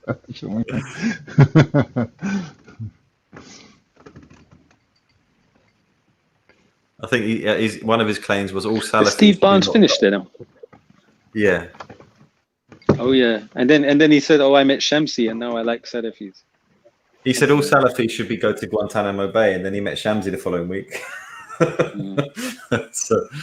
And then he said, "Actually, I've changed my view because I'm like that. You know, I can change my view. I'm very open like that. You know." Oh yeah. Do you remember when he turned up with a list of people that he felt should be arrested, and my name was on there as well? And he read them out. Yeah, he had a list of people. He's like, right, you're going on my list. And I was like, he's joking. He's not serious. And I see the video, and he's like reading out my name. I was like, no, this guy's an idiot. You know what? That may have been one of our YouTube colleagues emailing him, asking you to be put on an MI5 list. Could be. Do you know one of my favourite debates? And you'd be surprised actually, because I thought it was. So I remember Vinny Sullivan turned up, Reactionary's boy. He turned up, and Raj and Manny were there. Like, I don't know if they were like Team GB. It was like, yeah, we're gonna talk about British values. And Jedi turned up. That was a good one. He firstly completely destroyed Vinny, and then Manny Cinder was just at the back, quivering, and Raj tried to intervene, and Jedi shut them down every time. Yeah. It was brilliant. I think Jedi wants to. He's pretty good, I have to say. Yeah. And who's the other guy? Do you remember Online Wipe? Tried it on with Jedi, and Jedi wiped the floor with him. That was hilarious. Hey Jordan, yeah, good videos though. Online Wipe. I grew to like him. Yeah, really good quality. Yo, brother Jordan. Yeah. Salam, brother. Hey, can I ask you a question about something? I want to know if you know anything about it. I don't know if I asked this before. Yeah, do you know what happened to Godwin and the devil? What's his name? Devil, right? Daniel. Daniel.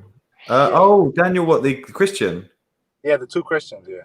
And Godwin and Daniel, yeah, good question. So I've spoken to Godwin actually, and Godwin is actually quite a funny guy off camera. We had one, I think we got caught on camera once, and I think he was asking me, "Why are you Muslim?" And I said something, and then I started making the fun of his shirt. Yeah, he asked you that too. Oh my god! He had this red and white striped like waiter shirt on. I couldn't resist. They always wear those popcorn shirts, man. I couldn't resist it. But look, man, he asked me they're so weird. He asked me the same exact question off camera after he tried to debate me or something. The same question he asked me off camera. He's like, the first thing he said, come on, let's talk. I go, all right, what? He goes, why are you Muslim? I'm like, are you serious? Like, bro, you just got done trying to, like, you know what I mean? Just trying to just tell all these lies and stuff. Now you're being all friendly, and the first thing you say is, why are you Muslim? Like, I'm gonna explain to you. Like, come on, man. Like that kind of weird thing. He just like asked me this strange question. But that's crazy. He asked you that too, because he seems to have, I think it's like they have a script. I'm telling you, they study like some kind of Bible script for Muslims, where they debate you. I think a lot of them took a beating each week, didn't they? And I think Hattoon turned into a complete wreck, and the others just stopped coming, because there used to be a girl called Lizzie as well that used to come down with Hattoon. She stopped coming. Yeah, she used to. Who? PC Lizzie, the one who's like a policewoman. Yeah. Blonde Lizzie. Yeah, she looks like someone off the bill. Adnan and Hamza, I think, would just destroy her in debate. But also, I think a lot of the Dawa people boycotted some of them, like just wouldn't give them any time. So I guess it became pointless for some of them. Yeah.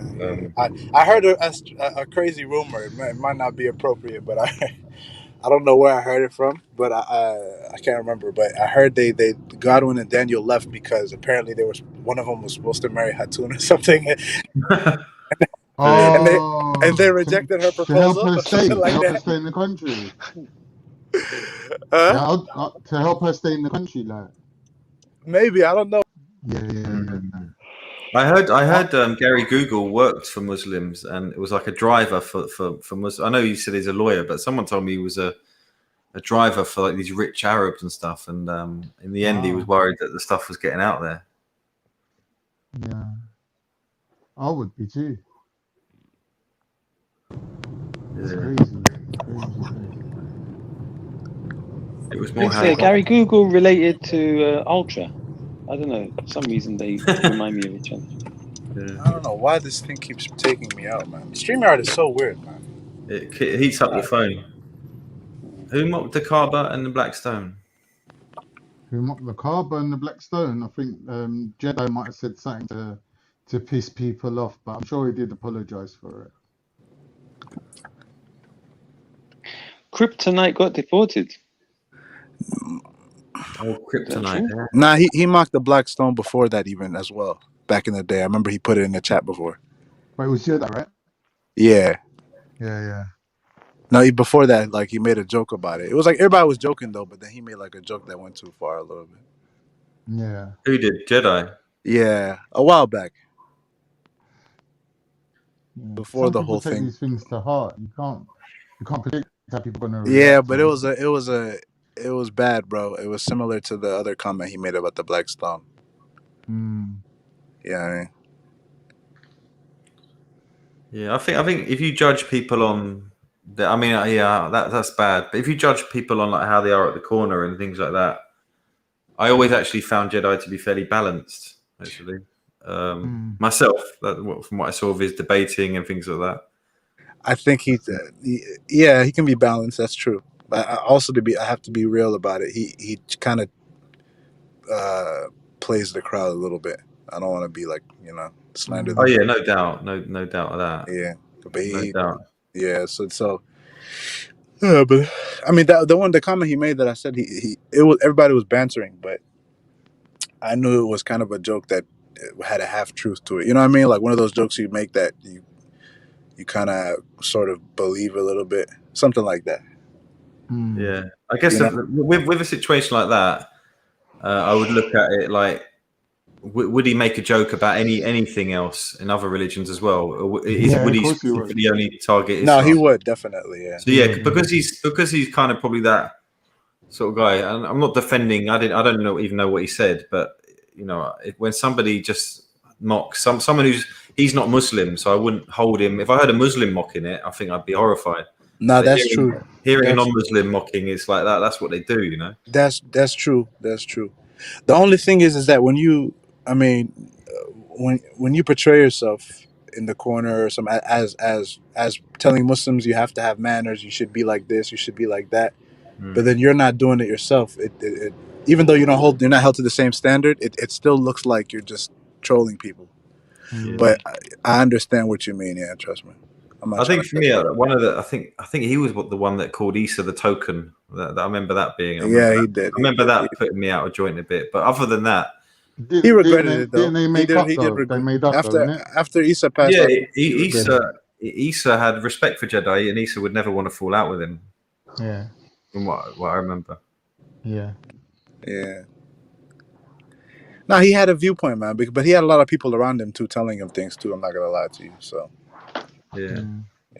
My personal experiences with Jedi have never been good. I think it's just maybe a clash of. Well, I don't know. I think he thinks I'm a Fed. Really?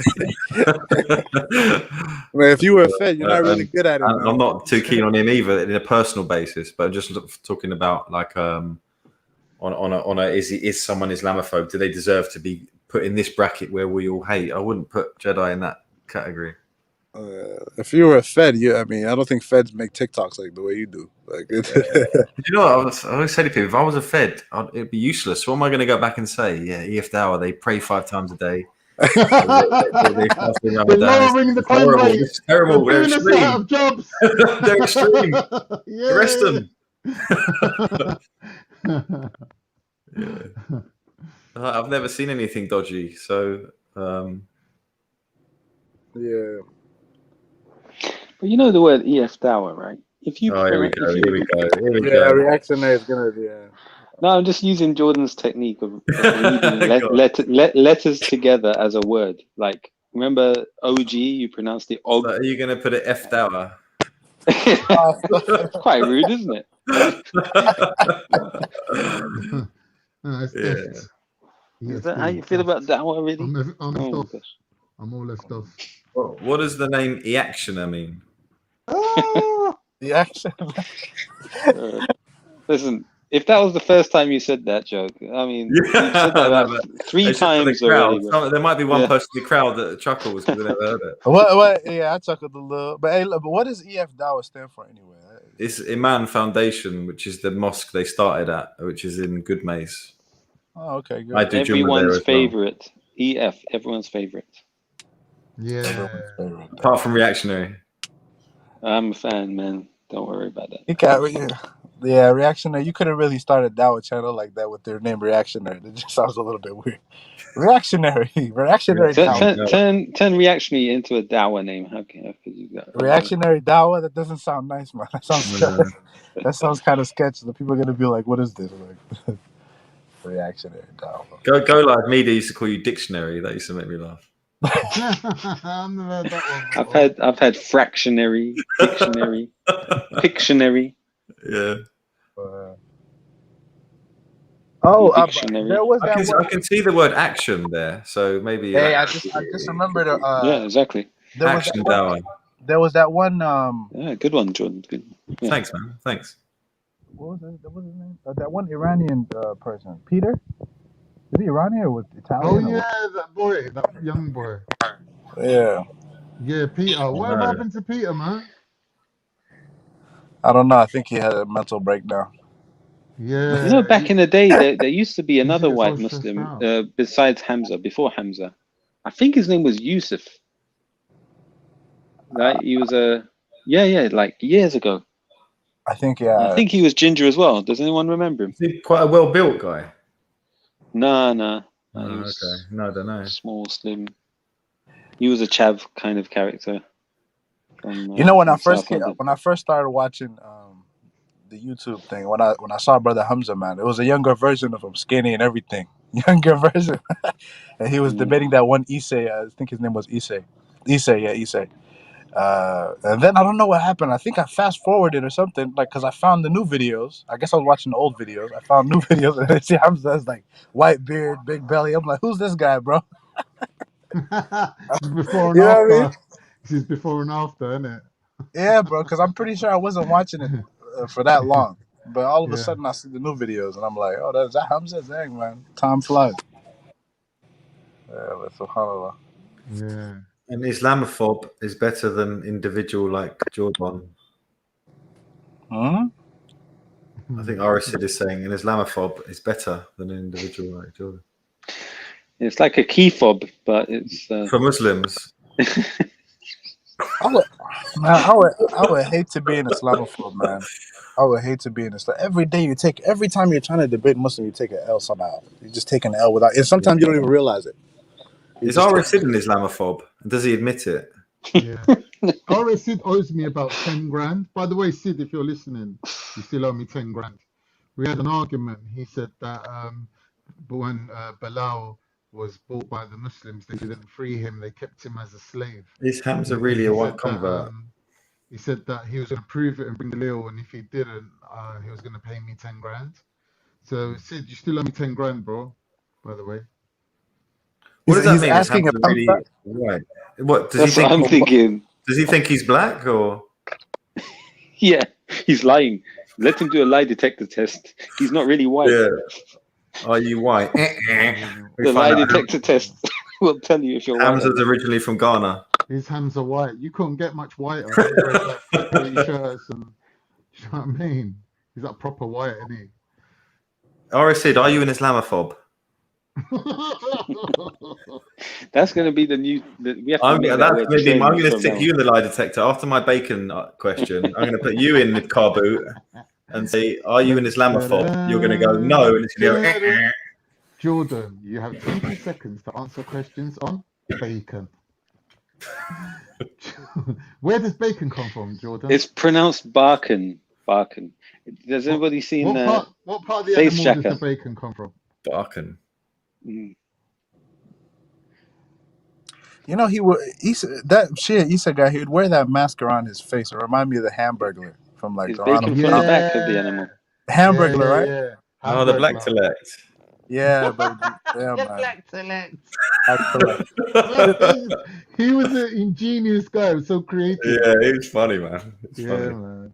Called himself Black Select. What the hell? Remember, he used to join the sister circle. I love that.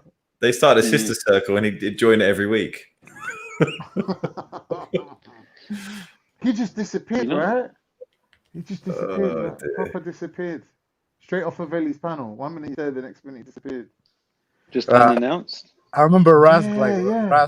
I remember Ras just went on him one day because he kept like interrupting people speaking. He was interrupting Sunni Isa, I think. I remember that video. Actually, I watched that a little bit of it. And then Raspic just went off on him like, "Get out of here, Blitz!" And everybody was telling him, "Man, get away! We don't want him to hear you, bro. You talk too much." Isa was preparing for COVID ahead of the curve. Ahead of the curve. I think it's possible that he might not be around. Is he not going to answer my question? He might have died of COVID, man. Chill, man. You don't know that for sure. I want to know. Is he Oh yeah, do you remember Issa used to say this comment on the screen? Yeah. I remember he said to me once, he goes, "The white man joins the Sunni savage monkey beasts. This is like the perfect glove that fits the hand." How do you come up with that? I was worse because I was white and a Sunni. I was like his absolute, like, he couldn't, when he looked at me, he couldn't even like stop gagging. Oh my gosh! What did I do to you, Iris? Let's see. Reaction. This is the last time I'm coming on or listening to you, as I respected you to be a real Muslim, but I was wrong. Can I say something? Iris said, "Man, you go on everyone's panel and then you get so emotional. Like, come relax, man." And then the second thing, like, nobody wants you anyway. Nobody accepts your challenge because they don't think it's a challenge, bro. What's funny is when he says to people, "I'm disappointed in you," like your uncle, like that you really respect. Yeah, I'm disappointed. I was gonna send you 10,000. He doesn't realize no one cares. Yeah, man, crazy guy, bro. He went on Jedi's panel one time and they wanted to kick him out. They're like, "Bro, we don't know what you're talking about." Like, yeah, that was so funny. Even they were like, "Bro, what are you talking about?" Yeah, that was mad. I enjoyed that. Fully enjoyed that. Yeah, bro. I'm telling you, this guy will lie. Listen to you guys agreeing with what did you guys even agree with me with? You know, he's gonna say tonight. He's gonna say tomorrow I'm going to make 200-page document against Quran. Watch. You have to answer by midnight. Bye bye. And then he goes and then he doesn't do it until like 2 weeks. There's nothing. All he has. I'm just worried about 4 blokes coming to get me and put me in a car boot and tapping me to a lie detector test and ask me about bacon sandwiches. I have 300 companies, right? I pay more tax than anybody in England, and believe me, I pay more tax. Nobody help Muslims more than I do. Oh my god, psychopath. Oh man, they get so. 9/11 was an inside job. They get and so 5G is like 1400 over 1400 years people have not been able to refute Islam, man, and these guys come online like with their crown on their head. Oh, I can refute Islam, watch, I can do it, believe in me. And then they fall on their face, man. And especially this guy, RS Sydney or whatever. RS Mistake. You know, his initial spells RSS. It's RS Mistake. And I would have the last laugh. What does pronounce RS in your way of reading letters, Jordan? Rasid. Ars. Rasid. Oh yeah, I thought Ars would be more apt. Arsid. I thought his name was IRS one time. IRS. Bro. I don't think you guys know what that is in Alaikum salam, Wolfgang. Alaikum salam, Wolfgang.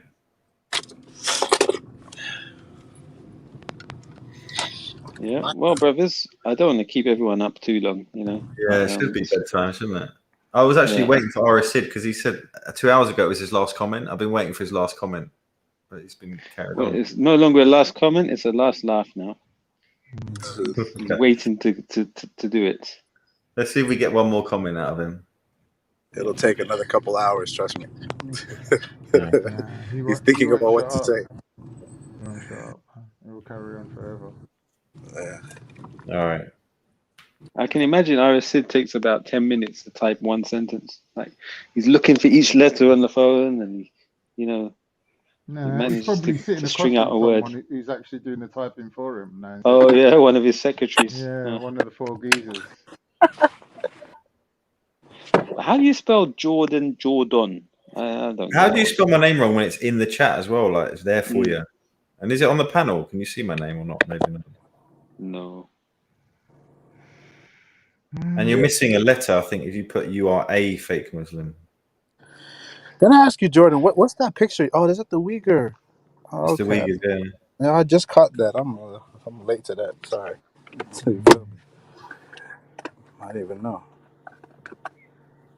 It's a good design, I have to say. Whoever made that up. Yeah, it is. I tried to get anyone that subscribed to change it to that for a while ago. There's a few going around with it. Inshallah. Jordan, do you know why the Uyghurs' color is blue? I actually don't. Can you? See, all the Turks used to use the color blue. Isn't it? I think it was from a flag. Yeah, the flag's blue because it represents the sky. Okay, brothers, I'm gonna get off. If you guys are still on in the next 10 to 15 minutes, I'll jump back maybe. Inshallah. All right, bro. Pick up. Walaikum salam. Walaikum salam. The difference is my PA does my job and I can afford it. Ha ha ha. Is that the last laugh then? Okay. That told we finally us. got the last laugh. Yeah. Yeah. I've actually got a PA and she doesn't charge me. I want to get a PT. Well, is it a virtual PA? You've got to try and be a bit more charming, Sid. Yeah. Don't need the PA, you need the PT.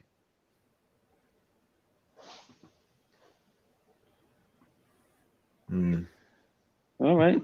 I think that might be a good time to end it, folks. Yeah. So big up to the panelists. Jordan M and Khan Ito.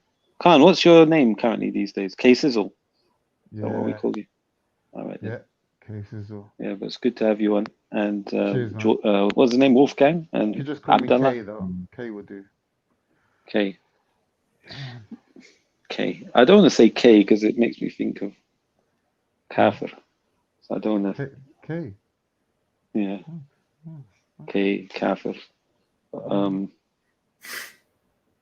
Khan sounds good. All right, K. I'll call you whatever you want me to call you. So, yeah, with Just that. call me Khan, man. That's my name, innit? Like, but really, my Muslim name is Ali. You can call me Ali. Is it?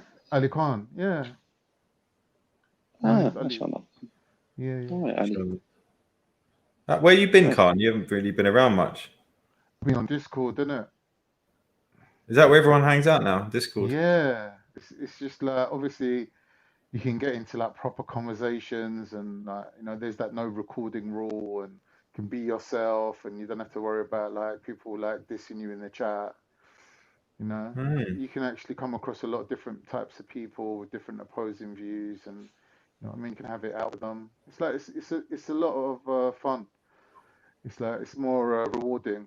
If you want to engage in debates and conversations and that, I find it much more productive than YouTube. I think YouTube's like I disagree with you, bro. Why, bro? To me, I got bored of Discord after 3 days. I had every Really? argument you could put, you could possibly have, every topic. Mm-hmm. Socialism versus free markets versus, I don't know, Islam, nationalism, ethno-nationalism, civic, everything, bro, everything. And yeah, I came, I saw, I conquered, was I think, how I felt. Nothing could touch my arguments. And that's narcissistic. I'm quite arrogant. Enjoy listening to you as well, to be honest. But I felt it became an environment that was a sort of data collection exercise. Well, you've been hanging around Ralph too long, man. Well, they're just people sitting there as mods for 12 hours, not involved in the conversation. Who does that? Who just listens for hours and doesn't give an opinion on anything? So hasn't a lot of this fitna all come from Discord as well? No, yeah, not at all. What fitna? What's come from Discord? Yeah, it is from Discord, isn't it? How? In Ramadan. Well, these are well around each other, but I stayed out of it. Like, I think if everyone stayed out of it, it would have just fizzled out.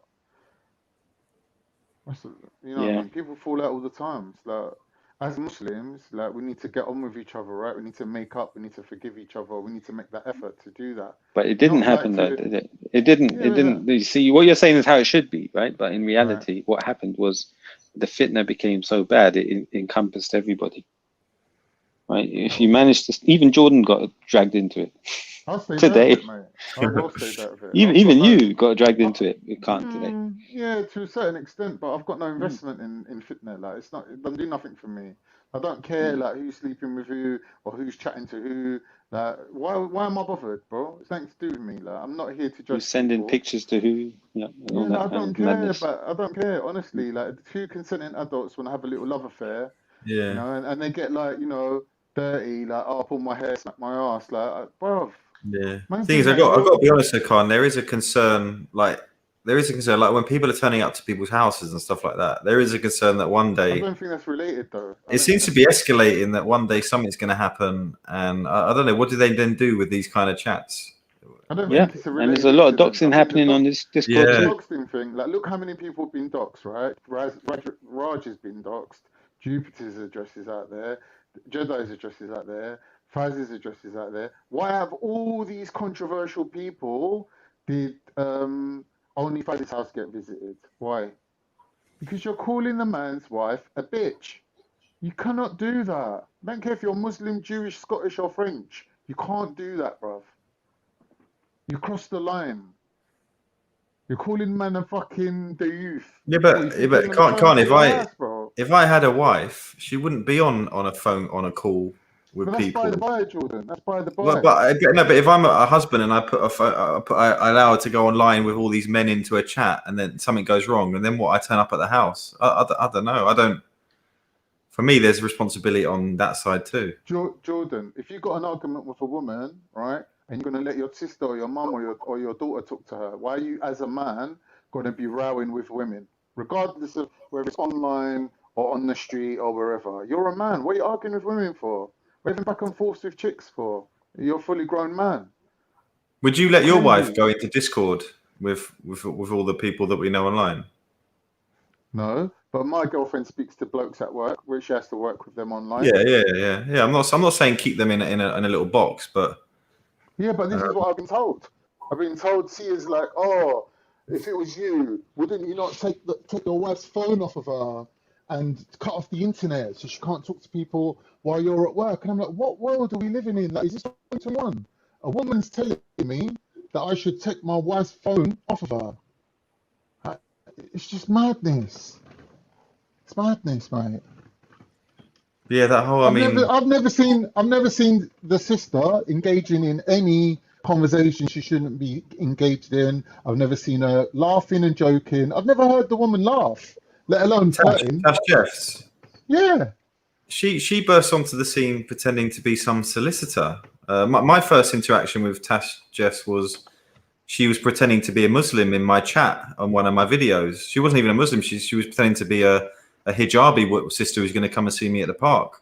That's how my first interactions with her. And then on Lions Den, her husband came on and started having a go at me I said, look, I don't care what Tash wears. I'm just saying, why did she lie? And he sounded like a nutter. He sounded like a complete nutcase. Are you saying that your first interaction with her, she was indicating she wanted to meet you? Let me clarify. So, you know my chat with Raven about the White Devil? Okay, yeah. She was in there saying Jordan's bang out of order. He needs to, and then I responded to her comment because it was quite a heavy one. And I tried to reason with her, and she said she inferred that she is a Muslim sister who wears a hijab, and I need to treat her with more respect and stuff like that, and that one day she's going to come down the park and speak to me. It wasn't in a threatening way. It wasn't in a threatening way. But I found out. I then saw her on YouTube a couple months later saying she's interested in Islam. So she wasn't even a Muslim at the time, and she was also pretending to be a solicitor. So I just thought this is just like must be some kind of So I've just stayed away. I've just stayed away from it since then.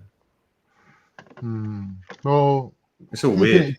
Keeping it general, you think all the girls should come off the internet then, Jordan? Is that what you're saying? No, all of them. Yeah, I think if my wife was involved in beef and I knew online in the back of Discord where she's going to be arguing with men, I think I'd probably advise her against it. I wouldn't stop her coming on a panel and just talking about topics. But I don't really want her in Discord having arguments and meeting with blokes trying to sort out fitna, and I don't know. And then what am I expecting is going to happen? Here's the argument that was put to me, right?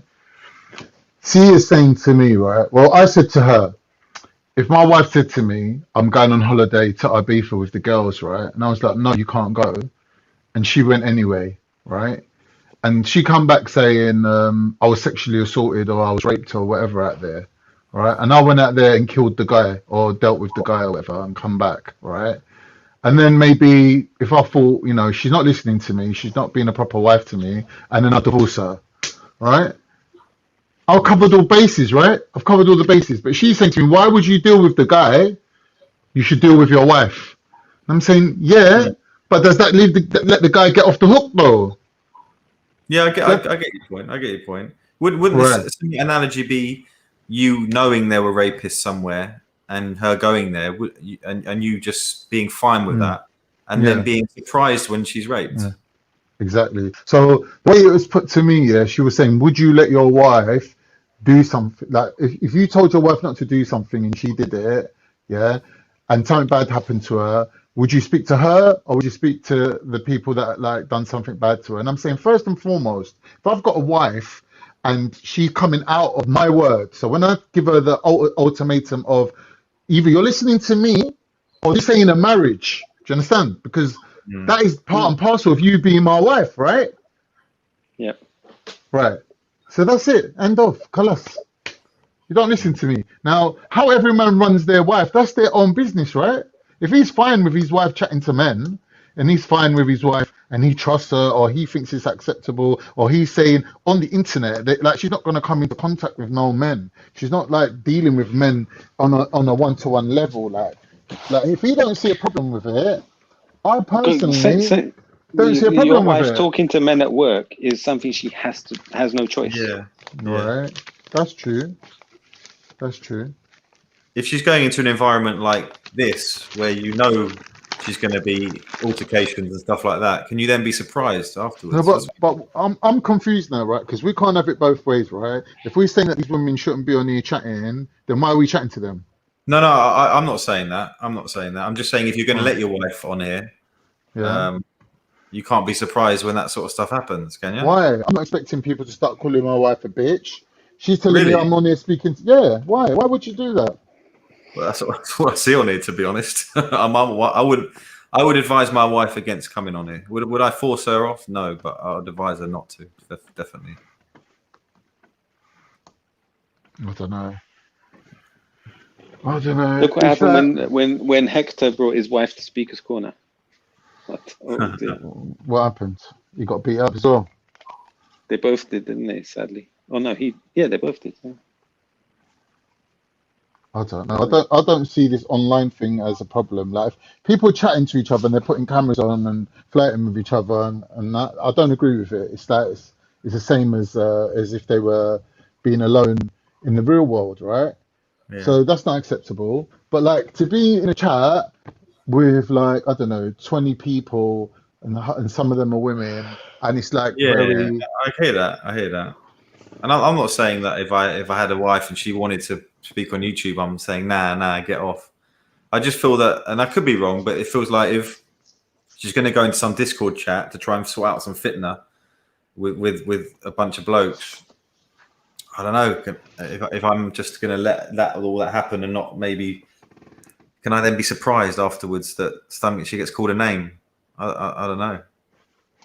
I don't think it's the fact that she got called the name. Yeah, from what Faz has explained, the guy phoned him up and tried to speak to him, right? And Faz just give him the runaround. Like he didn't give him an apology. Like, all right, as far as I'm concerned, you called the woman a bitch. You owe her an apology, but you also owe the husband an apology. So you owe 2 apologies, right? At this point, the man's phoned you up to speak to you, and you give him some long runaround about, oh, I want to speak to you and your wife together.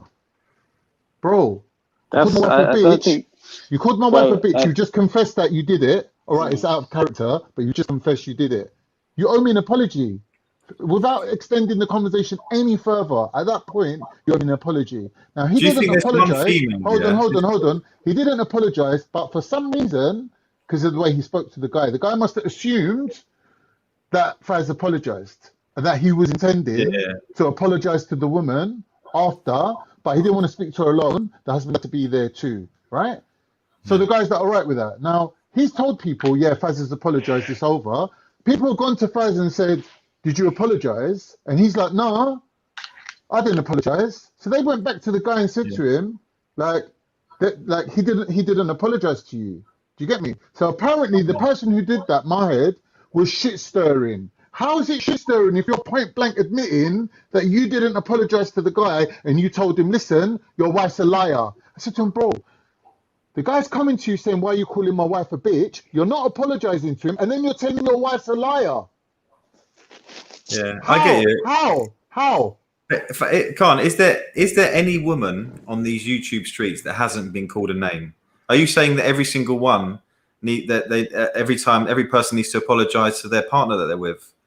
I don't understand. What's your premise? Well, every single woman that you can name, whether it's, I don't know, let's say Jen, Wallace, Sia, every single one of these women. They're all single. But saying they aren't. Are you saying when they call Zubaydah a name, right? Zubaydah. So if Zubaydah, every time someone calls Zubaydah a name, Waleed should turn up to their house. No, I'm not saying you should. Or should Waleed? One minute. Hold on, Jordan. I'm not saying he should. I'm saying it's his haq. It's his right to ask you, why are you calling my wife a bitch? That's his right to do that. Yeah. Is it fair to say to Waleed in that instance? Why don't you take Zubaydah out of that situation so she's not?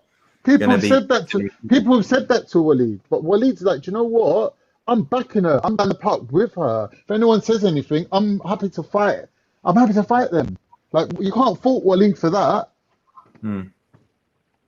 I don't understand, to be honest. Yeah, I hear you. I'm not saying people should fight. I'm not saying people should turn up at each other's houses. But I'm saying, is it his right to do so if he should feel the need to do so? And I'm not saying that he should stop Zubaydah coming online. Like if Zubaydah's in it doing something on a channel or a thing or some of that, and just out of nowhere someone calls her a name. But if she's involved in some arguments and stuff like that, and she's doing meetings on Discord and stuff like that, I don't know. I think I do get your point as well, Khan. I do get your point. I guess I'm trying to meet somewhere in the middle. But all right, well, let's talk about it seriously then. Like, what would you say, as a man, as a husband, your duty is over your wife?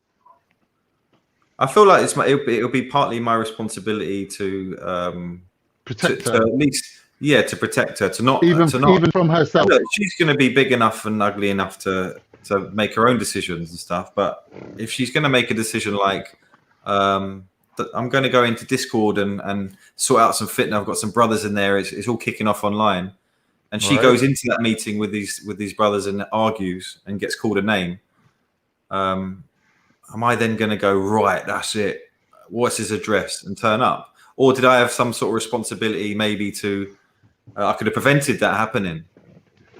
I would say if the person is saying, "Excuse me, brother Jordan, in your conversation with my wife, I believe you called her a bitch."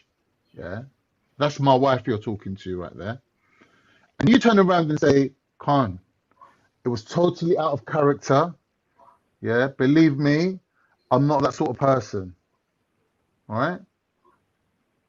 Surely the next word out of your mouth should be an apology, right? You should be like, "I apologize to you for dissing your wife, and I apologize to your wife." Yeah. End of conversation.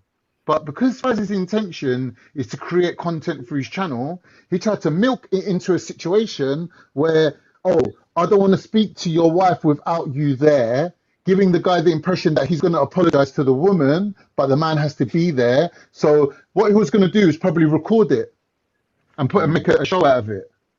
So your intention isn't to apologize. Your intention isn't to give the guy his haq. Because if he's got haq on his side, then you haven't. Both people can't have the haq, right? Only one of them can. So if you owe him an apology, put your hands up to your apology, and that's it. End of. And would it matter to you? Would it matter to you, Khan, if, let's say, and I don't know, I don't really know, I wasn't there for the conversation, but I guess the way I feel like the way you're painting out is that Tash was very reasonable, and Faz then kicked off and called her a bitch. If it was both ways, if there were insults and cusses going both ways, does that make a difference to your decision? What I'm saying is, if there was other women there like Sia and all that, like and Faz wanted like what Tash dealt with, surely he could have asked them to deal with it. Like, you got women on your team, right? You can use the women to talk to the women. You don't have to go and beef women yourself. Like, you know, growing up, I've seen bare times where a girl's gone to fight another girl for a boy. Like, there's been times where I've had trouble with girls and I've been thinking, shall I call my sister? Like, because I'm not going to beat up a girl, or I'm not going to argue with a girl, or I'm not going to get into a slanging match with a girl. So I'm thinking, should I call my sister to deal with this? 9 times out of 10, I've been like, well, 99% of the time I've been like, nah, I don't want to get my sister into trouble because I know she could deal with it for me. So I'll just walk away from it and leave it. Like, but if you want to do something, there's a message for you on the screen. Yo, who's this? Safaz Live at Reactionary. Tell this prick to stop lying on me. Well, jump on the panel, bro. Like, I noticed you don't want to jump on the panel when it's not your show. Like, when you got nothing to, like, what are you doing? Recording this right now? You're going to use it on your show. It's all likes and views for you, my friend. Man come to you and said, apologize for calling my wife a bitch. You need to apologize, end of. Like, we're talking about this fucking 3 months later. Stupid, bruv. Stupid. It just shows you've got no honor, you've got no integrity, you don't even understand what haq is. The man's in his rights to ask you, why are you dissing my wife? How does it need to go any further than that? I don't care if you're Bengali, Turkish, or what, bruv. Every honor is honor, yeah? Haq is haq. Come off it, bruv. Like, who are you kidding? Oh, we was going to talk about it later. Why are you talking about it later? Madness, bro. Madness. Faz, here's the link, bro. You can jump on and... I jumped on earlier to talk to Faz. I got roasted by his 2 friends. So I got no more time for Faz, bro. Like, Faz, you're going to get an easy ride with me, bro. Like, know that. Anything you give me, I'm giving it back to you.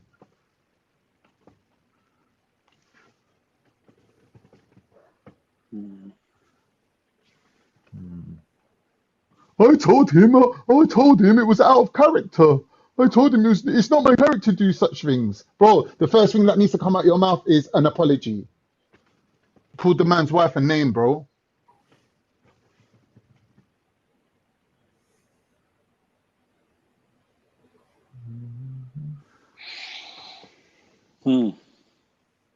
Look how sly people are with words, though. Convincing the guy you've apologized to him, sending him off with no apology. When he's telling people, yeah, it's all right, Faz apologized, they're like, nah, Faz said he didn't apologize. Do you feel like a lot of this is us kind of guessing anyway? I feel like for me, I don't know the full details. I'm just going on what I... But I went on there and spoke to the guy myself. Why do you think I'm on there not I'm on there getting roasted by idiots? Why do you think that is? I'm trying to speak to Faz, innit, about what really happened. This is all Faz's words. What I'm telling you. I spoke to him today, bro. Don't understand. You're calling a man's wife a bitch. I'm not saying it was the guy that turned up at your house, yeah? I don't know who turned up at your house. But let's say for argument's sake, the guy's turned up at your house.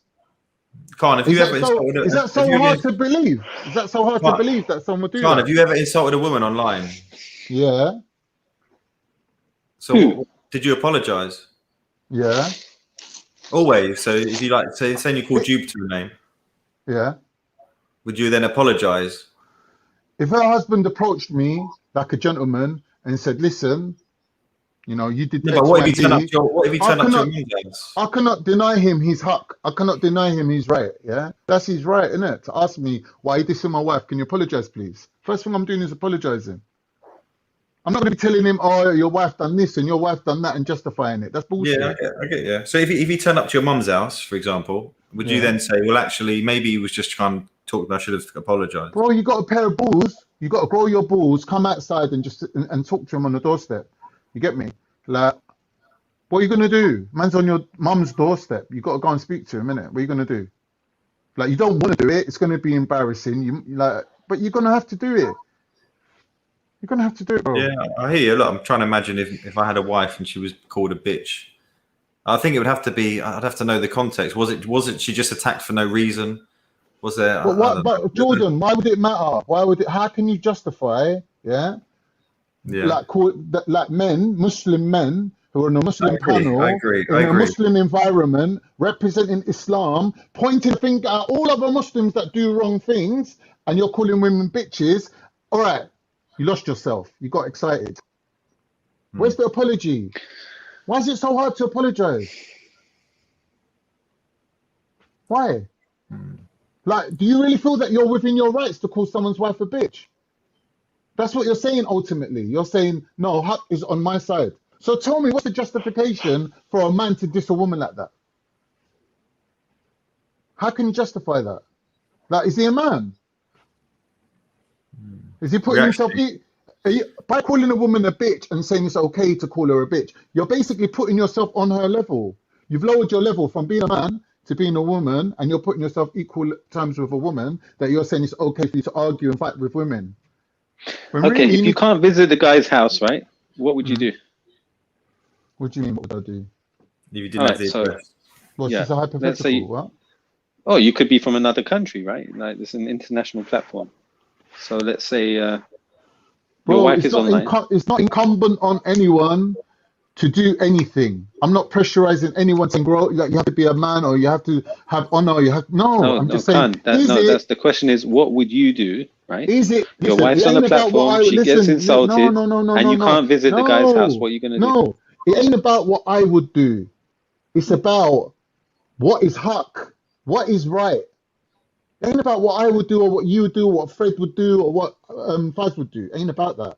It's about who has got the haq, who has got the right, who's in the right. If you call someone's wife a bitch, they will come to you and say, "Why are you calling my wife a bitch?" Okay. All you got to do is apologize. It's closed. And if he doesn't, then what? What do you mean, then what? Then what are you gonna do?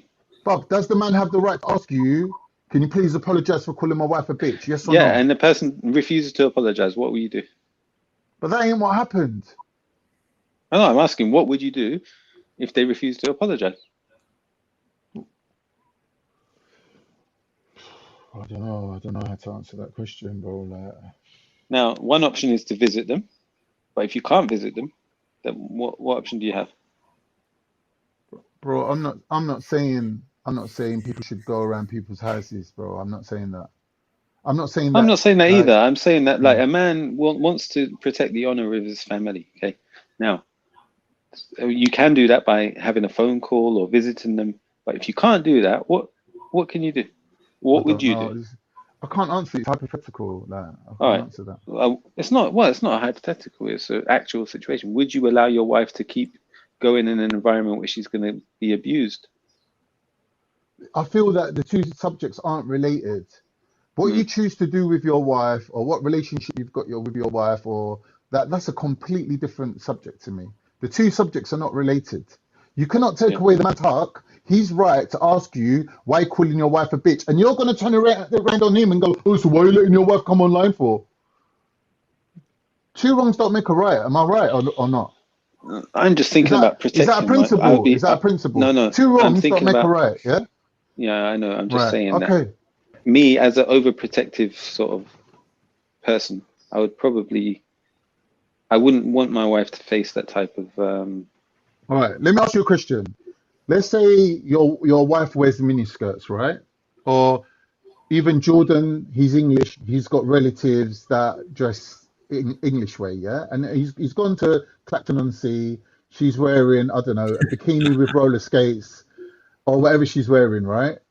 And someone, like, you don't agree with how she's dressed because you're a Muslim, right? But she's not Muslim. She's saying, all right, I'm gonna wear what I want, right?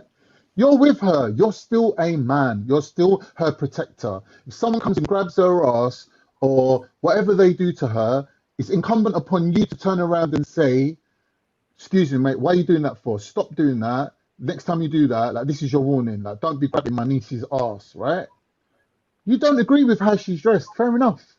But that's a different subject to you having to be the person to say to the person that grabbed your niece's ass, why are you doing that? Can you stop doing that, please? Do you understand what I'm trying to say to you? You added a warning in there, which obviously didn't happen in this situation.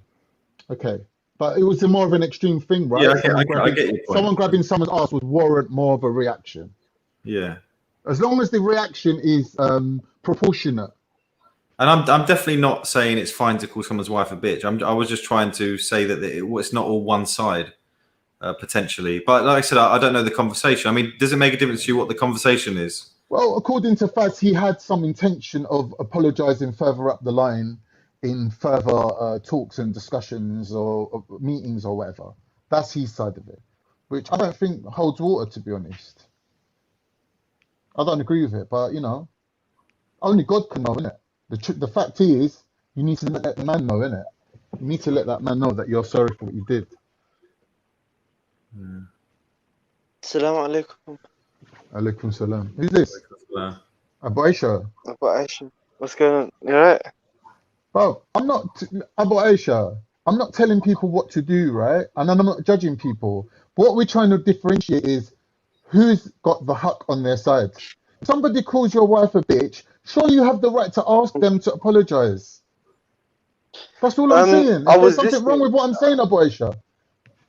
Look, I can understand your perception, yeah. I understand things from your perception, what you're saying and everything like that. But personally, why would my wife be in a situation where she's talking to weird men that are going to call her a bitch?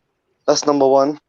Number two, like, I don't agree with anyone calling any women a bitch. Obviously, that's not acceptable, especially a Muslim, yeah. However, having said that, is you got to ask, like, no one just wakes up in the morning and thinks, oh, you know what I'm going to do? I'm going to go online. I'm just going to call this Muslim lady a bitch. You don't do that. You know, there's a reason, whatever leads to it. And, you know, as I've been seeing what's been happening in the background, and it's not just one-sided, you know, like, it's not just, oh, you know, one side is doing the wrong. It's both sides are as guilty. It's not as insignificant as, yeah, there's a big grey area. There's a lot of other stuff that's going on. That's not exactly true. Sir Faz was threatened. I'm not gonna lie to you. Sir Faz was threatened. Tash did make a threat to his parents. Said something like, "Oh, go look after your parents," or something like that. So there was some sort of insinuations about that. I don't know, Tash. I don't honestly care about Tash one way or the other. For me, this is just like an academic argument about who's got the huck on their side. Right? As far as I'm concerned, if you're a man and you're abusing a woman, there's no justification for it. Why can't you just apologize? I don't understand. Look, I totally understand that, yeah. Like, obviously, I'm not in this situation, this specific situation, yeah. Me personally, if I was to, you know, like, get angry and call a woman a bitch, then I would apologize for it, yeah. But then again, seeing with what's happened, outcome of what's happened, obviously we've got an individual who's something's happened online. someone calls someone a bitch, whatever. I don't know. I don't care. But in retaliation for that, someone's gone and driven and gone to next man's mum's house. That is crossing a lot of boundaries, and there's no justification for that. Whether someone calls your wife a bitch or a whore, you know, like your girl shouldn't be chatting to next man's on the internet. That's the reality. You know what I mean? This is not some where you can just get multiple people. I don't agree with that. If I got Huck on my side, yeah, you can't then diminish that by pointing out my wrongdoings. That doesn't make sense because, like I said, the premise is two wrongs don't make a right. Yeah, you're wrong. Yeah, it doesn't get you out of my wrong. I've been wronged, right? I've been wronged. No, I get you, Akhi, but I'm just saying that there's two sides to the story. How is the argument of your wife shouldn't be on here? Yeah. An escape route out of you called my wife a bitch. That's not an escape route. Like if it was my mum telling me, if I said, "Mum, I'm going to bust this geezer up," and she's like, "Why?" "Oh, because he called my wife a bitch, and it's my honor. I have to go and sort this out." Yeah. My mum said to me, my mum could turn to me and say, "I'm laughing at the messages. Sorry, not you." My mum could turn to me and say, "But son, why are you letting your wife go on there?" But here's the thing. Faz ain't your mum to even say that. No, that's not. Well, look, he ain't in a position to be questioning your conduct because his action far exceeds it. You've abused that guy and his wife in a unproportionate manner. You can't then say, "Oh well, your wife shouldn't even be online. If she weren't here, I wouldn't have had to call her a bitch." So you're the deyyuth.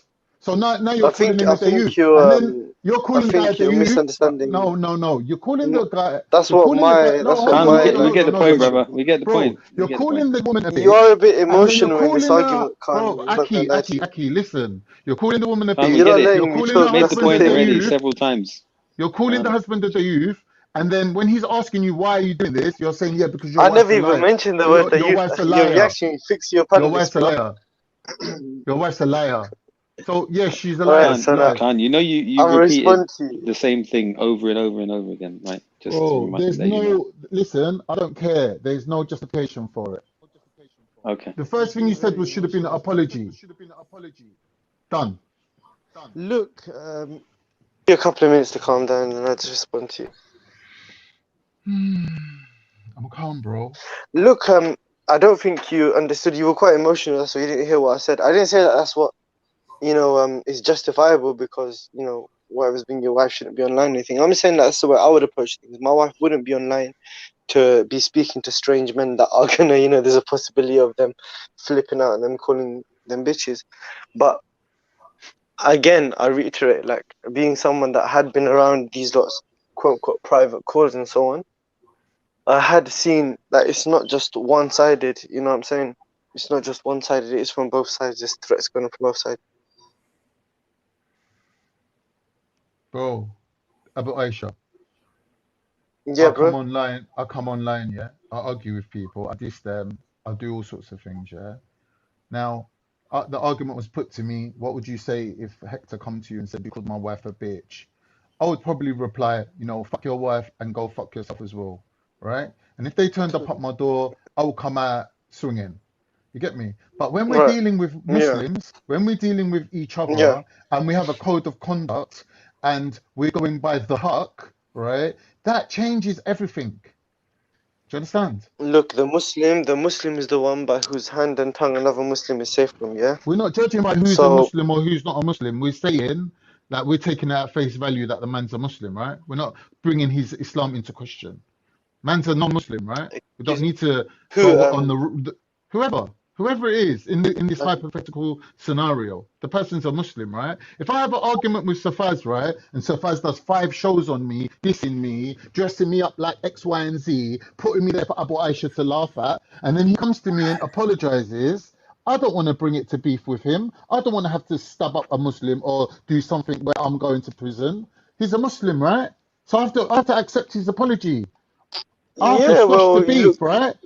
I have to squash the beef, right? So I'm treating Muslims different than any other people, right? If there's anyone else that done that to me, yeah, I might not want to ever speak to them again. I might always hold that grudge against them. Like Raj, for example.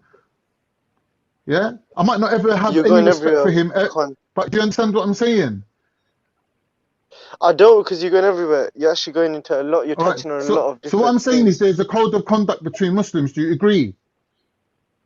I agree with you All right. that Even when I there spoke is a to code of Faz conduct. today, One, the guy's talking about someone who came to his mum's let house, me and he's turning around and saying, "Yeah, look, Allah, Khan, Khan, Khan. Allah According to bless this, the brother." Khan, He said, "Allah bless the brother. Khan, I Khan, got no Khan, Khan, problem with Khan, him." Khan. 1 Then he second. turned around Yo, and said, yo, "Actually, I had no yo, problem with reactionary. him Can you give back me a then." couple of minutes, or is it Bro, just why are gonna you be I'm cutting gonna me? get Why are you talked at? cutting me? Why are you cutting me? Because you're like going into like different things. You asked me a question. You didn't But I'm even gonna let me break it answer down. it. I'm You gonna asked break it about the down for code you of. though. I'm gonna break it down for But you. you haven't even heard my answer.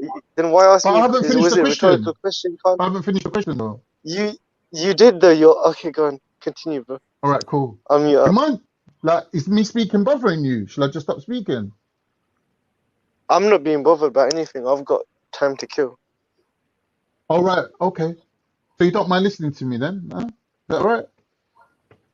You sure? I'm I not taking don't up too much of mind, your but time?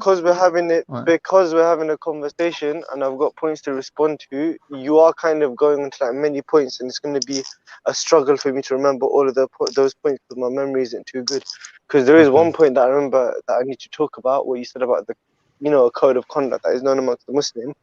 Isn't it a breach of the code of conduct by approaching someone's house or doxing someone's address, or, you know what I'm saying? So that's the issue of it.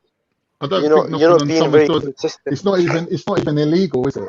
For me to come and knock on your door, that's not illegal. Oh come You on, got oh people come on, knocking on your Con. door. Hold on, bro. Obviously. Okay, so Hold on, bro. Is you're me saying knocking on your door that it's illegal? justifiable Is it me knocking on your door illegal? under the Sharia. Under the Sharia, you're coming to destroy. Your intention is that you're coming. Look, if I don't know you, can't look. Yeah, me and you are on good terms. Yeah, we don't have ups or downs. We just talk here and there, whatever. Yeah. I'm not going to turn up to your house and, I'm just coming and come for a cup of tea or stuff like that, uninvited. That's not acceptable. So Even you're saying that invited, I'm not anyone going who to come comes to to you your when I'm. 1 door second, let me finish my point. is a threat to your household? Let me finish my point. Can't you interrupting me? If you interrupt me, then there's no point in having a conversation with you because I'm you're sorry, being I thought very we were going emotional in this point. conversation. Listen, I thought we were being point for point. I thought we were going one We point at a time. we are doing point by point. We are doing point by point. But you Okay. just asked me a question. You're not letting me finish it. You asked me about does anyone that comes to your door, you feel a threat to it. No, obviously there's a certain code of conduct. It's not befitting for me to just I'll find out where reactionary lives and I just turn up his address. That's not acceptable. It's kind of crossing a line, and you yourself know that. How would you feel? Some next random matey online just turns up at your yard or your parents' yard, not even your yard, turns up at your mum's house and just starts knocking on the door or whatever. You'd be obviously thinking like, what the fuck? Well, that is totally unnecessary. So same way, there is a code of But where are conduct you that is getting just this known. from? Islamically or by the law of the land, or just you just Islamically, making, or you okay. just making this up As basically? for Islamically speaking, okay, if I'm going to visit you as a friend, okay, if I'm going to visit you, what I should do is from the Sunnah, I should knock 3 times, and I should wait a period between that is taken to pray for a cut, okay, and wait that time, and then if no answer, then to go, whether there's someone at home or not at home. That's one thing. The second thing, a hadith is that a Muslim is the one by whose tongue and hand another Muslim is safe from. Okay?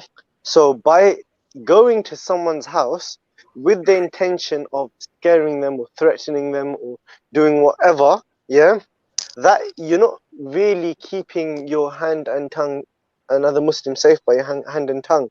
Secondly, if we're going to someone's house when you're visiting them under a condition of being a friend to them, if there is conditions in that where you knock only 3 times and then if no one answers you walk off because you don't know what they're in the middle of, you walk into someone's household. If that's for the situation of someone you're friends with, what about someone you're not friends with and you're coming with a threatening demeanor? Obviously this is not acceptable, and logic dictates that you can't just turn up to someone's mum's house or someone's house or anything like that. So you're now saying you can use the Sharia to justify your position, which is someone can't come and knock on your mum's door. Bruv, are you not understanding what I'm saying? It's all about the intention. The first hadith of Sahih Bukhari is إِنَّمَا الْأَعْمَالُ بِالنِّيَّةِ. So if I want to come to your house to give you bloody, Asian sweets for your wedding, then that's different from me coming to your house because I've got some online beef with you and I want to get you shook or something like that. There's a difference, okay?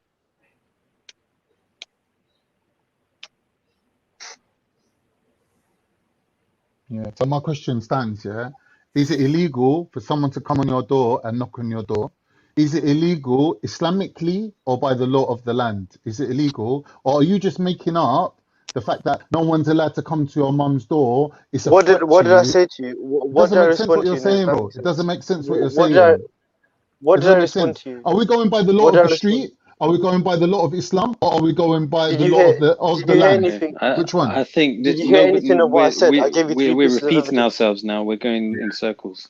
All right. Do we all three of us here agree that the hadith that this guy's brought justifies his point?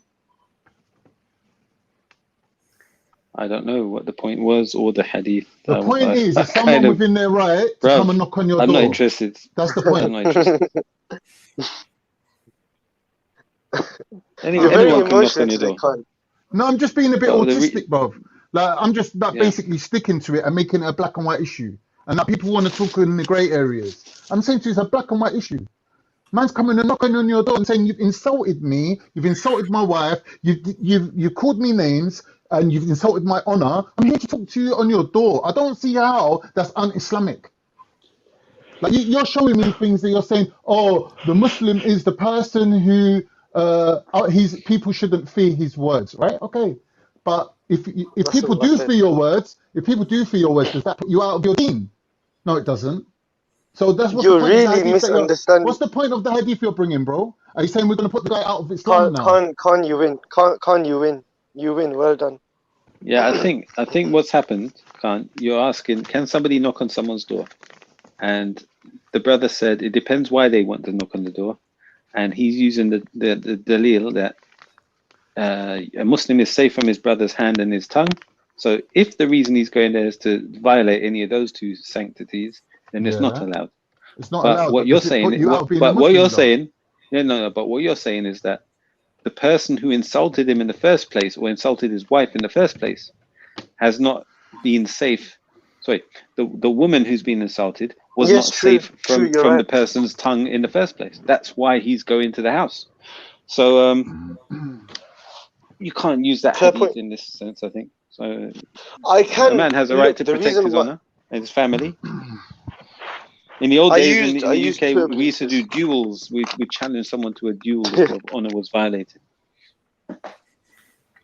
It's a real thing, bro. I understand that. I understand that actually. Obviously, by I'm going to be consistent. Of course, that is understandable. However, that wasn't the only piece of evidence that I used. This is like going to somebody's house. I personally believe, yeah, morally, that this is a line that has been crossed. And when I had been made aware of this, I was actually quite shocked with the sister No, I because I don't. I expected don't. more from her. Sorry to cut you, brother. I don't agree.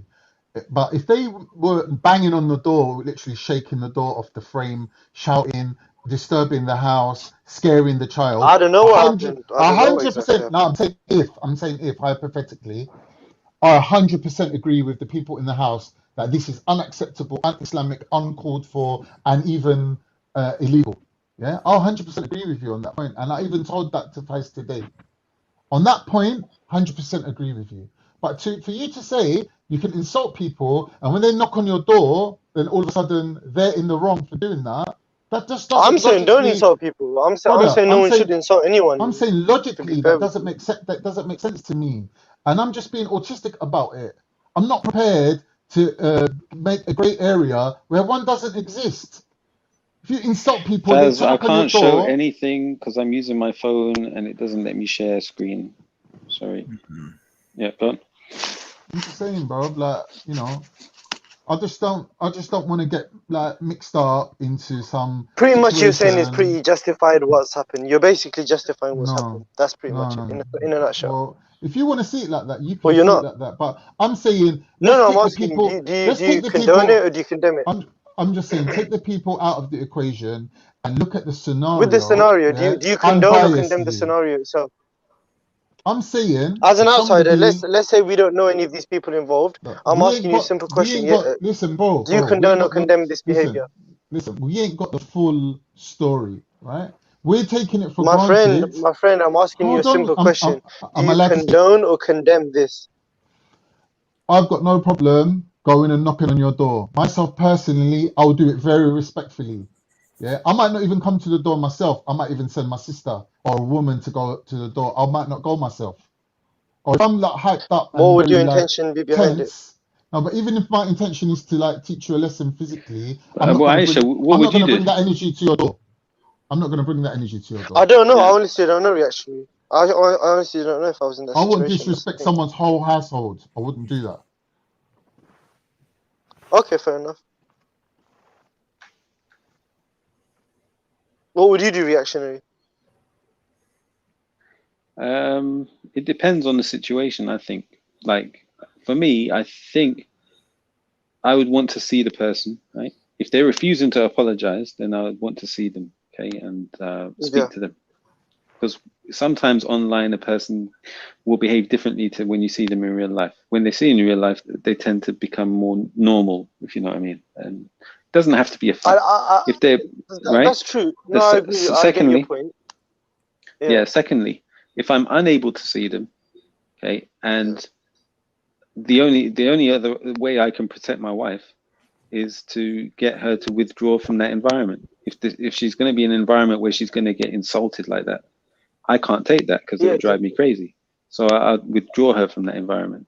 Now, if she wants to continue going in an environment like that, then it's a problem, as Khan said, because part of being married is that I've forgotten how he described it, but that's what marriage is. It's a respect for each other's wishes, right? So that's. Look, shall I tell you something that someone told me a few months ago? Yeah, I asked someone a few months ago, reactionary. Yeah, they were doing some strange stuff on the internet. Yeah, so I asked them, and they were quite intellectual. They weren't some dumb young kid or nothing. And I asked them, "Akhi, why do you do what you're doing on the internet?"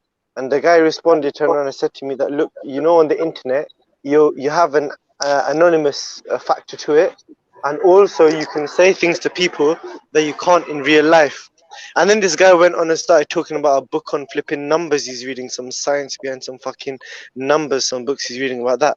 So that's what someone said to me a few months ago, and that you do get people like that online, and behind that anonymous. By the way, why did you just say effing numbers? Like, what was the reason you added the effing? No, you didn't. It's just random. It's a random thing, innit?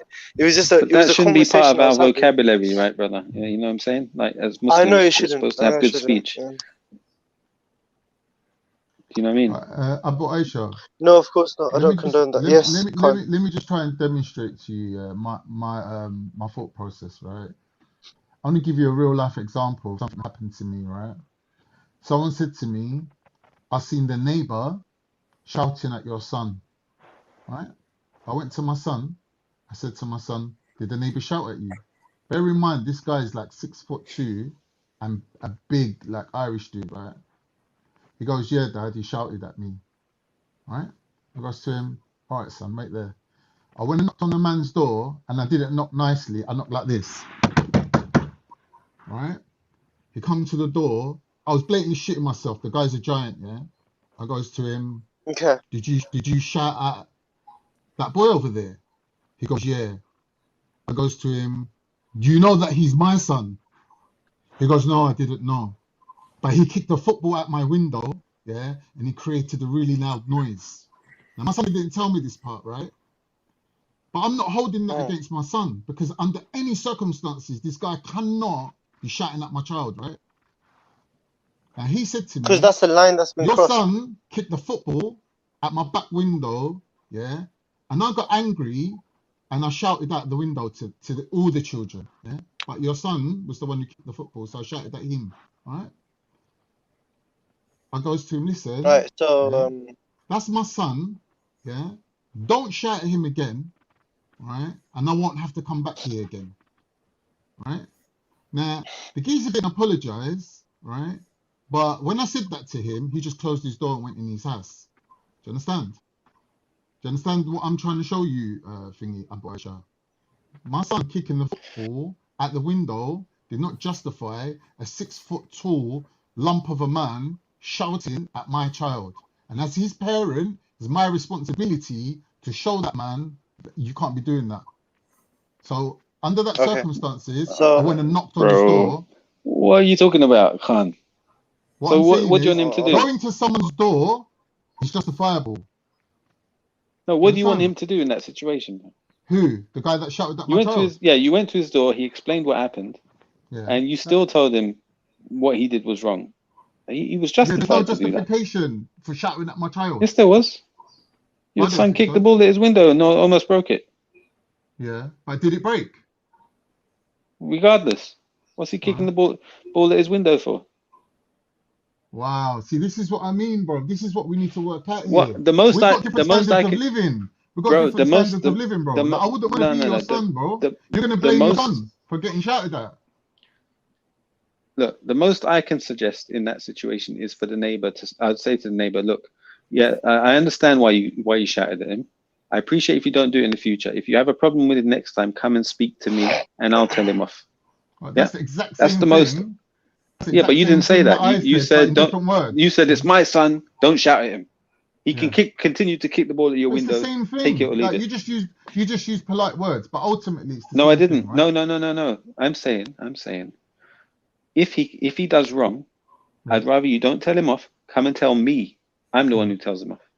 But you didn't say come and tell me. You said he's my son. He can do what he wants. No. Maybe I explained it wrong. Okay. That ain't what I said. Is that what you meant though? You meant the bit that I said in it. Okay. Yeah. Basically, yeah. That makes sense. Right. So the point of the story is a real life story, right? Of where it's justifiable to go and knock on somebody's door on behalf of someone that you are in charge of, whether it be your wife or your son or your sister or your daughter. You're the man in this situation, right?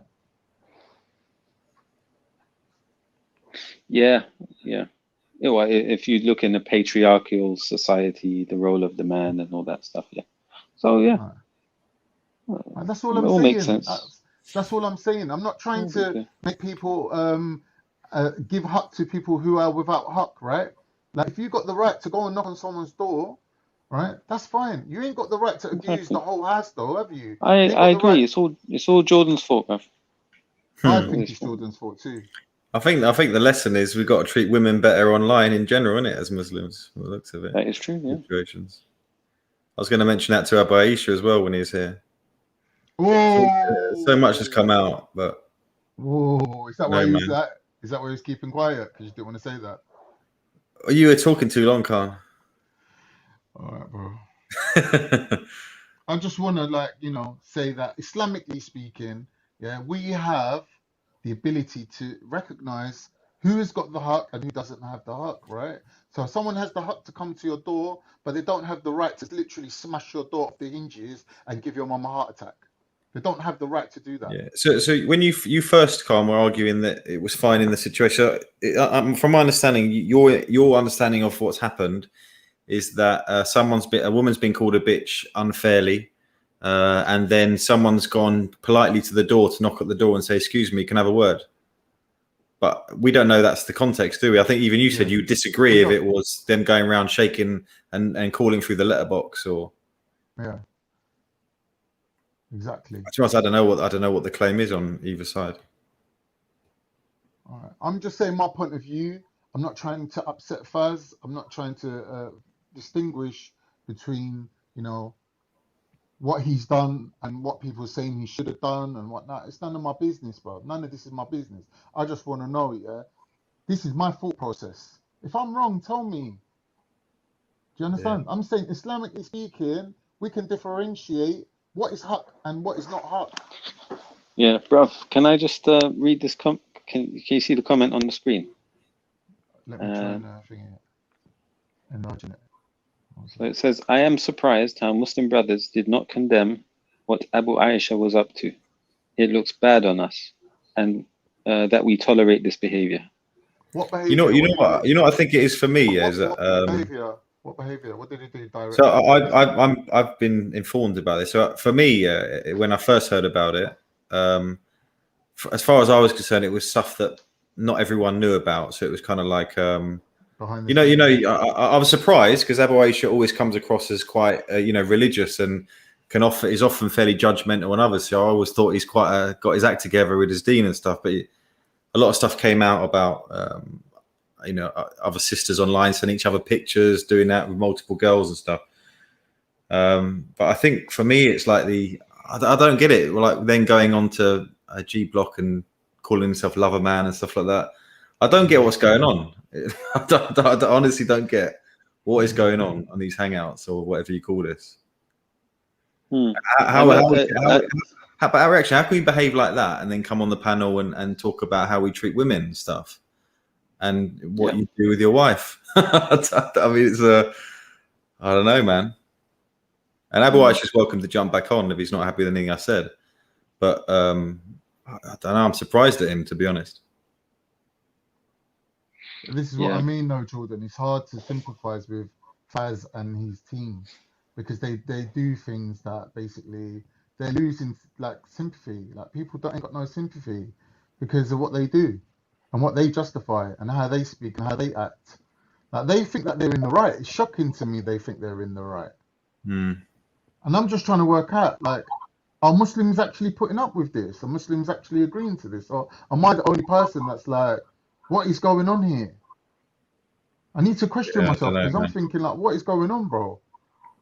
Like, these lot got a team of hardcore Muslims around them that justify this sort of thing. It's crazy. Yeah.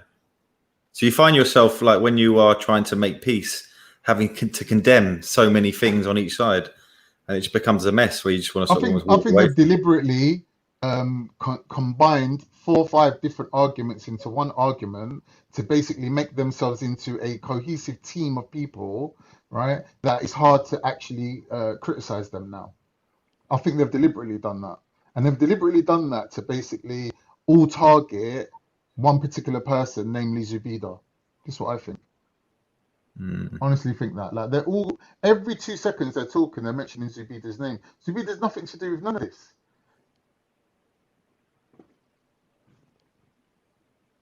It's shocking to me. It's like victimization. Like, why are they targeting this girl? I don't understand. Yeah, she's not easy to get on with. She's got anger issues. She switches, but so what? Ain't a reason to be targeting her like this. It's crazy. What should be done in a situation where somebody's been exposed publicly for lewd behavior with women? Yeah, it's a good question, isn't it? I think there was a brother that did that and sort of disappeared for a while, didn't they? I don't know what the right thing is to do. No, and I think he's still around. That guy, he's still around. Okay. Yeah, it's a tough one, isn't it? And but Abu Aish, to be fair, he's not a dour person or a person at Speaker's Corner that. Yeah, I guess online you would consider him one.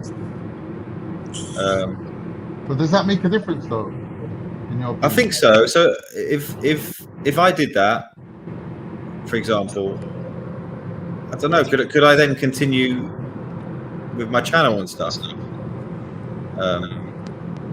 You lose credibility. I've lost People credibility. can blame you for exploiting. Yeah, people will say that you're using your platform to take advantage of people. I haven't really spoken about that because to me, what we're doing behind closed doors and things like that, if you know, it's not like, you know, there are things that people may doing but may not put it out in public. I mean, unfortunately, if other people bring out in public, then that, I guess that's tough. But it's then bragging about it afterwards and things. Like, imagine I did that and then I bragged about it and I actually said, well, actually, guys, I'm a lover man, you know, and I get loads of girls. And what? Can I then come back on the panel and say? It's almost like I actually heard him saying to Jupiter and Wendy that. Can I then come back and go, and talk about how we should respect women and stuff? Can I really then? He was boasting, Jordan. He was boasting that he's got a 7-incher. He was telling Jupiter and Wendy. He's taking it to that level. Taking it on Vellies. He's taking it to that level of boasting. I got the impression he wasn't boasting, so to speak. Yeah, he was using boasting language. It was playing an act sort of thing to show, yes, here's a situation. I got caught doing something or exposed doing something. I felt bad about it, but it's already out there. And the reality is, although I'm to blame for my actions, there were other parties involved as well. The women are just as much to blame. Yeah, that's true. Well, are they brothers, just They're not as much to innocent. blame? Are they? can I say Because they are having something to? one-to-one relationships with a guy who's talking to about 5 women, apparently. So are they Hello. equally to blame? Hello. Abdullah, we hear you. Yo, Saddam Alek, sorry, man. I'm Like literally this, putting my phone to my ear, so it's like I don't even know if I can hear myself, you know. But what was I gonna say? Yeah, I was gonna say. I mean, something similar to this happened in the past. I think a while back, accusations and all this other stuff like that. Something similar, not too similar, but close. Yeah, and I remember they went to the park, and I think they asked Brother Shimsi about it, and I think I like his advice the best. To be honest, because he had a good advice for it. So my thing is these things, brothers, shouldn't be mentioned online or amongst people or talked about and discussed and debated or whatever, gossiped about, because this is another form of backbiting and it's just another it's what's to be honest with you, you know. So my thing is, he said, from what I heard him say, he said things like this should be taken to the court. Not everything should be exposed, or things should be stuff like this should be taken to the court. If you have a claimant, let the two sides settle it out in court, civil court or whatever, you know. That doesn't make sense, brother. One sec. Walaikum salam. Okay. That doesn't make sense, that answer, because this is a situation that is already public. Okay, number one. People are already talking about it, and there's no court as well. So yeah, but I don't think we're in Islam. I don't think we're encouraged to expose every single thing. And it's not in backbiting. regard. No, it's already been exposed. It's not backbiting. It's already been exposed. I understood, but the fact that we're talking about it, it doesn't seem right, Akhi. I don't think Islamically The brother is himself is here. I agree. Yeah, that us even talking about this now is detrimental and wrong, right? I personally will hold my hands up and apologize for even speaking about other Aisha's personal business. Look, no, I'd like to talk as well myself. Let me just make Yeah. one point. I feel that by entangling yourself with Faz and his ongoing fitna wars, you've not done yourself okay, any so you brought it back to favors, Faz. Yeah. All right, but Can here's I the situation. The question was asked by a viewer. This issue was brought to the attention of the public, right? All of us who are viewers, even the G block, as you mentioned, right? It's been brought to everyone's attention. This is now what's on people's minds, and there was a sort of sense of defiance from Abu Aisha afterwards. It's like, yeah, I did it, and what? But what we're talking about is disobedience to Allah's law, right? So in an Islamic society, what would be the punishment in the situation? Would it be lashing? It wouldn't be stoning to death, because first of all, there was no intimacy. There was no what do you call it? You know what I'm saying? There was no, but these rulings I are think dealt. This is my point. I think you guys are missing the original point. Okay, so what happened originally was, simply I was talking to a sister for marriage. It didn't work. When it didn't work, there was a lot of slanders and accusations added against me, and private conversations leaked. So I would like to speak to Jordan earlier about what he was saying. Sure. So when there was an accusation made against me, the only thing I'm guilty of, from an Islamic perspective, is speaking to a sister in private for marriage, and it went a bit left. What many people are guilty of are slandering me. On a public panel, I was slandered. Samaroon called me a pedo, and 2 sisters definitely covered it up. They actually spoke to a sister that they thought I was chatting to, confirmed with her she's actually 21, and brushed Samaroon slander under the carpet. Under the Shari'i Nizam, they would be lashed 70 times. I believe that is the had under the Shari'i by a Qadi, obviously reactionary. That is the had for slander. As for someone committing a public sin, there is no had for this, unless by admission or if there are witnesses. So do you mean private sin? Yeah, private, because it was originally in private. No, I said publicly I was slandered in it, so obviously there would be a lashing done under a state. But what were you saying earlier, Jordan? I didn't catch everything you were saying. I only heard bits and bobs. I think when you went off, I talked about the main lesson maybe here is we need to treat women better, because on both sides, obviously we're talking about Tash being called a bitch, obviously, and obviously I don't agree with them coming to the house, because I think that Tash was in an environment where that might happen. And then I linked it to yours, because obviously you came on talking about how we should respect women, and obviously your things come out public, and you've also boasted about it recently. So Okay. it's quite So relevant. what is the punishment for slander of zina? Do you know that? But I'm not. I'll just say one thing. Jordan.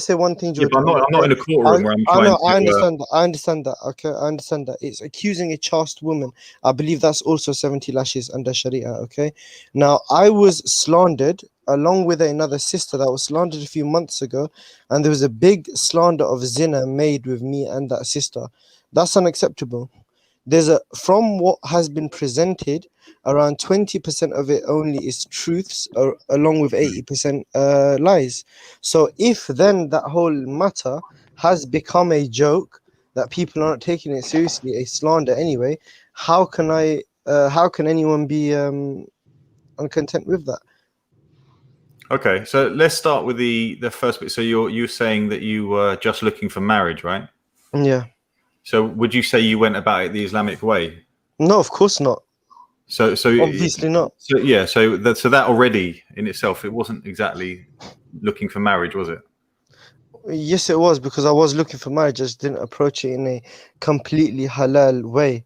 That's the first thing. Okay. Second thing is that there's many slanders going off that. That's something that is done in private. And I'm not denying that probably people exaggerate it maybe, and I don't know. And look, when I first heard about it, my hope, look, the way I see it, yeah, is I was surprised because you seem together with your dean. I was surprised when I heard about it, but I also thought, well, actually, this is a young brother and this temptation can happen to any of us. So for me personally, when it first happened, all that, I wasn't talking out about it. It was only when I saw you on platforms, boasting about being a lover man on things like TV. Okay, so then obviously it looks a mockery, doesn't it? And I know I did go on Veli's panel a couple of times, okay, for other reasons, not for that reason. And obviously, when I'm talking to people there, they are the worst of the worst Islamophobes. There's some people, they're not worth a simple conversation, okay? So if I'm going to speak to them in a certain way, I've got a method of communication with different types of people. If I'm going to talk to someone in a trolling way, it doesn't mean you quote me and take it very word by word. Secondly, as for the whatever lover man persona, whatever, is that me presenting it while I'm trolling, or is it other people that have made videos and used my pictures and so on and so forth? I'd rather be known as a player than a fucking groomer, if I'll be honest with you. I'm sorry for swearing reaction on your panel. I did it again. I've got a bad habit. Forgive me for that, bro. So like, there was a lot of heavy slanders made against me, Jordan, bro. That's the thing. And I've never claimed to be a da'i. That's the thing. I just come in for entertainment, for conversations. Along with those slanders, there's many other slanders. One of me being known as a bloody pedo. Another one of adding another sister that they got a problem with that is totally unrelated to all of this, and involving her in it. So there's a lot of stuff that is going on that you are not aware of. And yeah. Yeah, I agree with that. The pedo thing on both sides. I see Nibiru being called a pedo for the Discord on that side. I see you being called a groomer on the other side. I don't get it why we call each other groomers so loosely. Do you believe, yeah, what I did was grooming, talking to a 26-year-old woman for marriage? Is that grooming? No, I wouldn't call that grooming, no. Would you probably say let's say that apparently they're making a claim that it's 7 women at one time. Jordan, I mean, like, I'm sure we've all had a past, but having 1 girl is more than enough time, let alone 7. I don't know where I'd get the time for 7 girls, but let's say for the sake of argument, I'm chatting to 7 women at one time. Does that make me a groomer or a player? That would make you a player. Okay, not a groomer again. However, a narrative is being pushed about. What are they talking about? I mean, let's think about. Are they talking about because maybe your position online or stuff like that? No, man. If I did it, could I maybe be using my position of putting myself in a dawah position? Good question. Okay, so now what comes in, yeah, is the context in which I'm talking to. The sisters that they've attributed me with, one is a complete slander. I have nothing to do with her. She's an innocent sister that they just hate, that they're accusing me of committing zina with. And the original sister who is in the chat, Izza, also known as Khalid, which was the other person involved. I didn't approach conversations with her in a, I'm going to teach you Islam or I'm going to give you that way. It was from straight up, are you interested in marriage? Okay, this, that, and the other, chatting to her and just, going with the flow. Had I had approached someone that I'm in a way teaching or luring from a panel to private conversation, then that's a different story, if you understand what I mean. So there's a difference between the context of conversations. If I'm talking to someone about Islam and then randomly I just start talking, in a flirtatious way, this is unacceptable. Okay. But if I'm talking to someone from the get-go and they know what time it is, I'm just trying to say it how it is, then they know what time it is. It's not, I'm a human being. I'm 26 years old. I was talking to for marriage. Abdullah, can I ask you a question, bro? Yeah, bro. All right, bro. Here's my honest thing, yeah. Do you think, yeah? Do you think that there is any, for yourself personally, is there any benefit in talking about this thing anymore? No, personally, Khan. The All right, cool, reason cool, why cool. I only Do you came back want it, because Jordan M was bro? talking about it, and No, he no, didn't say no. I nothing don't while I mean, was on the panel I don't mean before. today or just amongst us. I mean in general, right? Like this is basically the subject or the topic of conversation on about 3 different panels right now, right? It's become like headline news, right? Yeah. In my opinion, is not doing you any favors, the girl that's involved any favors. Like, I know it's not her real name either, yeah. And it's not your real name. It's not going to involve you in real life, really. Like, it's not going to, have any implications on your future, really, right? But what I'm saying is, if there's no benefit to you, right, talking about this, why have you allowed people who are in this fitna war to use your situation to add fuel to the fire and create an even bigger argument, an even bigger I'll explain that. division? All right, please, Yeah. bro. No, look, firstly, I'll just say one thing. Like, obviously, look, I got put off with Khalid for many reasons. One of those reasons that she was talking to like multiple men, at the same time. So that was one thing that made me think like, I can't marry a sister like that. That was one thing that put me off. Too many men she was talking to, friendly. I couldn't really deal with that. As for like, obviously, look, Khan, there is no benefit in me speaking about this, yeah. However, because of the fact that, look, initially it shouldn't have come out. It was private, yeah. It's got nothing to do with anyone else. It's a private sin between me and the person and Allah. Sah? So it's between two people and Allah. Yeah. Now, when it did come out, Khan, it came out with so many slanders. This woman did a lot of fitna making and so on and so forth. And honestly, like, I've got nothing against her right now. Like, Allah judge between us in the day of judgment. Khalas, leave it at that, yeah. I don't want to like cuss So what her I'm out. saying is, do you feel like there's some level of injustice that you're trying to address, and you're not going to stop addressing it I until you believe. basically feel satisfied? Is that the case or not? No, like there's nothing. Look, it's not that deep for me. I'll be honest with you, Khan. What I don't have anything. Obviously, I do believe there was dhulm done upon me. Yeah, I do believe I was oppressed, and I believe Khalid, deceived me by talking to me in a nice way, and then chatting to multiple men, and like doing me over, exposing private conversations. But it is how it is. She's my Muslim sister at the end of the day, and I've got nothing against her apart from the fact that she did me over. But what do you call it? Like, I'm not really that phased over it. If I've been, it hasn't affected me, or I'm not losing sleep over it or anything like that. Unfortunately, it is like I this is like the 3rd time I'm saying this, to be honest with you. The 2nd time today. Sorry, since yesterday, the last 24 hours. There is a way this can get resolved, okay? And I've presented the option to reactionary twice on this panel, actually. I've said it to him. I don't even know if he still remembers or not. I don't know if you can ask him. But there is a way this can get resolved, 100%. And what it is, look, it's a very messy situation, yeah? There's about 15-20 people that are involved in it now.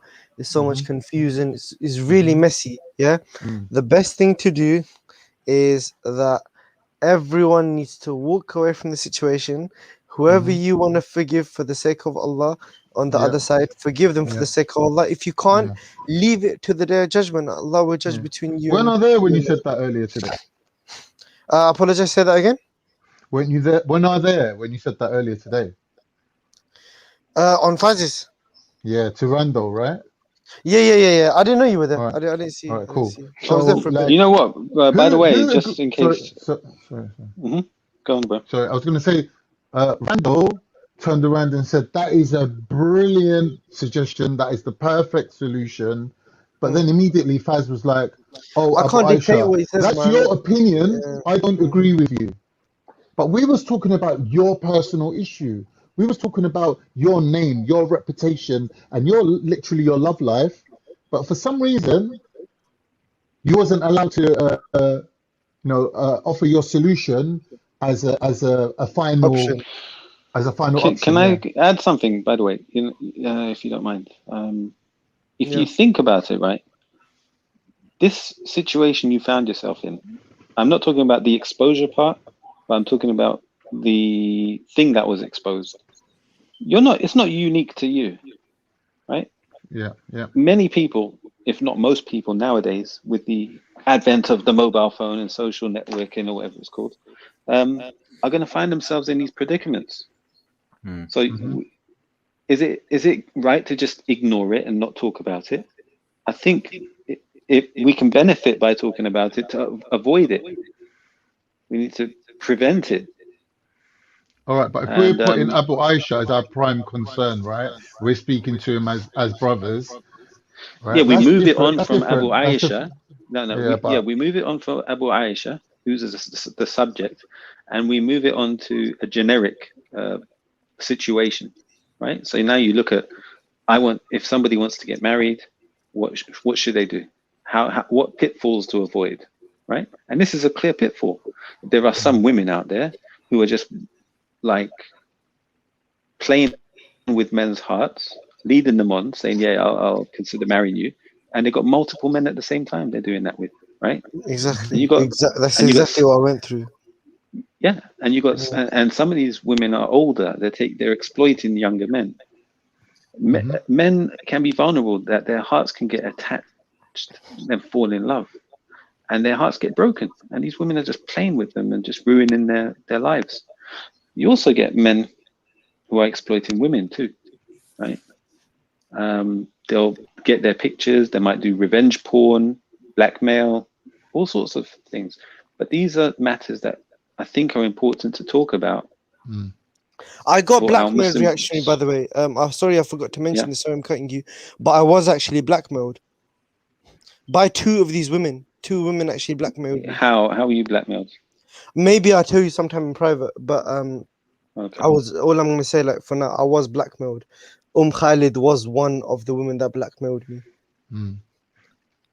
All right, Thing. Can I ask you a personal favor? A favor? Yeah, it depends. Yeah, sure. I personally feel it'll be the benefit. It will be to the benefit of all the Muslims online. Yeah, if your matter was resolved, do you agree? 100%, Khan. Okay. So can I please ask you to not allow people who want to extend the longevity of this issue to do so. I'm not saying that you're ultimately responsible for them, but I'm just saying, just at least come across like that's your position. You'd be helping me because you'd restore my faith in this little community that we have. Look, Khan, obviously I don't want any fitna, and like I said before, like what my personal stance is look, I can come on here and I can say, you know, Khalid is in the chat. I can come here and bash Khalid. I can come here and bash other people. I came here just to talk about my thing, to Jordan and to Reactionary, because I heard them talking about it earlier.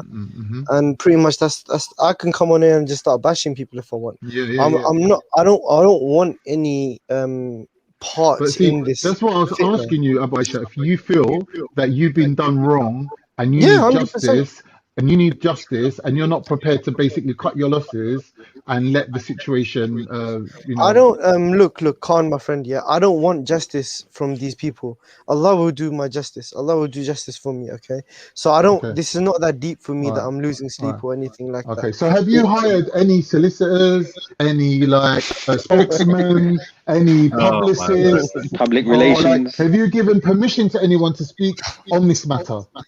Yes. So I've employed Reactionary to be my PR manager. He's giving me a whole public. But does that mean Faz is being sacked? Faz, I've employed him for something else, but reactionary is my PR image right now, which is why I've been coming on his panels, and he's doing a good job. Big up reactionary for that. So if we can unravel. By the way, this is just a sarcastic joke. Don't take it seriously, anybody. Yeah, sure. It's not true. Exactly that. That's so true. one thing, Abu Aisha, I personally think that every question, should be dealt You have with. an echo, bro. I know, I don't know why. I'm just saying, let me just quickly finish what I'm saying. Everything should be dealt with individually. We shouldn't be taking problems and compounding them. So your issue, Sia's issue, Asif's issue, and Faz's issue is all being compounded into this big cannonball that's being literally fired at the Muslims. I think that should be basically a knot that we can untie the knot, right? We can one by one resolve this issue. So if we take your thing out of it, Abu Aisha, that's at least 25% or 20% of the problem, right? Perhaps, yeah, that would be 20%. Can I add something here? Khan, all of the items are intertwined, so you can't just remove one, right? But what I can say is that earlier tonight, Jordan and I spoke about this with the public who were watching, and everybody is in agreement with the announcement that we made, which is that this fitna is now officially over. The fitna is on behalf of the viewers, and the viewers don't care about it anymore. They've had enough of it. Faz is saying that agreement was made when he wasn't there. He doesn't agree with it. Then he can carry on that fitna on his own. Nobody cares. People had enough of it. So it's a dead fitna now. It's lived its life. It's finished. I don't know who's got the echo, but it's not me, by the way. It's not me either. You or no, that's me. Maybe Jordan. Assalamu alaikum. Shouldn't be me. Yeah. I don't know if you guys finished the conversation. I was out for a second, but to me, hearing all of this, man,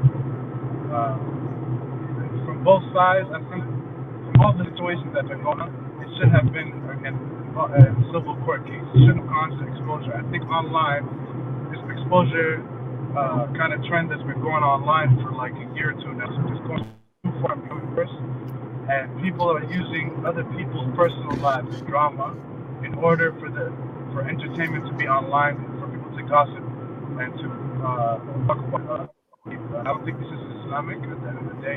I don't think any of the people we hold in high esteem, the scholars, if they saw what people were doing, I think they would say the same thing. But when it comes to these things, I've seen these a lot from other people, from people are aware. Like it's been happening a lot from everyone. So this kind of stuff online, exposure, it should stop. When it comes to accusations, if you have an accusation against someone and you believe it's correct, take it to the court, civil court. If you don't believe, if you don't want to do that, then that will only show that you're afraid that you don't have the right, that your accusation is not correct. You understand? So, honestly, from what y'all have been saying, you mentioned Hudud, you mentioned court. Even Brother Jordan said, I'm not in court. Everyone's saying court. So this should have been in the very beginning. On both sides, and concerning Abu Aisha and the accusations against him, it should have all went to court, everything, before all of this mess even began to unfold. You understand? So it should have been civil court. And this is Brother Shamsi's advice that he gave us, or not me, but other people in the park. I remember watching it, when a certain situation was going down in the past. I think it's right now, honestly. Like, this needs to stop. Like, exposure, online exposure stuff, it's a waste of time. It's just drama. It's just people having fun. It's not serious. People like this is for justice. I don't believe that. I think it's just games. So it's people to stop killing themselves. If you have an accusation, take it to the civil court. Don't go online, gossip about it, and make a whole show about it and stuff. So this is my advice to all you brothers and to myself. Thank you. You guys can keep talking.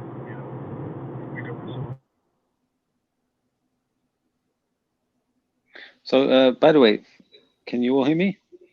Anybody? Yeah, can hear you good. So, Faz wrote, because when I said that the viewers of the YouTube channels have declared that the fitna is over. Faz said, who are you to say that? I am a viewer of these channels. I'm a participant, just like everybody else is. And everybody, from the feedback I got, is absolutely fed up, right? If you want to continue your fitna, do it privately. The public are not interested anymore. Yeah, it's very simple. If you disagree with me, come and say why. And does anybody here disagree? I don't know. Sorry, what was that? The fitna is over. It's declared over. Do you disagree? Look, we can only talk about from our own selves, right? Like, there's individuals involved, and as an individual myself, I don't want to partake in this fitna. Can I speak for other people? I can't, and I think that's the problem that we've had reactionary, that we've had people. What we're saying, bruv, is that if anybody wants to continue the fitna, they can do it in their private space. They don't have to do it on the channels. We don't care. People who watch the channels are not interested in it anymore. I think most people are struggling to follow it. I can't keep up with it. Yeah, it's messy. It's messy. That's why. It's too many heads involved. Keep it private, man. Sort it out in private. Forget about it. It's dead anyway. It's got no energy left. It's petty. This one swore at this one. This one did this. It's done, bro. Dead. Sir Faz. Assalamu alaikum. Your reactionary. The reason I said to you, who are you to say that? I said to you, information and delete to look at for 3 days. You've not even had the chance to look at it, have you? And you're telling me to forget it, yeah? Okay, no problem. I'll set you a challenge again. Come on a public platform with me, everybody.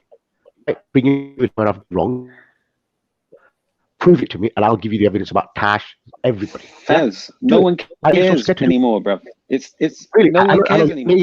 Listen, nobody's interested. It's not your mother, is it? No, try and be a bit it's over. Reactionary. You don't care reactionary, yeah? Because try and be a little bit empathetic. I don't, to be honest. I've had enough of it. I think everyone else has had enough of it. Yeah, because people come and actually admit the truth. Why? Your mic, your signal is a bit in and out. Fix your mic.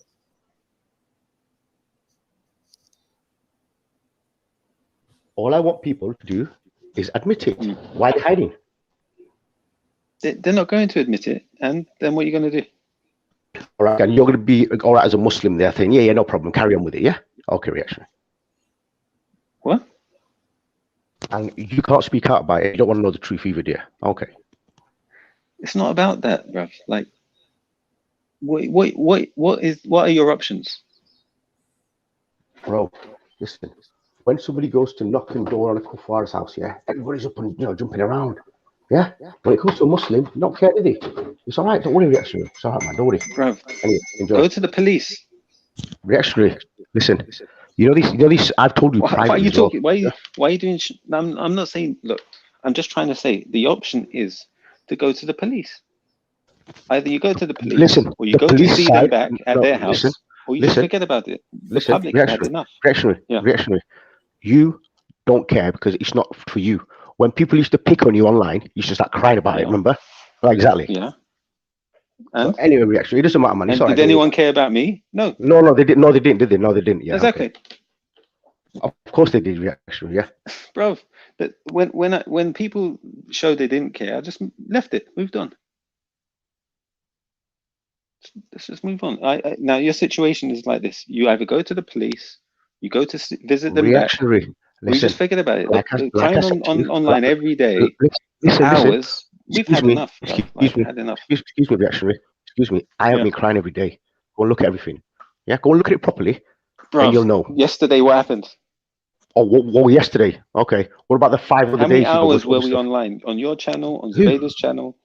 Bro, it's just too much. Reactionary, listen. You can say what you want, yeah, but the fact is that people need to know, right? You know that Khan's coming here sitting there saying, I've done this. He's chatting shit. What do they need to know first? At least people need to know the truth in it. Yeah, is that not right? What truth? What No truth? truth. We'll find out then, innit? Let's find out, yeah? Oh, what is tell the them truth to come. that they need to know? Well, I'll tell them, I can't tell you now. I'll give you the evidence, actually. You've got it. Have a look at it. Why don't you look at it? What is the truth that they need to know? But you can't be asked, innit? That's what it is, innit, actually. Yeah? It is, innit? I'm asking you, you're here now. Just say what I'm not going to sit here. No, I'll do it in my time. Yeah, not in yours. Okay, then. So why are you complaining about it now? Bro, nobody's interested in it.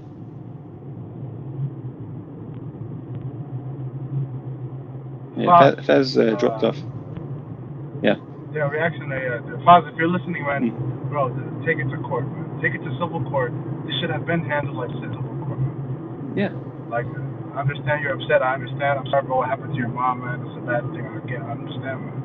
But, like, take it to court, man. You can't do this forever. Like, subhanAllah, man. Get to court. You know what I mean? I'm telling you, man. Take it to court. Like, both of you and the other party involved go to court, and whoever is right will, you know what I mean? Allah on the side, man. That's it. Just don't bring this stuff online, your personal life. Like, khalas, man. Like, both parties have already been through enough, man. This is too much. Both of y'all have been through enough. It's already gone into the public. It's already, people know your names, everything. Like, come on, man. Their addresses and everything apparently has been done. I don't know, man. Just take it to the court. Doing, Stop bro. playing around. Everyone, agreed, Abdullah. Look, Abdullah, all it's done is it's dragged more and more people into the problem, right? First of all, it's turning into a tornado. And secondly, everyone that doesn't, take a side gets accused and attacked, saying, why are you taking their side, not our side? People had enough. But sort your problems out. Move on. Yeah. Here's the thing. Here's the thing. Reaction, I understand. He's upset, man. He got a crazy thing happen to him. I understand his anger. You know what I mean? But I get what you're saying too. But listen, when it comes to this, man, it's just simple. Take it to court, like I said. And what was I gonna say? Take it to the kufaya. No, take it to the court. Take it to the civil court. And look, this is a serious issue. You know what I'm saying? And take it to the civil court. And I was gonna say this has been happening forever. Like, the same thing has been repeating itself. And unfortunately, many of us. Bro, sorry to cut you, bro. Sorry to cut you. I know you got good intention, and what you're saying is correct, right? But legally speaking, the only thing close to a crime is if he said that there was some sort of harassment. For there to be harassment, the person would have to come to his house more than once. I'm sure that there's no intention or there's no sign of these people returning. Yeah. Do you understand? There's no sign of them returning. There's no harassment. There's no harassment of the people in that property. There's no harassment, right? Now, if first takes them to court, they're gonna find out his real address where he really lives, the house that they couldn't find. So obviously he can't do that, can he? It's not sensible thing to do, is it? Yeah. That's probably yes. But my point is that he's not likely to get a conviction. One second. Aki, he's not likely to get a conviction, and he's furtherly going to dox himself even further. I didn't say criminal. I'm talking about what then? What? Civil. So he has to pay for solicitors, lawyers, barristers, letters getting sent. Like, that's unreasonable to expect him to do that. I'm sympathetic with Faz. I'm sympathetic with everybody involved, right, brother? Of course, mostly with his mum though. I'm purely talking about from the perspective of the people who participate on the YouTube channels, right? We're all being dragged into this problem. We don't want to be dragged into it. More and more people, like, is the issue to do with Abu Aisha, or is it to do with Tash? Is it to do with Faz? Like, exactly. Who is it to do with? There's so many people. Raj? What is it? Who's the enemy? Exactly. And what is the issue? Is it the pics? Is it the snitching? Is it the knocking on the doors? There's so many issues. Look, we had enough. Either you sort it out as adults. We're adults. We're not being like uneducated teens or children. Yeah, we can deal with it. There's a solution. You've got a way forward. You either go to the police, or You go to see them and sort it out, man to man. Or you just leave it. Stop talking about it. We've had enough. Now, when I say we're ending the fitna today, I'm not talking about you ending your issues with each other. I'm talking about us as viewers. Our interest in the fitna is over. Right? When I announced that, everybody listening agreed. You can continue your fitna, but nobody's going to be watching.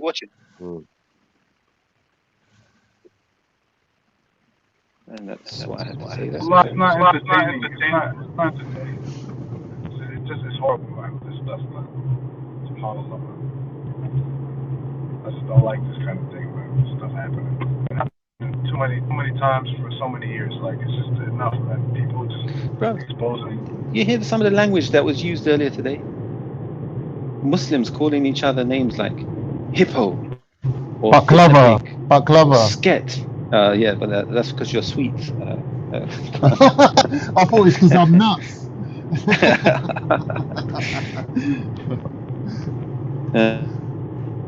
Yeah, bruv, like some of the insults it's just crazy, bruv. It's mad. Unnecessary. Like it's just really unnecessary. Unnecessary. Yeah. I think you nailed it. Reaction. You nailed it.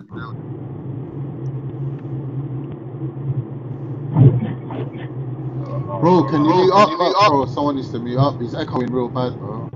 Oh, I'm sorry, that's me. It's alright, bro. Don't worry. Thank you for being there, brother, as well. Like, he's got a very good sense of huck. I like that. He's a good guy. Yeah, this is a complete madness, bro.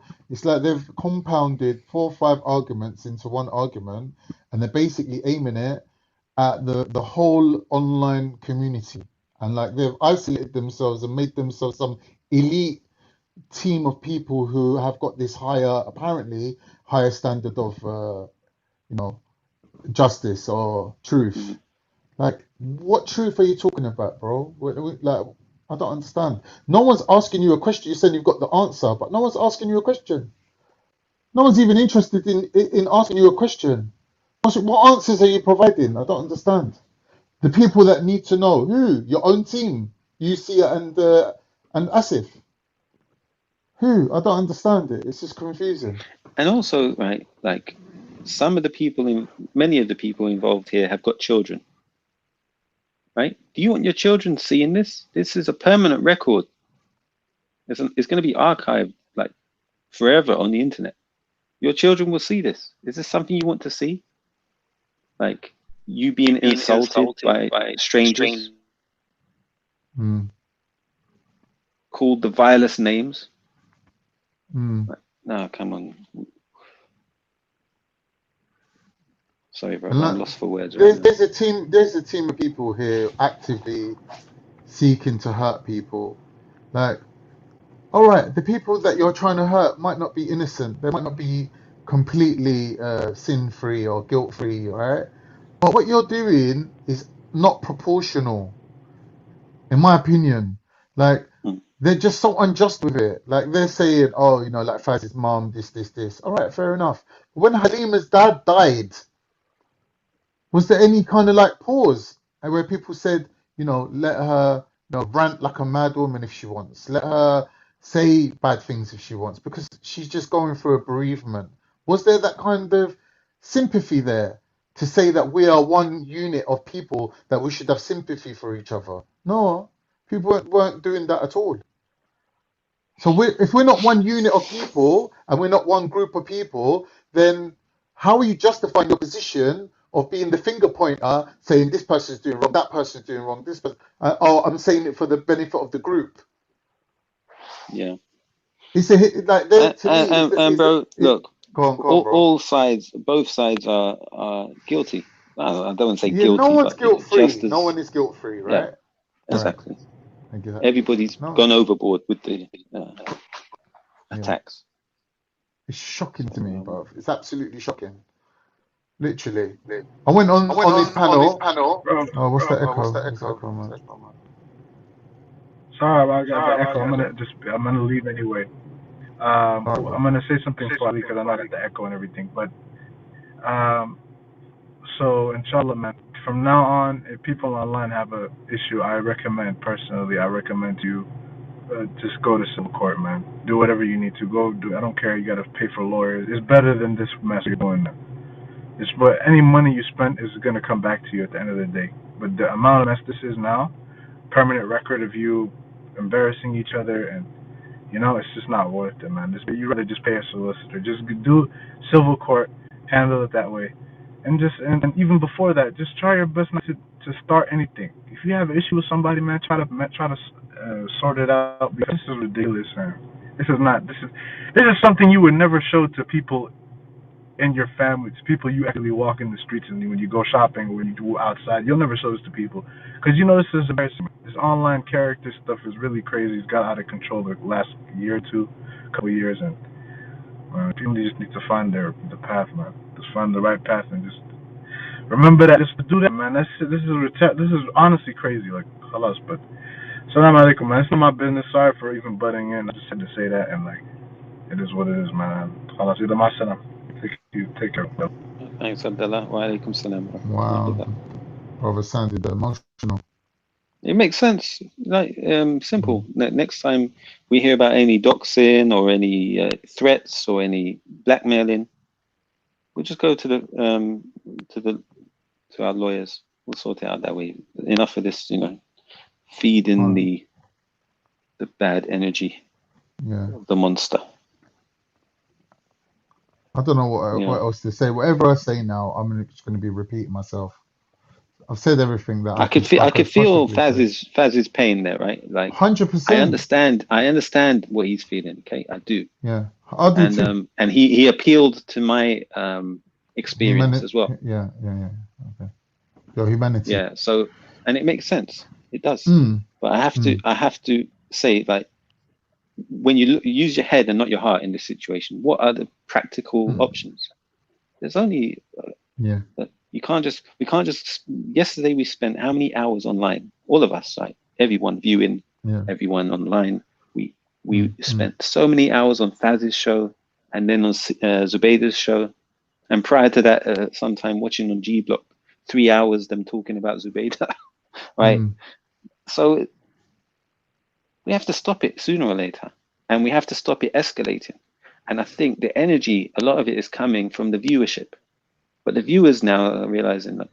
I would say that there's a hardcore following that won't ever give up on this fitna, and like these are the people that follow Faz, and they're they're as responsible as him. Like the wider kind of community, YouTube, whatever you want to call it, or online Muslims, whatever you want to call it, that's the peripheries. There is an online hardcore group of people that back this guy, right? And their premise is that the online Muslims need this kind of spotlight on them to highlight their bad behavior, right? But here's the thing. They've made themselves into an elite group where certain people can be criticized ruthlessly. They don't care if your dad died. They don't care if they're talking about your child that's apparently in care. Yeah, they'll talk about anything to do with you. There's right? elite There's group on both sides. On both sides. There's an elite group on Discord as well, right? Don't forget that. So that's not. I wouldn't call that elite. I would call that secret. There's secret groups, right? The secret. That's fair enough. Yeah, secret. the Illuminati group. But this group, right? This group that's pointing the finger, or allowing Faz to be the finger that's pointing, right? The premise is that they're doing it for the good of the ummah. They're doing it for the good of the online community. They're highlighting bad behavior by Muslims and keeping the Muslims in check, right? Now, here's the thing. When your behavior becomes detrimental to the group as a whole, right, you can no longer justify your position. You can't. You can't justify your position. It's impossible. It's untenable. You got Discord reactionary. What's Discord? You know, the name Discord describes its purpose. Exactly. Discord. To sow discord. I've use the app. I'm sure you've got it, reactionary, haven't you? Yeah. I haven't used it in ages. I've only recently come back to it a few days ago. I got added into a couple of groups. Okay. I think I might add you tomorrow. Not a good idea, because then I'll see all the negative stuff about me. No. Make sure you clean it up first. Reactionary, you're actually not. You're one of the top boys, man, on Discord, man. Like, everyone speaks highly of you, man. To be honest with you, no lie, man. Big up to Reactionary, man. Big up to Reactionary. Yeah, man. Big up Reactionary. I've never had a problem with you. Do you know what I'm saying? I haven't heard anything negative about you. I find it hard to understand how someone so quite knowledgeable and like well-read in Islam, and me being so jahil, how is it that we always seem to agree? It's shocking. Reactionary. How is it possible? It's the illusion of agreement. Explain. Basically, so you think you're agreeing.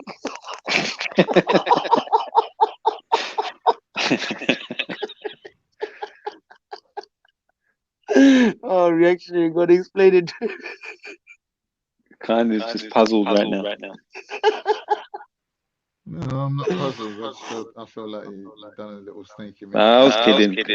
No, we do. You're right. You broke my heart now. You broke my heart. Oh gosh! Now all we need is Jack to jump on. We might as well take this to Discord then, innit? Get rid of the echo. He doesn't like to speak in public. He's like a vampire. The daylight stuns him. Oh gosh. The Muslim Council of Discord. Hey, who's that then? Jat with the big cat. Jat and Jill ran up the hill. I see you trolling yesterday. Reactionary. Yeah. On Faz's chat. A little bit. Yeah. Friendly trolling. Friendly troll. It's always friendly trolling. It's always friendly. Yeah, it's 6:30, man. You're not sleeping today. Sleep? What's that? Yeah, Reactionary, you don't sleep, do you? Nighttime. Do you sleep during the days? It depends. I tend to sleep after Fajr. So that gives me a good few hours. Have you got young kids in that, Reactionary, or are they older and stuff? Don't know, actually. I'm not sure. You don't know? MashaAllah. Well, I know, but the public should be in a position where, I don't know the answer to that. I'm just confused how you go to sleep during the day. You got kids. I can't do it. So just Khan has gone quiet. Khan, I apologize. I really didn't mean to hurt your feelings. Khan is like proper upset. He's thinking, what the hell? Because I actually thought Reactionary was going to agree with me, but he just stabbed me in the back. It's like, nah, Khan, he was, Reactionary took all my loves sound messing bites, about. used them for himself, and then stabbed me. Nah, Reactionary loves joking about, man. No. Reactionary used to crack us up, man, back in the day. Reactionary on Faz's. We used to have some jokes. I like it when Reactionary is the boss and he's not like complaining about it. He ain't got a spanner and whatnot. let him be the boss, innit? Then the whole world can have harmony. Everything can be balanced. Khan, right. I was in utter shock last night. I like this comment. That you put up on the screen. People are scared of Rando because they have nothing on him. A man without a bad reputation is dangerous and difficult to bring down. MashaAllah. Bro. I like that. I like that. Anyway, I'm going to be quiet. Big up to Rando. Yes, Reactionary. Just leave it. Yeah? Big up to Rando. Jump on Discord later on. We'll discuss it. No. Yes. It's all good, bro. What's the opposite of Discord? Yeah. Harmony, yes. Khan, big up. Don't agree 10 with points to you, you. bro. You're mocking me now. Now you're taking the mick out of him. I honestly didn't. That was very quick as well, by the way. Like So instantly. what are you Everything I trying to say say? is What are you from the trying to say? heart. You didn't think that like Khan would be able to guess that? No, I couldn't think of the word. Oh, you couldn't think of it. No, and like in an instant, can't put the answer. Yeah, it's my fitra.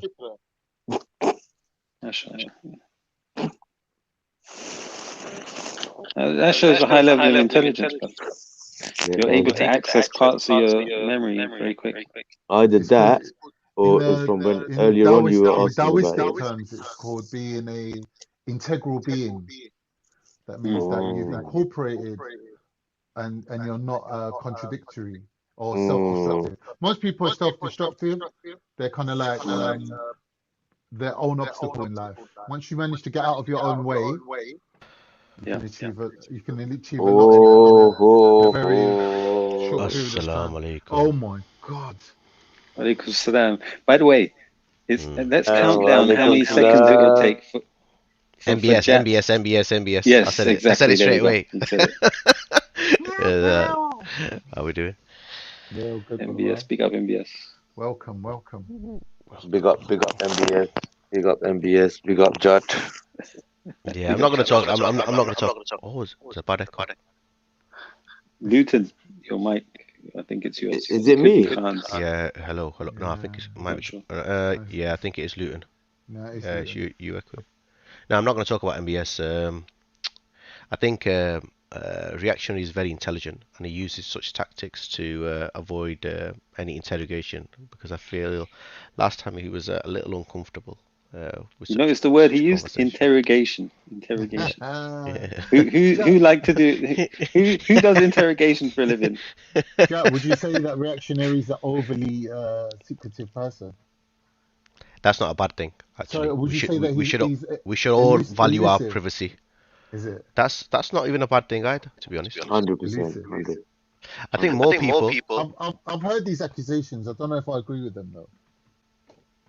What? Yeah, we should all protect our. Look, what's going on recently. People are getting visited, and because they immerse themselves in the soap opera of YouTube. And the thing is, they're the scriptwriter, mate. Man's a scriptwriter. The first time I ever jumped on Faz's panel, right? And this is when Faz was beefing Jafar, and the conversation went round in circles, and it got to that point about Jafar, and I was asked about my opinion regarding the particular situation and him as an individual, and I said I'm not here to talk about people. I'd rather talk about topics and exchange views and opinions.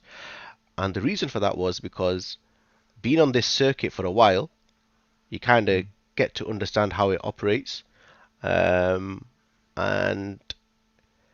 when you start talking about people, you develop personal beefs, because the other person will retaliate and counter on whatever else have you, yeah? And then once that occurs, then you're immersed within the soap opera of YouTube.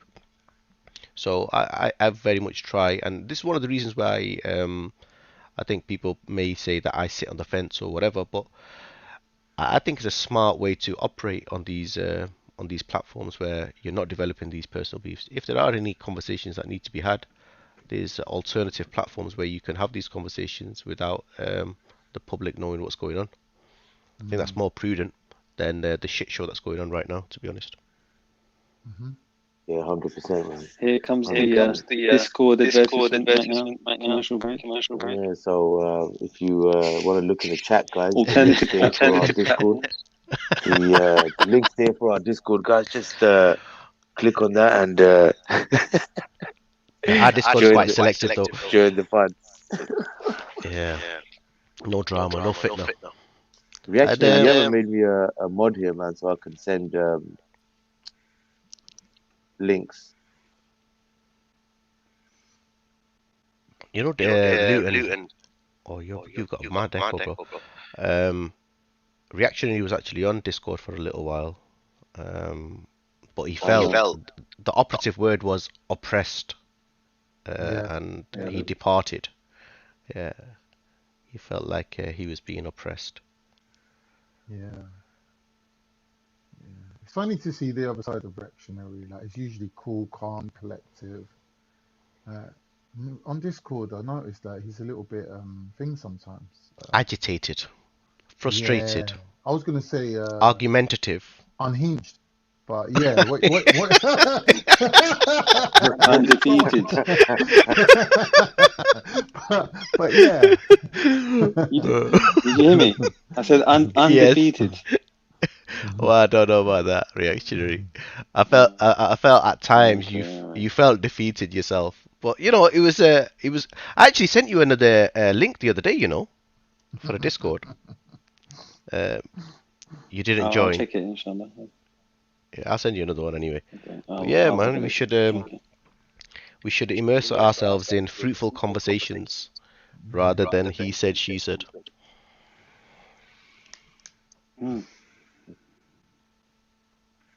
Yeah. What did he say? He said nothing and she said nothing. They both said nothing of note. But, Jut with the big puck. Yeah. Ours came on here a few days back. Don't know if you saw that. No, I didn't. Was he in the right frame of mind? Nah, sadly. Big up odds, but no. It started off alright, but then it went left. Yeah. Odds has been doing the rounds, isn't it? It's been on a few people's channels. What, G Block? Born Rich. Okay. Apparently. Or was it G Block maybe? I forgot about Born Rich. I need to. Maybe I should subscribe because I didn't realize he was live. Have you ever jumped on G Block? Yeah, many times. Yeah. How was your experience on G Block? Alhamdulillah. Yeah, it's always been. I've always had like respectful conversations. To be honest. Yeah. That's good. It doesn't descend into swearing and insults. I don't think you ever do, though, do you? Alhamdulillah, I've never really had that problem. Alhamdulillah. Wish I could say the same for myself. I've had people swear at me, like James SC. He always loses his temper and swears at me. Yeah. That's the thing, though. Well. The name reactionary is significant because I think the individual is the objective is to get a reaction from others rather than reacting himself. Would I be correct in assuming that, Mr. Reactionary? Possibly, bro. Like, what made you choose that name, Reactionary? He's a bit of a troll, isn't he? Yeah, maybe that. Did you start off as a troll reactionary, or did you start off? Look up reactionary in the dictionary. I'm gonna look it up now. Then, but also, if you look at my profile picture, it doesn't just say e-actioner; it says action. It's pretty good as well. And the name says react. So there's a few different meanings you can take from it. Yeah.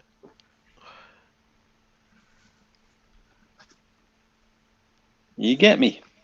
You know, like that. Yeah, get. You know, like that. Like that. You know, like you know, one thing that I kind of realized earlier on. Well, yesterday now.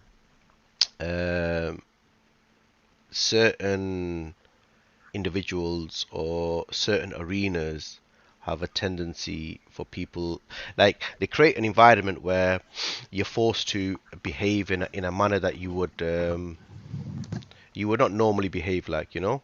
And unfortunately, like the brother Faz and a number of other brothers that are on that panel, and I'm specifically talking about Faz's channel now, I can have actually decent conversations with them where it's respectful. We can agree to disagree, and it may even get heated at times, but it's generally respectful. Unfortunately, there's other individuals around that, in that arena or around the periphery of that, that I've realised that for the last few times I've gone there, I've kind of let myself down. So based on that, yeah, I'm going to be keeping a distance away from such individuals for the future. It's not beneficial for me. Yeah, I agree. Bro, I agree. I learned something new about you I yesterday. I didn't advise know. everyone to do the same as well. What is that, reactionary? You're an ex-Sikh. Is that right? Well, I was going to ask you, what is a punishment for slander? They cut your tongue off. What is a Abu punishment Aisha for came on slander? earlier. He said the punishment 70 lashes. But that's for slander, zina, yeah? he said. No, for slander. Okay, so no, I've read that if you accuse a chaste woman incorrectly, then it's 70 lashes. Is it 70 lashes? Okay. Yeah. That's what Abu Aisha said. I don't know the answer. Yeah, I've read that somewhere. But so would that punishment befit all types of slander? I don't know the answer to that. No. Yeah. That's not logical. Yeah. Hey, where's Full Fizz these days, by the way? Just a very quick deviation. Is he still around? I haven't seen him. I think he was also finding himself immersed in toxicity, where he was that his decibels were ever increasing, which is not difficult to do in all honesty, you know. And then I think he just took a backstage. Reactionary had a good debate once. Have you seen that one that K Dips has put up? No. You remember the time with Brothers in Humanity? Oh yeah. That was a good one. Yeah, I'll see if I can send you that link. Who's the Shivite Juggernaut? Oh bloody hell, man! So any good new talent in your Discord servers? Good new talent. What do you mean by that? Stop right there. Yeah. What type of talent are you seeking, reactionary? I don't mean female. I'm talking about we got some knowledgeable debaters. Are you saying females cannot be talented?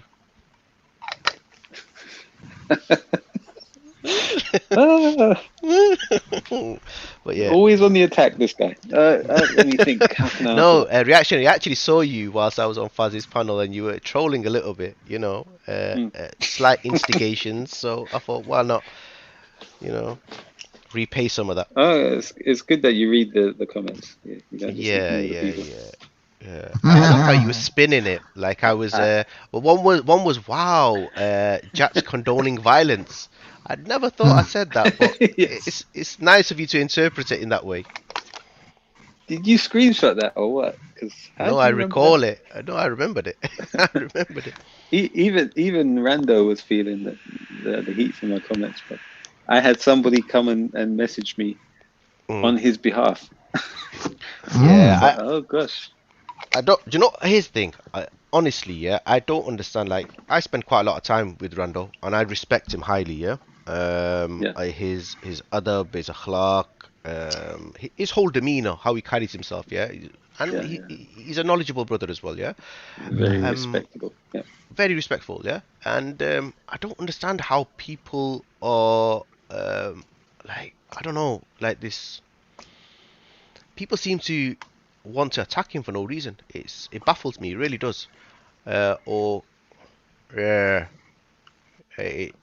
You did notice that he was the way he evades answering questions. Like, it was just yesterday was very awkward. Reactionary coming from you. That's pot calling kettle. To be honest with you, like you're the master of evasiveness. You know. Elusiveness.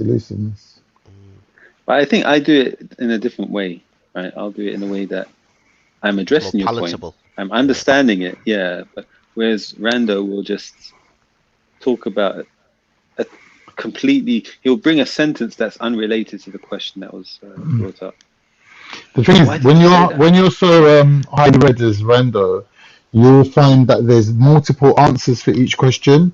So it's difficult to commit to one of them.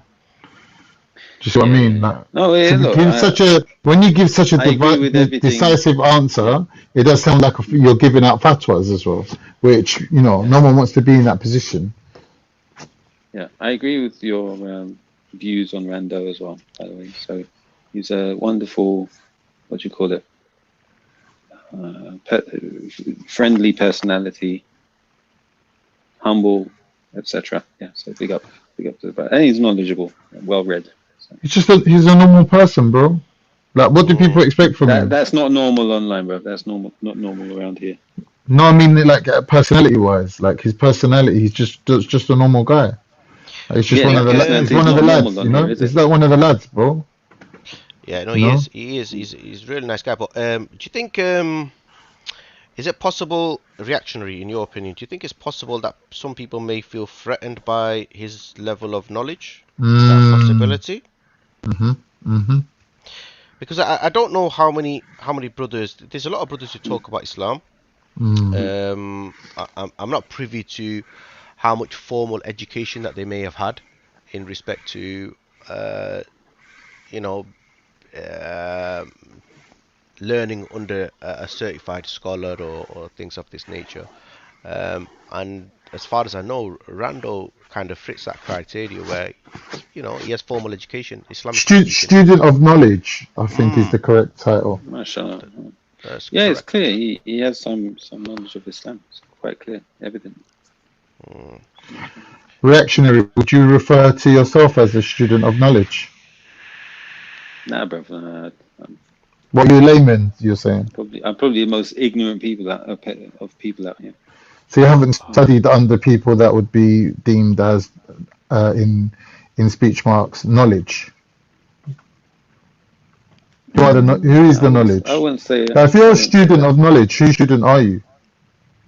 To me, a student of knowledge is somebody that has committed themselves full time to seeking the knowledge of Islam. When I say seeking knowledge of Islam, what I'm asking is, aren't there from their family, from their society? Yeah.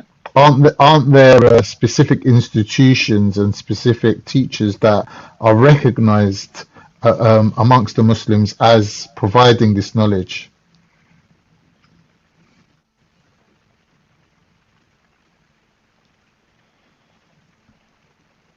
That was a question, bro. Reactionary. Yo. Yeah, Is he gone? It cut out there. I didn't hear you.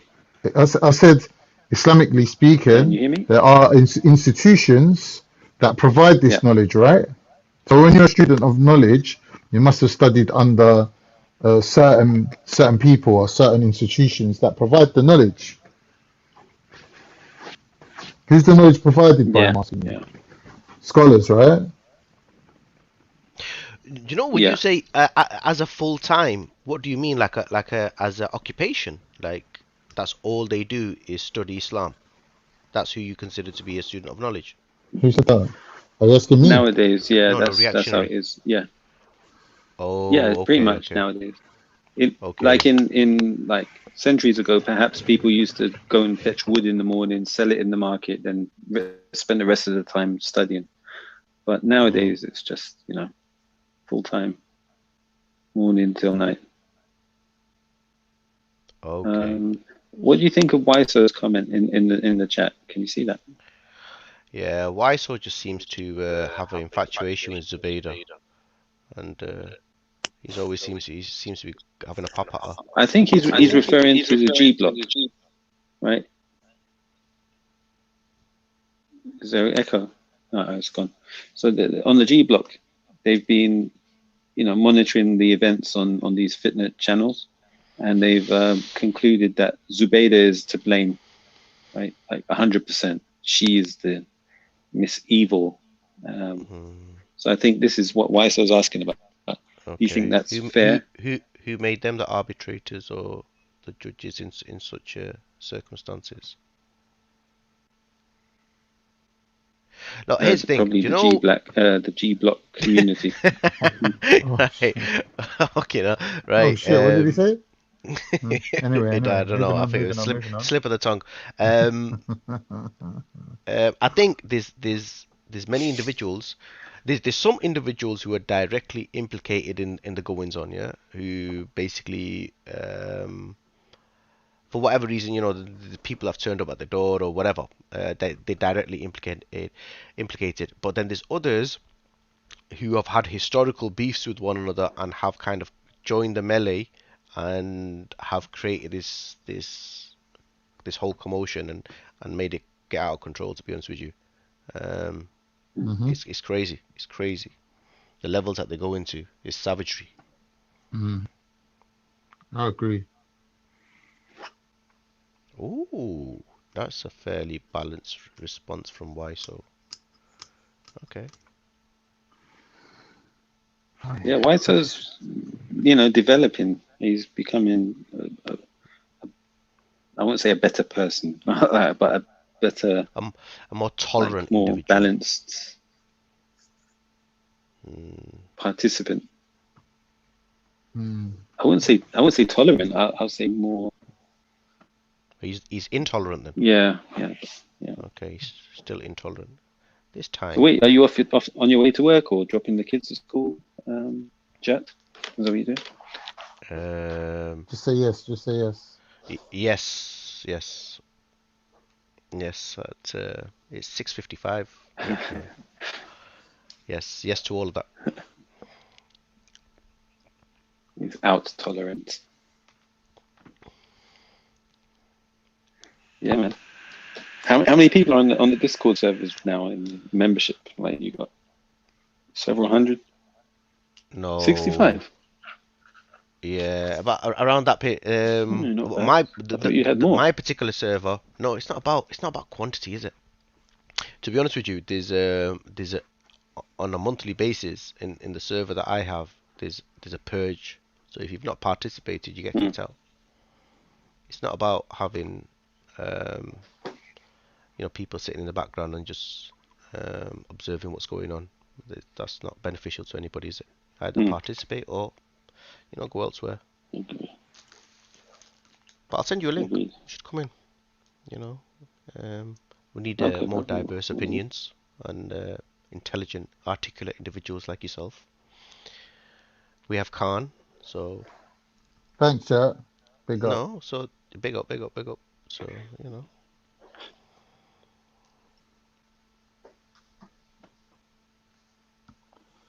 Hello. My Wi-Fi connection is pretty struggling right now. I think it's because my phone is burning up. I honestly thought you was going to tell a my wife joke. You tell me one. So tell you one. My wife come in and said, "I want to go somewhere I've never been before." I said, "Well, then go to the kitchen." Tell me what film that's from. Tell me what film's that from. That's from a film. No idea. Nice. Goodfellas. There's a stand-up comedian and he's telling jokes. I wouldn't. I'll tell you another one. A man said to his wife, "What do you want for your birthday?" She said, "I want a divorce." He goes, "I wasn't thinking of spending that much."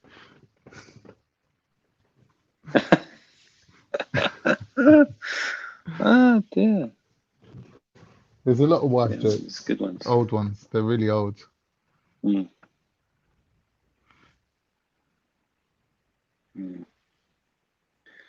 man. So, have you just got up recently, Jat, or have you been up all night? No, not all night business. Got up around Fajr time. So yeah, I had a few hours kip. Yeah, long day ahead. Inshallah, it's a productive day. We shall see. But yeah, I mean, what's the convo's been about overall this evening? Just the dramas, or? Yeah, basically. No, we talked about a few things, then we can't. It's been a few hours. We ended up on the dramas, but yeah, it's been a few hours now focusing on this issue, and I think like Reactionary kind of like rounded it off nicely by saying that we're not going to talk about this anymore. So, I think we should stick to that and start as we mean to go on. Inshallah. We're not going to give it any more airtime.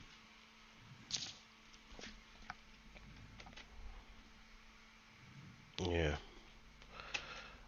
Yeah. It's only as I mean, once people just lose interest in it, then no channels will talk about it anymore. Mm-hmm. And like Reactionary said, we're the audience that's been subjected to this, and we somehow can control it by refusing to participate and just saying we've had enough. We are the consumers, right? So it's people power. Yeah. I mean, look, for me personally, I would much rather visit platforms where you can have kind of civil discourse and you can learn and share, like recently, what we've been observing can only be described as trash TV. Let's be honest. Yeah, it's such trashy entertainment. It's not, for me personally, it doesn't intellectually stimulate me in any way, shape, or form. Which is why I said yesterday, it actually bores me to death. All this back and forth. He said this, she said that. It's like, come on, what are we doing? And what the sad thing is that people seem to be overly focused with what's happened historically, regardless of if it's in the recent past. Yeah, but nobody's focusing forwards and trying to find a solution. Nobody at all seems to be. I've tried on a few occasions to try to mediate. I've tried on a couple of occasions to try to mediate. Well, you was invited to be the mediator. Yeah, but what they're proposing, I don't see how it would, bro. Like it would turn into a shit show fairly quickly. Like they're proposing 3-on-3 thing. Like you can just imagine what it's going to turn out to be like, bro. And why, for me, when it was proposed, I didn't see how it would be beneficial, and even today, I don't see how it's going to be beneficial. Like, what do you hope to achieve from it? You're going to go out, you're going to say your thing, and then what? What, are you really saying you're going to end it there? It's not going to end there. It's just going to continue more and more and more. Chat, like you talked about some of these platforms where you can engage, what's the word? Stimulate your brain and stuff. Like, give me an example, Ben, of something you've learnt from one of these platforms that you recommend or recommend. So you and I were on the same platform, in Discord. Like, for example, Dan's. Okay. Yeah. So, I mean, even though you were there for only. Yeah, shout out to Dan, big up Dan. And even though you were only there for a short period of time, there was a very diverse group of people there. People from all different backgrounds, different political affiliations, religious beliefs, whatever, So I think, for me, I don't shy away from people who are different to me. The problem we have these days is a lot of us kind of, we stay within our comfort zone and effectively create a echo chamber. And how are we learning from that? All we're seeing right now is when there is an echo chamber, inevitably people will turn on themselves. And so having that diversity and even listening or conversing with people that you fundamentally disagree with, like, that's not a bad thing, really. You can pick up certain things from them. So yeah, for me, that's that's what I'm trying to get. Like, that's understood. But give me an example of something you've learned or picked up that you didn't agree with before, but now you do. Perhaps have you been convinced of anything? Have you ever said, "Yeah, actually, I take on board what you're saying" to the person you're interlocking with? Okay, and so you adopt their position. One thing that springs to mind, right, is okay. So you know how our Muslims in general have this, especially recently, where we have this anti-liberal sort of position. And right, liberalism. Liberalism is like, in parts, I would agree. Yeah, like especially when we see things that Islamically we're against as Muslims. Yeah, so I would agree with that, especially with this whole new teaching infants about transgenderism and things of this nature, then we're against all this. And also the promotion and the celebration of LGBT and all that. Yeah, we're not for that. Yeah, well, I'm not for that anyway. So clearly that's something that we disagree with. But I would say that like classical liberalism has adopted certain aspects of Islamic principles. Yeah. So, for example, financial assistance, welfare, education, health, things of this nature, helping the needy. These are all Islamic principles, yeah? And they've adopted them. Also, look, I think a lot of Muslims may be surprised to learn that on the political spectrum as it is right now, you have your left, you have your right, you have your liberals, you have your conservatives, and obviously you can go further afield from that. I think a lot of Muslims might be surprised to learn that the vast majority of us on this political spectrum would come out as being centrists, fairly balanced politically speaking. From the conversations that I've had, most Muslims seem to think that we would be on the right or the far right even. But that's not necessarily the case. Not at all. I would say in the majority of, I'd say high 90%, we will be centrists, yeah? One of the things that I've learnt is, in terms of liberalism, I don't know if I've learned or I've just been made aware of it, that under liberalism, we are afforded many freedoms in this country. Yeah, or even in the West in general. But I would say the UK, by and large, is probably one of the best countries for Muslims to live in, outside of a Muslim country itself. Yeah, we're allowed to practice our religion,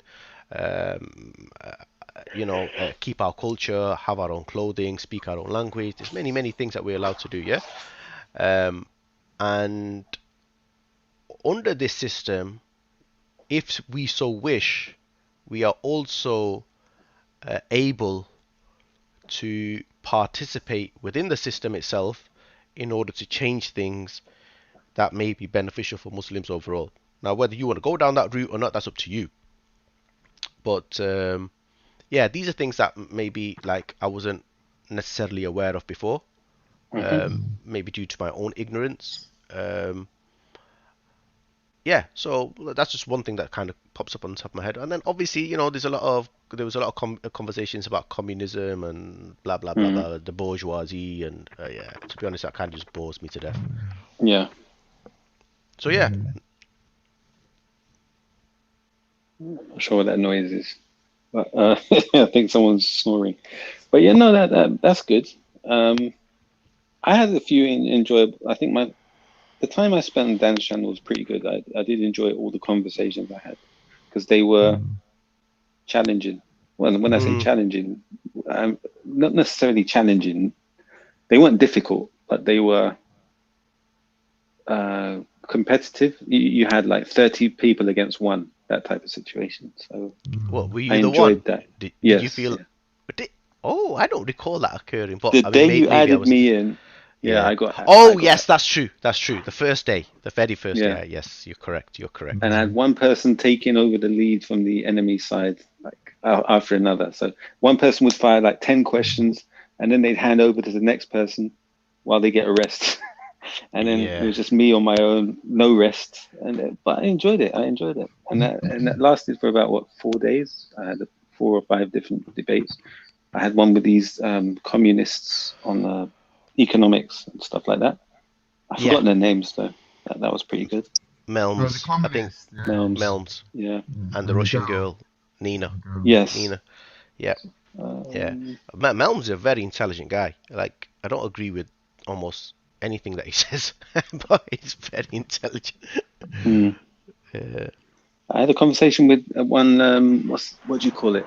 Surprisingly, this was probably my most difficult challenge. It was the Seventh-day Adventist Christian. I don't remember his name. Zulu. Not Zulu. No, somebody who he looks up to though. Ah, Forgotten his name. yeah, I know who you the American geezer, was it? American guy. You know, I don't remember if it was American. Yeah, I think I know who you're If I talking hear his name, I'll remember. But that guy was pretty good. about. Pretty good. Apart from that, and I've never met a Christian that I felt was difficult, but he was pretty good. And difficult in what? In debating? Yeah, argumentation. Yeah. Well, his reasoning of his beliefs was very good. Yeah. Christianity in general was more of a like esoteric kind of spiritual kind of thing. So he can interpret anything that you would consider to be illogical in a way that makes sense. Right? Yeah. And I've never come across a Christian that could do that. I think because he's got a foundation in the Old Testament more so than the New Testament. That's why. Yeah. That's why. So I found that a fascinating conversation. So when you call him a Christian, it's like, I got bored after a while. Is he really Sorry? a Christian? Is he really a Christian? No. Wait, it's not for me to make crack fear of him. Yeah, I can't. Crack fear, Wow. Crack fear. Okay.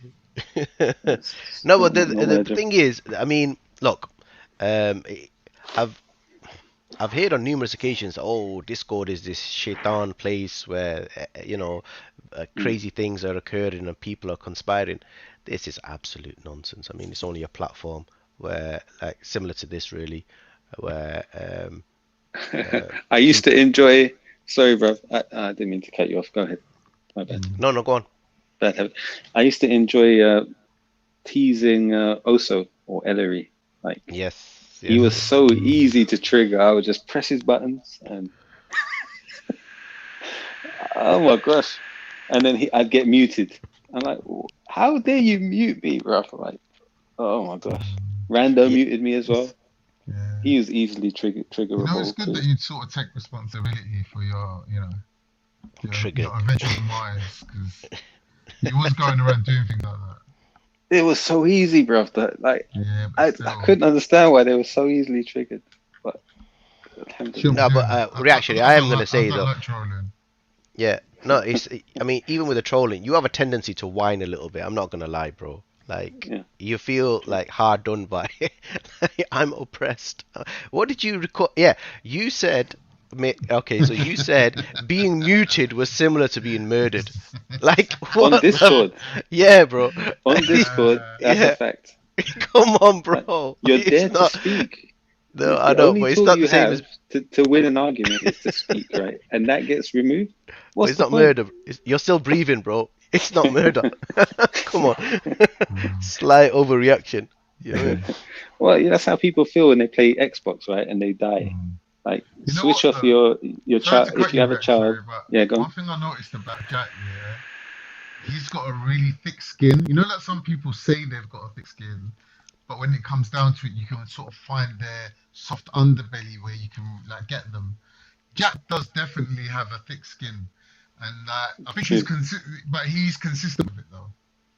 But I've seen Jack. No, I've seen Jack lose it. Right. Really? I don't remember whose channel it was on. Yes, I've seen Jack lose it big time. It may have been on Amy's channel or Faz's channel. One of them.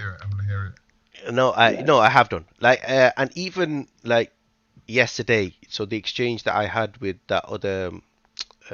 Sia. Yeah, that individual. Yes, that individual. Even that I consider as like I let myself down.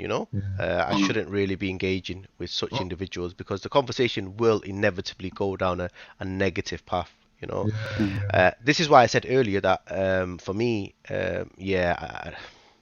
like under the conditions that are at the moment, I don't see myself going back onto that platform at all. And it's not to do with Faz per se. It's just people who are around there, Just her. Sia Khalifa. I mean, Mia Khalifa. I've always tried never to press your buttons. I'll trigger other people, but with Jat, I've always just been, let me just show him a bit of respect. No, I appreciate. There was another guy, Shizzle as well. I like him. Yeah, I like Shizzle. Shizzle's on dance as well. Shizzle's on dance. He's quite. cool, calm, collected as well. Yeah. Mm-hmm. But yeah, do you know the thing is with the Discord has kind of um, risen in popularities due to a lot of people just getting bored with the constant dramas that are going on with YouTube. And it's just a form of escapism, if you like. You know, people finding a more harmonious place to be able to have more fruitful conversations. Yeah, and you don't have to wait for a channel to go live, right, to get on. You don't have to worry about getting, well, you do have to worry about overzealous mods, sadly, but at least you can just jump on whichever server you want, go into a voice channel. Yeah, I agree. Yeah, 24/7, you know. What I like about Discord, I have to say that it doesn't always have to be about a subject. You can just jump on, have a chat, have a laugh, have a giggle. Do you know what I mean? That's the good side of it. Because obviously, because no one's listening, we're not like, producing any kind of content for, the masses to kind of like listen to. We could just have a chat. Like, we could just chat about the weather. Do you know what I mean? Like, there's no obligation to make it so highbrow. And I like that sometimes. Because on YouTube, we are actually conscious that we're being watched by viewers, and therefore we're trying to entertain them. The moment you stop entertaining, nobody's going to watch, and there's no point being on. But this is it, though. This is why the fitna draws in the people. But is that really the type of audience that you want? You know, it's trash TV. And this is determined by your values as a channel owner, isn't it? What you're willing to, what levels you're willing to stoop to, just to get views. I think it's also difficult. I mean, if you're doing shows almost every day, maybe even more than once a day for several hours simultaneously, it's difficult to derive new, fresh content. So it's just easy to talk about other people and have this soap opera, this like it becomes a carousel, doesn't it? It's just going round and round in circles, and you pick up on any little thing that somebody else has said, and okay, let's blow it out of proportion and let's spin it and just put it out there. And slander, lies, distortions, they just seem to be kind of rolling off certain people's just tongues, and they've been given platforms to allow these sort of mistruths to be put out there, and as if they're statements of fact. It's absurd, honestly. It's absolutely absurd. Yesterday I got called a groomer, a groomer, a grooming apologist, and an ex-Sikh. Oh my God. Yeah, I don't really care, but none of it is true. Yeah. So, but people are able to just, all right, cool. I can say this because I've been given a platform. Yeah, I think there is a genuine frustration amongst the YouTube channels that we frequent. Yeah, that they're not really blowing up as much as some of the channels out there, and I think that this is a massive problem. That people need to accept the fact that the YouTube channel isn't really the basis of the person's potential to be an influencer. You need to kind of like have Instagram, Twitter, Facebook, and actually be a person who does things in real life. Being on a panel where you're just an avatar is not really going to cut it. So someone like Faz, for example, wants to get 1,000 subs and get to that next level. It's going to be really difficult because you're just an avatar. There's that how much personality can you convey with just an avatar? Like you really try to get there with all this fitna and all that. But even if you combine Faz and all the other crew that he's got around him, Nasir and all that, they still won't make it to that 1,000. And even if they do, like I don't know, like Veli has, for example, right? It's still very limited. The amount of money that they can make out of this YouTube thing is very limited. But when you look at certain people that they kind of like emulate, like I don't know if you've heard of this Kevin Samuels. You know about Kevin Samuels? No. There's a guy called Kevin I've heard Samuels, of him. right? Yeah. Is he like the black Jordan Peterson or something? They're trying to make him up like he keeps getting recommended to me on YouTube. Yeah. Right. Oh, is he that relationship counselor? So these kind of people do things in real life. Yeah, they actually have qualifications and connections in real life, and they just use the YouTube platform as a kind of like way to kind of like, have a social setting on an online media. That's it. That's all it does. Like, people seem to be putting the cart before the horse and assuming that YouTube can propel you to become Kevin Samuels. No, Kevin Samuels is already Kevin Samuels without YouTube. I think people need to, if they were to put out there what their objectives are for starting a channel, and actually kind of do some reflection and think, right, okay, am I actually reaching them objectives? What am I here to do? What is the purpose of me? If it's just to kind of I don't know, just spend some time and like a social event of some sorts, and where Muslims can go to, then surely the whole purpose, I would have thought, is to put out something that is beneficial for everybody, yeah, which creates unity and harmony rather than division. But I don't know, man. Like I said earlier, it's difficult. Another thing, Jack. Yeah, a lot of these successful channels, they're not online all day, every day. Exactly. With the watered down content, like they just hit it hard, bang, bang, bang, and they get all their people there at the same time, and they make themselves a commodity, and people like chase them. They're like, it's a brand, isn't it, bro? Yeah, brand. There's a lot to it, man. There's a lot to it. I'm surprised that there ain't people that you can actually pay them to actually set this whole thing up for you, like professional. No, but it's like what you said, though, Khan. Yeah, the person's qualified. They have a degree of they have a background. Yeah, they have a background in what they're talking about, and they have a USP. Yeah, so there's a unique selling point that they have, right? And this is what they're focusing on. They're not trying to be a jack of all trades and a master of none. So like maybe it may be beneficial for like certain platforms to be focusing on certain things. Like I know Z was doing the whole political thing, and to be honest, like I quite enjoyed that up until the point Charlie Big Potatoes was on there a bit too regular. But I quite enjoyed that. The conversations were to my liking. I mean, even Faz was doing things in a different way up until recently. People just need to kind of find their own little niche and do their own thing, and forget this he said, she said, and this civil war. It's dead, man. It's just boring. Yeah. And it drives people away, actually. Like, I think a lot of people who would want to contribute and jump on the panel and have such conversations are just not doing that anymore because they can see it's a bit of a shit show. Yeah. If the moment you jump on, you're going to get dragged into one team or another. And based on that, there's a potential of somebody doxing you, coming to your house, telling your employer, that's going to keep you away. But exactly. MI5, all that madness, bro. Or whatever, making you look like. Bro, they send emails to MI5. It's disgusting, bro. Yeah, that's the worst. This is no small thing.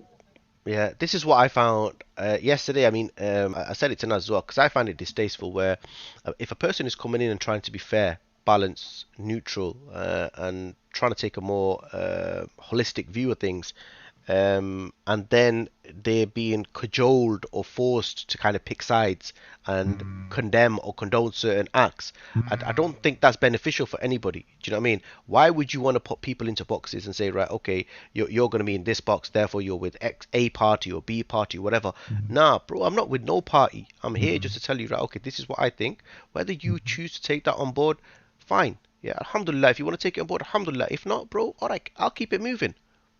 Just do your own thing, innit? Sorry to cut you, Judd. This Juggernaut message, over 600,000 people have died from the vaccines in Europe. What is this? Do you have evidence, Mr. Juggernaut? Bro, he's one of your mandem, Like, is he one of my mandem? Nah, he's not one of my mandem, bro. This guy here, bro. In terms of this COVID thing, bro, he's one of your mandem. Is he one of the mandem, bro? Yeah. I think Reactionary's with me on this one as well. What, COVID denying? Yeah, me and Reactionary are anti-vaxxers. Yeah. Oh, did I hear correctly earlier on? You were one of the 5G proponents of the theory of the 5G. Were you one of them, Reactionary? Did I hear correctly? Evidence. Yes. Something like that. Yes. Big up reactionary. Wow. I was looking for research on 5G. That's all. And I found interesting information. I The didn't. U.S. Department of Defense and the Navy.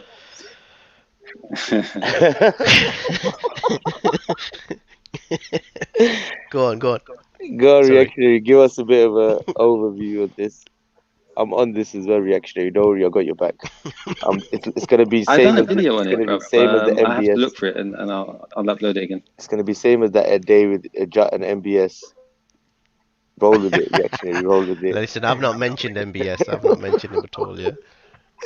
Oh, but listen, now that Luton's mentioned MBS, we might as well touch on it a little bit, yeah? Like, that day when I was last on here, like, Luton revealed some shocking information in respect to the position of what he thought MBS was, yeah? I just wanted to kind of get your reaction off that, reactionary. Like, do you concur with such thoughts that MBS could actually be the Mahdi?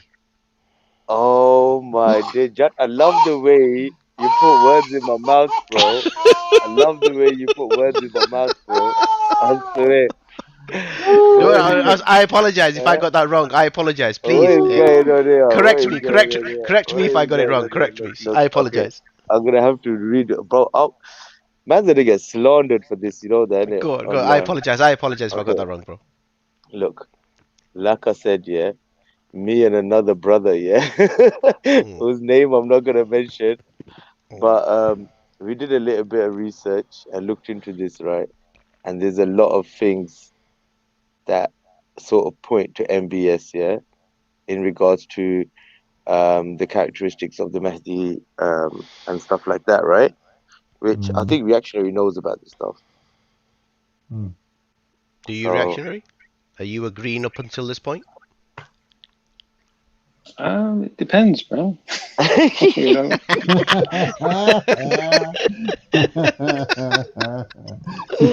of the highest order. Yeah.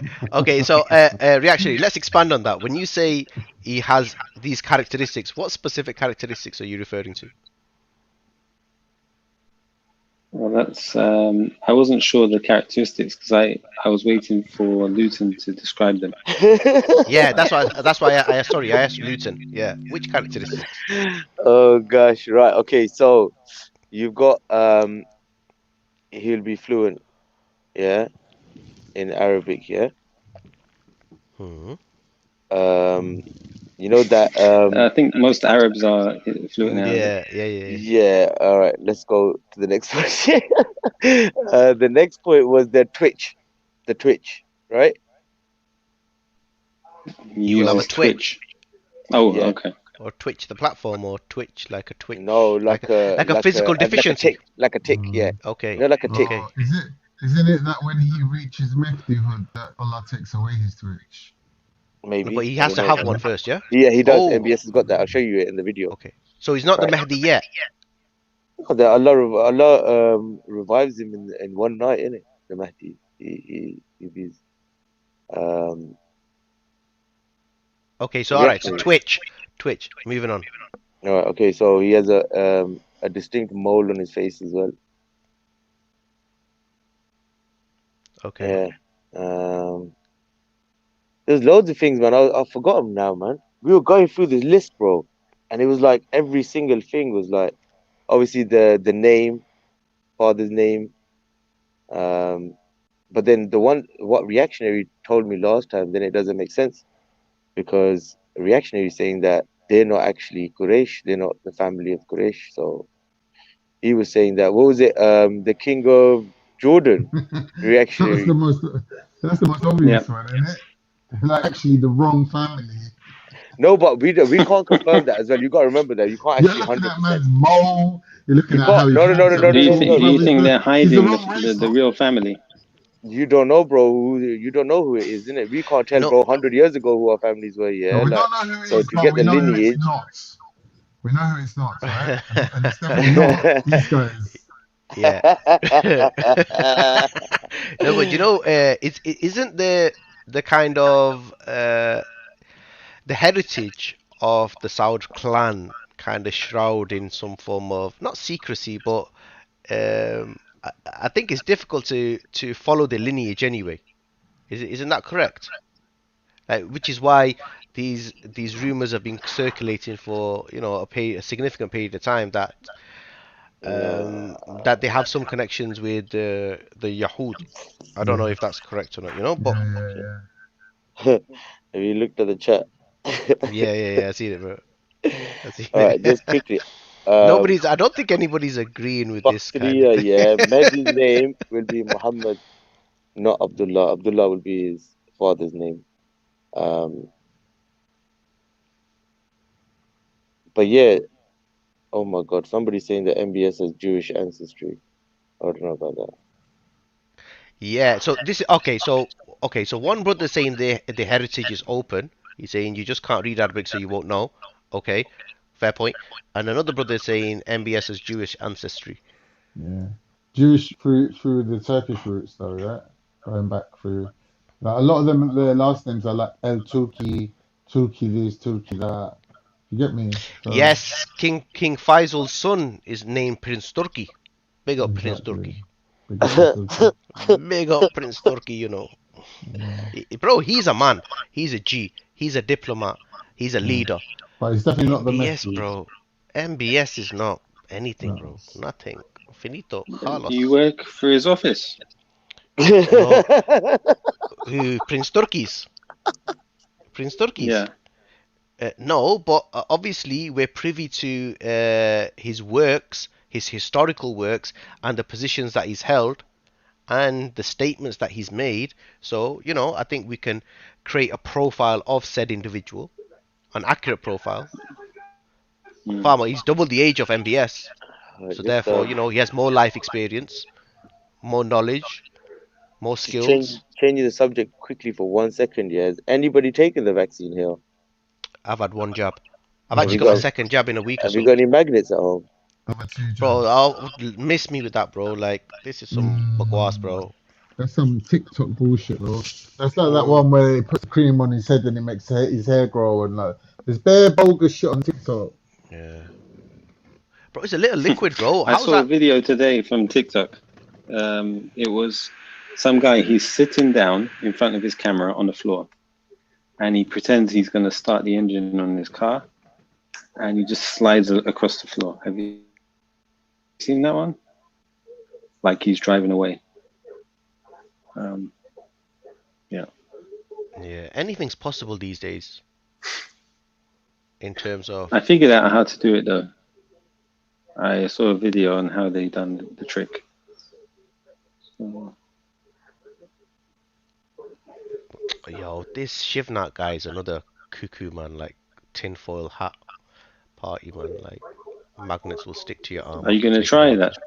You gotta try it now, Jack. You can't just like dismiss it. Like you dismiss the language. Okay, let's just say that occurs. What do you conclude from that? That you've got some kind of metal in your arm, innit, bro? Like what the hell's that about? Alright, so bro, think about this, right? Logically. So if you see the vaccine it's just water, yeah? What to the naked eye looks like water. Right? Yeah. If there is metal shrapnels in there, obviously we can't see them, yeah? They're so minute.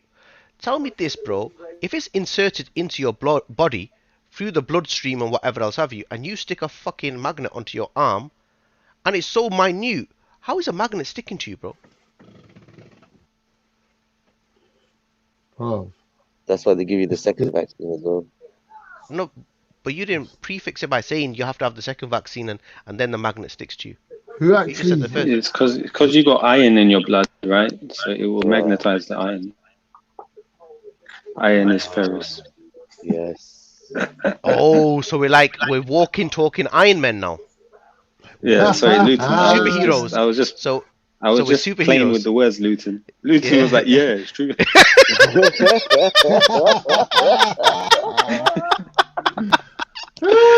Oh shit. You actually, man, you done me, man. I thought we were in this together, bro. You done me, bro. Hey, shit. That was a good one.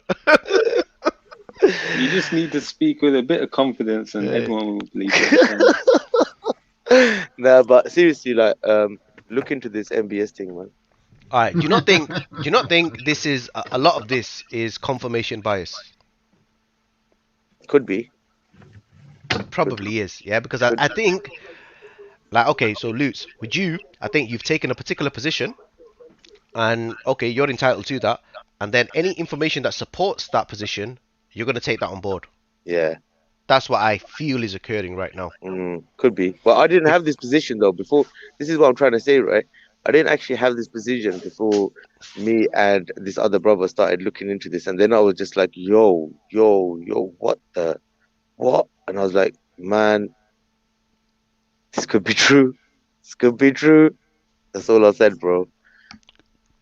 You know what's interesting, bro, right? So I've always been fascinated with human behavior, yeah? And during this whole lockdown thing, if this whole pandemic, if you just sit back and observe people and how they've been behaving, it's fascinating, yeah. And I've concluded most people are just dumb, bro. Like, no, seriously, like most people are just dumb, and they're sheep. Yeah, effectively they're sheep. Now you could turn around and I'm not saying you're dumb. I'm not saying that at all. What I'm saying is just generally speaking. Yeah. Now you could turn around and say that I'm a sheep. Yeah, that I'm following the so-called official narrative, and therefore I'm a sheep. Yeah. You could say that. That's fair enough. Yeah. But I think the kind of evidence to what I'm saying is like, look, when this whole lockdown occurred, right, and you went into a supermarket, people were literally fighting over what? Toilet roll? Why were they doing that, bro?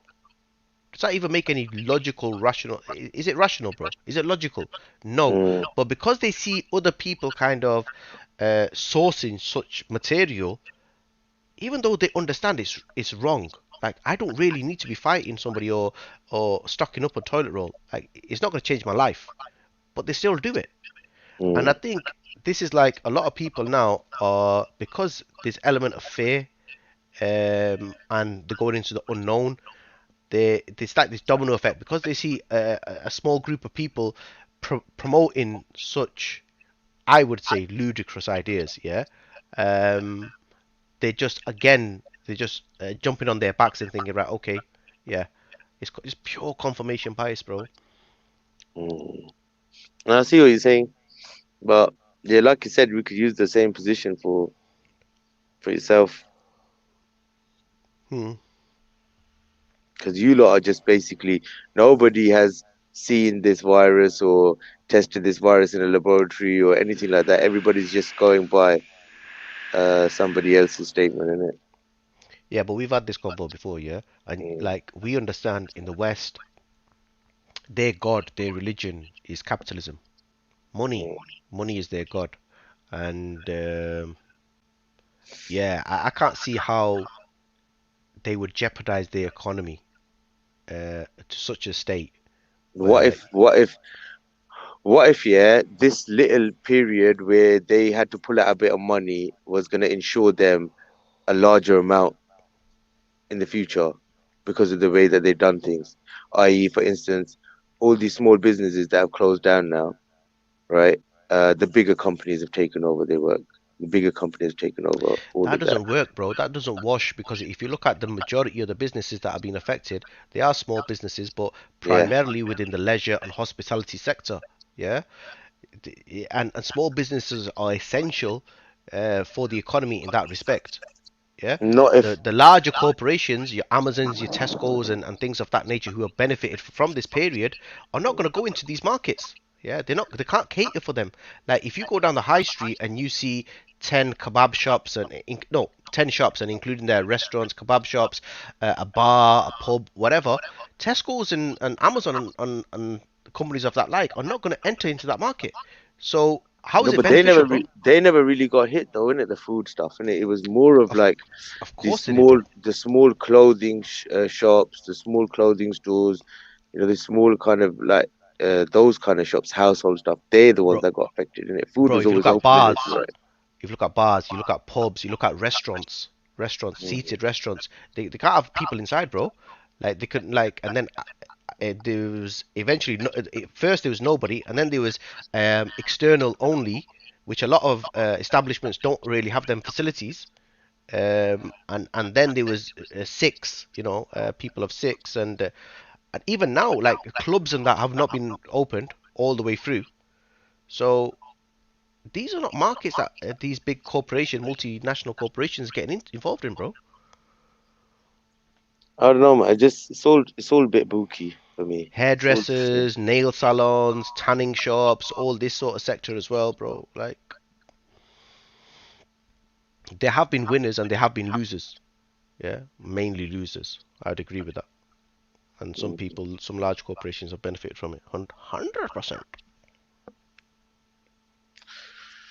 Yeah, I don't know, man. I don't know. Reactionary, what do you reckon, bro? Throw me under the bus again. Oh, Reactionary's gone to sleep. Yeah, I think Khan's done as well. I think they've done Sorry, the whole bro. night What are you shift. saying? I was saying, what do you reckon about this? The whole lockdown thing and the COVID. Yeah, so perhaps since the last, usually we have a market crash every 10 years where the economy resets naturally. But since 2008, we haven't had one. Since the credit crunch? Yeah. Okay. And even since 2008, they didn't allow the economy to recover naturally. What they did is artificially stimulate keep it. Yeah. Yes. So all they done is, in simple terms, is kick the can down the road. But I don't know. I mean, would you say that the economy was getting somewhere close to normal pre-2008, like prior to Brexit and this whole COVID? Because I could actually see things were getting better. And, a reflection of that is, Reactionary, when you see financial institutions making available kind of financial products that are more affordable. Khan. What? Mute up, bro. Mute up, bro. I'm looking for my green chilies, man. They disappeared. Yeah, making a lot of noise. When the lending criteria is eased and financial products are more readily available, for me that signifies that the economy is moving in the right direction. Would you agree with that? Yeah, I suppose, yeah. Okay, so we were seeing a lot of like within the housing market and even the banks that were lending to businesses and things of that nature, like commercial loans and mortgages and things like that. These were becoming readily available. I mean, even now, even today, right now, you can get a mortgage at 1%. I get you. Look, but what I'm trying to say is that it's not all doom and gloom. Yeah, what this money that they're lending is just made out of thin air. It's not. There's nothing supporting it. Yeah, so but we know that anyway. That's not breaking news. So the result is inflation. Now, if you look at the housing prices, they're way beyond any reasonable valuation. 100%, that's true. So the market is overdue another collapse. They're just not willing to allow it to collapse because the collapse will be so cataclysmic, or whatever the word you want to use is. Catastrophic. Catastrophic, yeah. It would be so devastating that nobody's willing to really allow it to happen. It almost happened a couple of years ago because the markets in Asia crashed and it was rippling over to the UK and the US. Yeah. So they pulled the plug from the internet so it wouldn't reach. Can you believe it? They actually did that for the first time ever. So okay, so you're saying that the market is heading for a crash. Oh, there's an echo, You're saying that the market is heading for a crash, but they're putting in artificial processes in place in order to deter that from occurring, yeah? Why is that a bad thing? Not quite. What they're doing now is something called, they can either allow it to crash in such an uncontrollable way, or they can do what's called a controlled demolition. So when you look at explosives, when they're found on the subway or any place, they don't just leave them there. what they do is a controlled demolition. That means they explode it, but in Yeah, a controlled environment. So but doing that's it what they're so doing with the economy right now. It's a okay. controlled collapse of the economy A control collapse. I don't know. I don't know if that's true because I don't think you've via the provided lockdown. anything. Yeah, I don't know about that because, like, look, you know, during the credit crunch, there was a worldwide shortage of finance. Yeah, there was a huge, a massive increase in houses that were repossessed because families were or individuals were no longer in employment. They had purchased their properties at the top end of the market. In most instances, they were in negative equity, and therefore, you know, it wasn't feasible or viable for them to keep hold of that particular property. Yeah, and they had that, and also like even within the economy overall, because the financial institutions were going through this kind of a recalibration process where they were trying to get the house in order, the finance was not available to be lending out in any capacity. Loans, credit cards, mortgages, commercial loans, anything, or for businesses or for like the retail market. So in that sense, we could see why that occurred, yeah, because the whole credit crunch and what the knock-on effects of that was.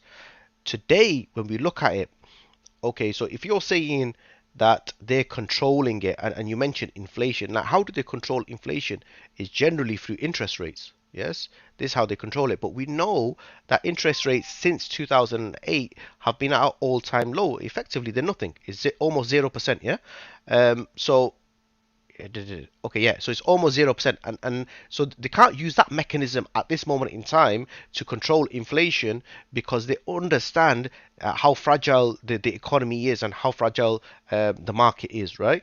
So we know, and we even prior to this pandemic taking place, we knew that there was going to be this this recalibration process due to Brexit because we were going to go into the unknown, yeah, and uh, they had put, I don't know if it was prior to the pandemic or during the pandemic, they had put these you know, the stamp duty. They had alleviated or increased the level of stamp duty, the threshold of the stamp duty, and what that was doing is that has artificially inflamed the housing market because people are buying more above market value because they're saving money on the stamp duty. Let's just say, for example, they've seen a property for £300,000, they're now paying 330 because people are so eager to purchase properties. There will be a crash inevitably. Like you said, what goes up must come down. But to say the pandemic is designed for that to be artificially controlled or manipulated or manipulating the crash in some aspect, I don't see it. I Yeah, don't see it at all. good. So I'm not actually claiming that the pandemic or the biological weapon was deployed in order to enable the economic collapse or the controlled implosion of the market. It's a side effect. But what I am saying is potentially an opportunity to do it, right? So they deployed this lockdown, and then this so not the lockdown. There was this virus that came out because they never locked down the whole world when SARS happened or when MERS happened or anything else, Ebola. But with this one, they said, yeah, let's take this opportunity and lock down the whole world and implode the economy. Now, sadly, they've done a couple of lockdowns so far, and the result hasn't been achieved. Housing prices have remained high, and the stock market's doing well. You know, even Bitcoin and all that stuff's doing well. So they're going to do it again. But I'll tell you what I found fascinating. I went to, I was walking down the road in Mayfair. Curzon, well, I don't want to be too specific, but there's a property down there, or a series. There's like 3 properties owned by a casino, and the casino has put for sale one of those properties. And the price for this property, if we were outside of any economic difficulty, this would be probably about 20 million at least. This is going on the market right now for 9 million. Right, 9 million. Okay. This to me is an indicator that the collapse is around the corner. Imminent. Yes, imminent, definitely. I wouldn't disagree with that. Like I've kind of, I'm not an economist. I know little about little, to be honest with you, but you can see the trajectory of where this is heading. Yeah, it's about to collapse. Yeah, to what levels that is gonna kind of implode or explode, we don't know. Yeah, which is one of the reasons I personally wouldn't invest in anything right now. But you know, I suppose, look, what you just said there in respect to that particular property, that surprises me. Yeah, because London will always be a booming market. Yeah, you will always find buyers, if not internally, externally. Yeah, a lot of the property that's owned in the prominent locations in London are owned by overseas individuals who are from overseas. So why a property which has a valuation of 20 million is now on the market for 9? That I'm bemused by that, if I'm perfectly honest. You could sell a property in Mayfair within a day, I suppose. There'll always be willing buyers there. If not individuals. It's the bank that's selling it, yeah. So yeah, it's the oh, it's a foreclosure. Yeah. Okay, so maybe I don't know what the process is when it comes to a repossession. If the bank is obligated to only realize what is owed to them, or are they under an obligation to try to sell it for as close as possible to market value, so the former owner is able to kind of, you know, achieve some form of equity from that. I don't know what the legalities are, but in this particular instance, it seems like the bank just is effectively trying to get its money back. Yeah, exactly. Correct. But in that instance, it wouldn't even need to go into the market. They would be able to sell it in-house. Or normally through an auction site. The fact it's gone to market shows that they're having difficulty finding. Yeah, exactly. So, and what do you conclude to that? And when you look at now, the casino is having to do that. That street is known for casinos, and that means they're not getting customers. Why aren't they getting customers? Probably because nobody's traveling. That street is known for a lot of wealthy travelers. You know, you know, I was speaking to an executive from a Manchester airport about a month or so ago, yeah, and he told me how Manchester airport was standing to lose nearly £450 million in this fiscal year, yeah, and that's an enormous amount of money, yeah. But if you think about it, how many businesses are... I was also talking to, actually, several months ago, I was talking to one chap who manages one of the, like, Premier Inn hotels, yeah? And he was telling me how his site alone was due to lose £1 million in a year. Now, if you multiply that by the 300 or 400 they have, a lot of businesses are losing a heck of a lot of money. And if they're reliant on people walking through their door, in order for them to achieve their turnover, and their doors are being forced to close, their burn rate, their working capital is going to diminish. Their burn rate is going to be massive. Yeah, sooner or later they will run out of cash. Yeah, and then they won't be able to survive. So then they have two options. What do? They're either they're forced into selling their assets, which it seems like this casino that you're referring to is being made to do, or they take on the additional burden of loans, yeah, putting themselves into a potential worse financial mess, yeah. So I don't know. It's a difficult one. Still, with all due respect, I can't see how this is orchestrated. I think what you're saying now is a consequence of the pandemic. Yeah, I don't see how it's orchestrated. There was a book. It was published not too long ago. I mean, I think early into the first lockdown. The title of the book was "The Controlled Implosion of the American Empire," and well, I'm just adapting that title to say we have the control demolition of the world's markets. So it's not. I'm just not. It's just not me thinking about it on my own and coming up with this, but looking at what other people have said as well. I don't remember the author's name. If I can find it, I'll share it with you. I mean, you put yourself in the position of a world leader, or these people who take part in these G7 conferences. They're going to discuss these issues, right? How are they going to control their population if there's a big collapse of the markets? Now, one business fails, like you're talking about the aviation industry, which is completely collapsed. It has to be artificially held up by government subsidy, whatever the word is, subsidy. There's a word that they used to keep it afloat. Just like people who are on furlough. Where they get the money from? Money that doesn't exist. They just invented it. Yeah. So let me stop you there for 1 second. Yeah. So you mentioned the airline industry and how there has been financial assistance that have been awarded to that particular sector. This is categorically false. There's a number of airlines that have gone under. I think Thomas Cook went just prior to the pandemic. I think Virgin, Richard Branson asked for financial assistance. That wasn't given to him. BMI, I think, went under. I think Ryanair and EasyJet are both taking Sorry, who losses. Went under? I think it's BMI, is it? BMI, which is a local kind BMI of... got bought by BA a few years ago. Yeah, I'm pretty sure they went under. Yeah, I'm pretty sure they went under.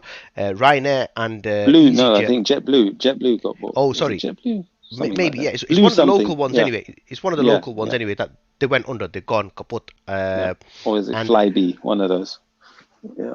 Quite possibly, yeah. But Ryanair and EasyJet are both taking losses in the hundreds of millions. Yeah.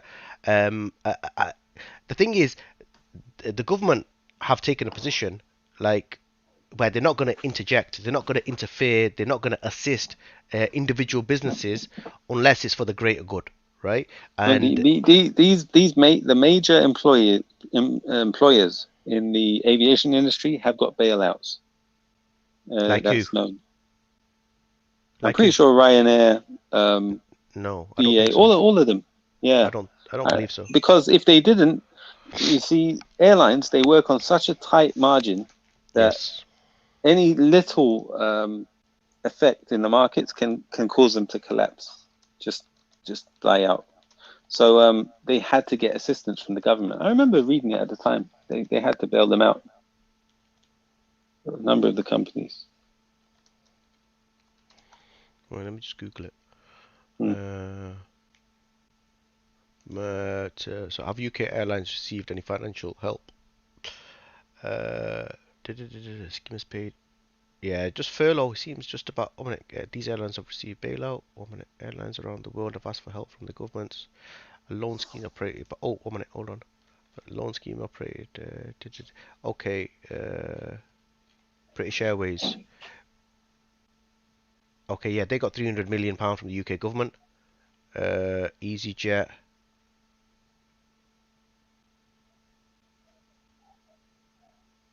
Okay, so EasyJet received a low-cost loan for 600 million. Nevertheless, that goes onto the balance sheet. It's so very 600. Again, Ryanair again got £600 million. Yeah. So these are loans. These are not kind of grants or kind of here you go, here's X amount of money. It's similar to if you look at okay, so during the credit crunch, you had RBS and the Lloyd's. You're right, brother. It's loans created out of thin air, right? Donald Trump got the approval to print $6 trillion, right, of debt. Yeah. Okay. And there was another 3 trillion that got approved by the House and the Senate, or whatever they have in America. It's unprecedented. Somebody in the chat wrote, what's it called? They're printing money at unprecedented rates and going under the radar. Sorry, I didn't mean to interrupt you. I did. I seen that from Arsenal, yeah. But the thing is, like, okay, if quantitative easing, like, if it was in play, and I'm fairly sure that they have to announce this sort of thing, But let's just say even if they don't announce it, and they are printing this money, this paper, and putting it out there to the masses, inevitably that would have an impact on inflation in some capacity, yeah. And like I said earlier, one of the main things in how they control inflation is through interest rates. But you don't have that facility at the moment because they are unable to raise the interest rates because they fully understand since the credit crunch, the economy is fragile.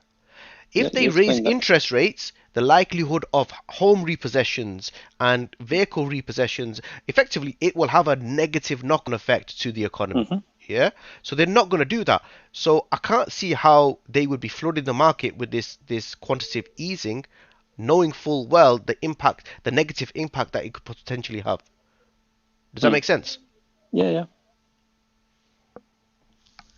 I don't know, bro. Like, look, it's politics is a murky world, yeah, and nothing can be taken off the table. Anything's viable, anything's possible, yeah.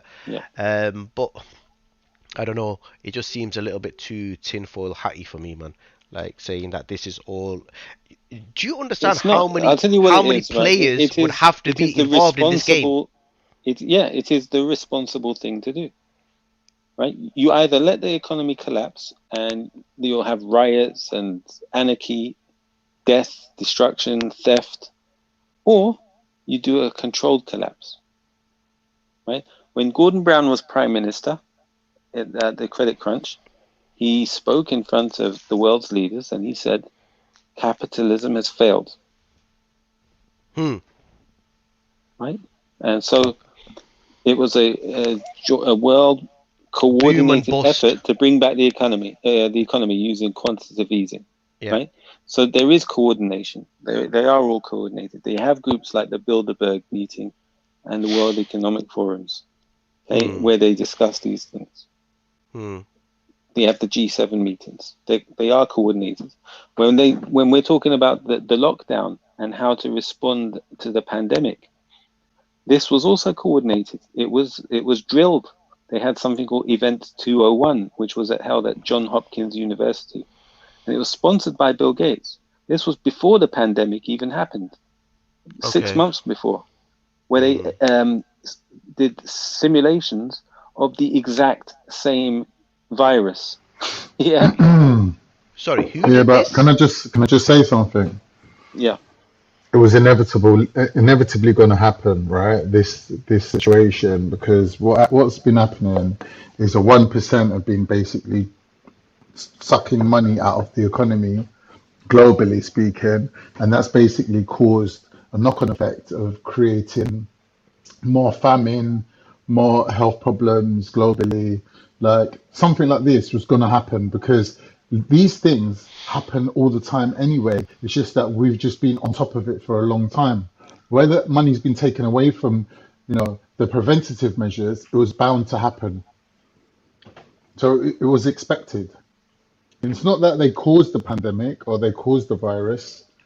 It was just going to happen anyway. Like they know, innit? It's like solar flares from the sun. Like they happen every so often. Changes the temperature of the sun. I think it was. Planet. I think it was a biological weapon that was deployed. Personally, no. It's too coincidental. The odds of it being so random are just predictable. Too high.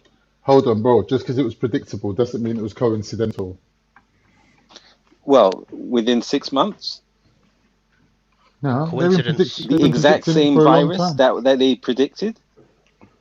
Bro, when viruses are there, right? It's like now, for example. The exact same virus they predicted. Can I just say something? Who predicted this? Sorry. Imagine the virus, Johns Hopkins University. In stages, right, and it gets more and more serious because of a mutation. They can tell you, that it's going to come to a point where it's going to mutate, and it's going to be serious enough to affect the whole world. They can tell you that. Understand? The exact same virus, bro. They said from bats to pigs to humans. It's a the mutation. Exact same thing. Of course it is, but it's a mutation. It was called the coronavirus. Bro, what's the objective then, reactionary? What are you saying? What is the objective of letting out this biological weapon, as you refer to it? What is the objective? To control demolition of the world's economy. And what is the purpose of that? to have a. I told you the alternative is rioting, chaos, anarchy, Okay. death. But we okay. So here's the thing, though. Reaction. This is where it falls flat. Loss of control, ultimately. Okay. Loss of control. Okay. So here's the thing. Yeah. We seen people in the first lockdown panic buying. Yeah, stripping the supermarkets off the shelf. There was that sort of panic had already been instilled. So if you're saying that, what are you exactly saying? Are you saying that they wanted to prevent that from occurring, or they wanted that to occur? Panic buying. What are you saying? That was already happening anyway, and that was on a small scale. The goal was to collapse the economy, but in a controlled way, where no power is lost. Control is maintained. It doesn't make sense. Doesn't make sense what you're saying, bro. I don't get it. The economy. Right. So you admit there was going to be a collapse, right? Reactionary. You do admit there was going to be a collapse. That's natural. Okay. What goes up and how could they control the devastating effects of that collapse? What is the devastating effect? What is it? Yeah. What is it? What is it? You're claiming. You're claiming rioting in the streets, this, that, and the other, but it hasn't happened. That's never happened previously. Why hasn't it happened? Because they intervened. They've done furlough. They've printed money. Unprecedented. You know the debt, the United States debt, what it is now, what value? It's almost 100% of its GDP, maybe even over 100% actually of its GDP. But yeah, but why is that significant? What I would say, Jack, is it's more likely. The price I had was something like 17 if you're suggesting some sort of conspiracy and how this is some economical situation to kind of like rinse out the whole world, yeah, then you got to look at it in this way. They're putting all of us into debt, right? They're creating a hole where they're basically creating money, yeah, and putting everyone on furlough so everyone can be in debt, so we can have a debt-based economy and everyone can be on austerity for the next 100 years and not argue. That makes more sense as a conspiracy than what you're saying. Do you understand? For them to like deliberately put everyone into debt, that would make sense. That would benefit them, right? But what you're saying, how's it benefiting anyone? Explain that to me. To control the demolition of the economy. They already control the economy. Capitalism has failed. How is it? It was announced already. Yeah, but by Gordon Brown saying that doesn't mean that the successive governments also take that position. Like they promote capitalism. It failed in 2008, right? Yeah. They said, okay, we can't come up with an alternative right now. We can't think of any better system. So all we can do is kick the can down the road. In other words, we'll keep pumping blood into a body that has an open wound, that is continuously bleeding. Eventually, you're going to run out of blood. And then what? And then what? Then what? And then you reach this point now where once you run out of blood, what's going to happen? Okay, so what's the other end of this scenario now? And how do they raise it back up and make it collapse again? That's why now they're talking about the Great Reset with the World Economic Forum. I don't know if you read anything about the Great Reset and what's coming along with that, or what they're trying to push. No, I haven't. Reactionary. Does what I'm saying make sense to you? No.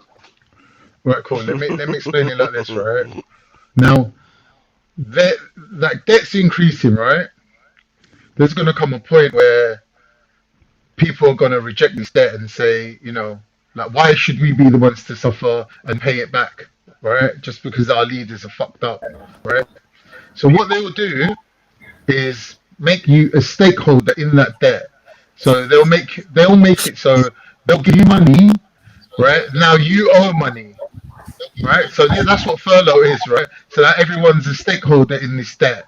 Now the reset is when they take your minus account and they zero it.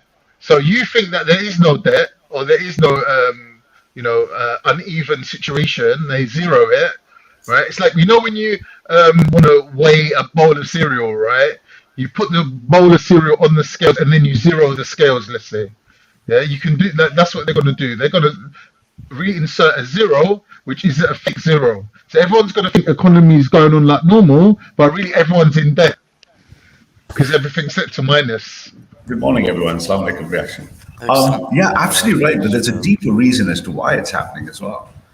It's because if you look at their writings and keep digging, and they've been saying this for a while, is that the whole point is they needed an opportunity to identify as biological. So who did you say was right? Sorry, me or Rex or Jack?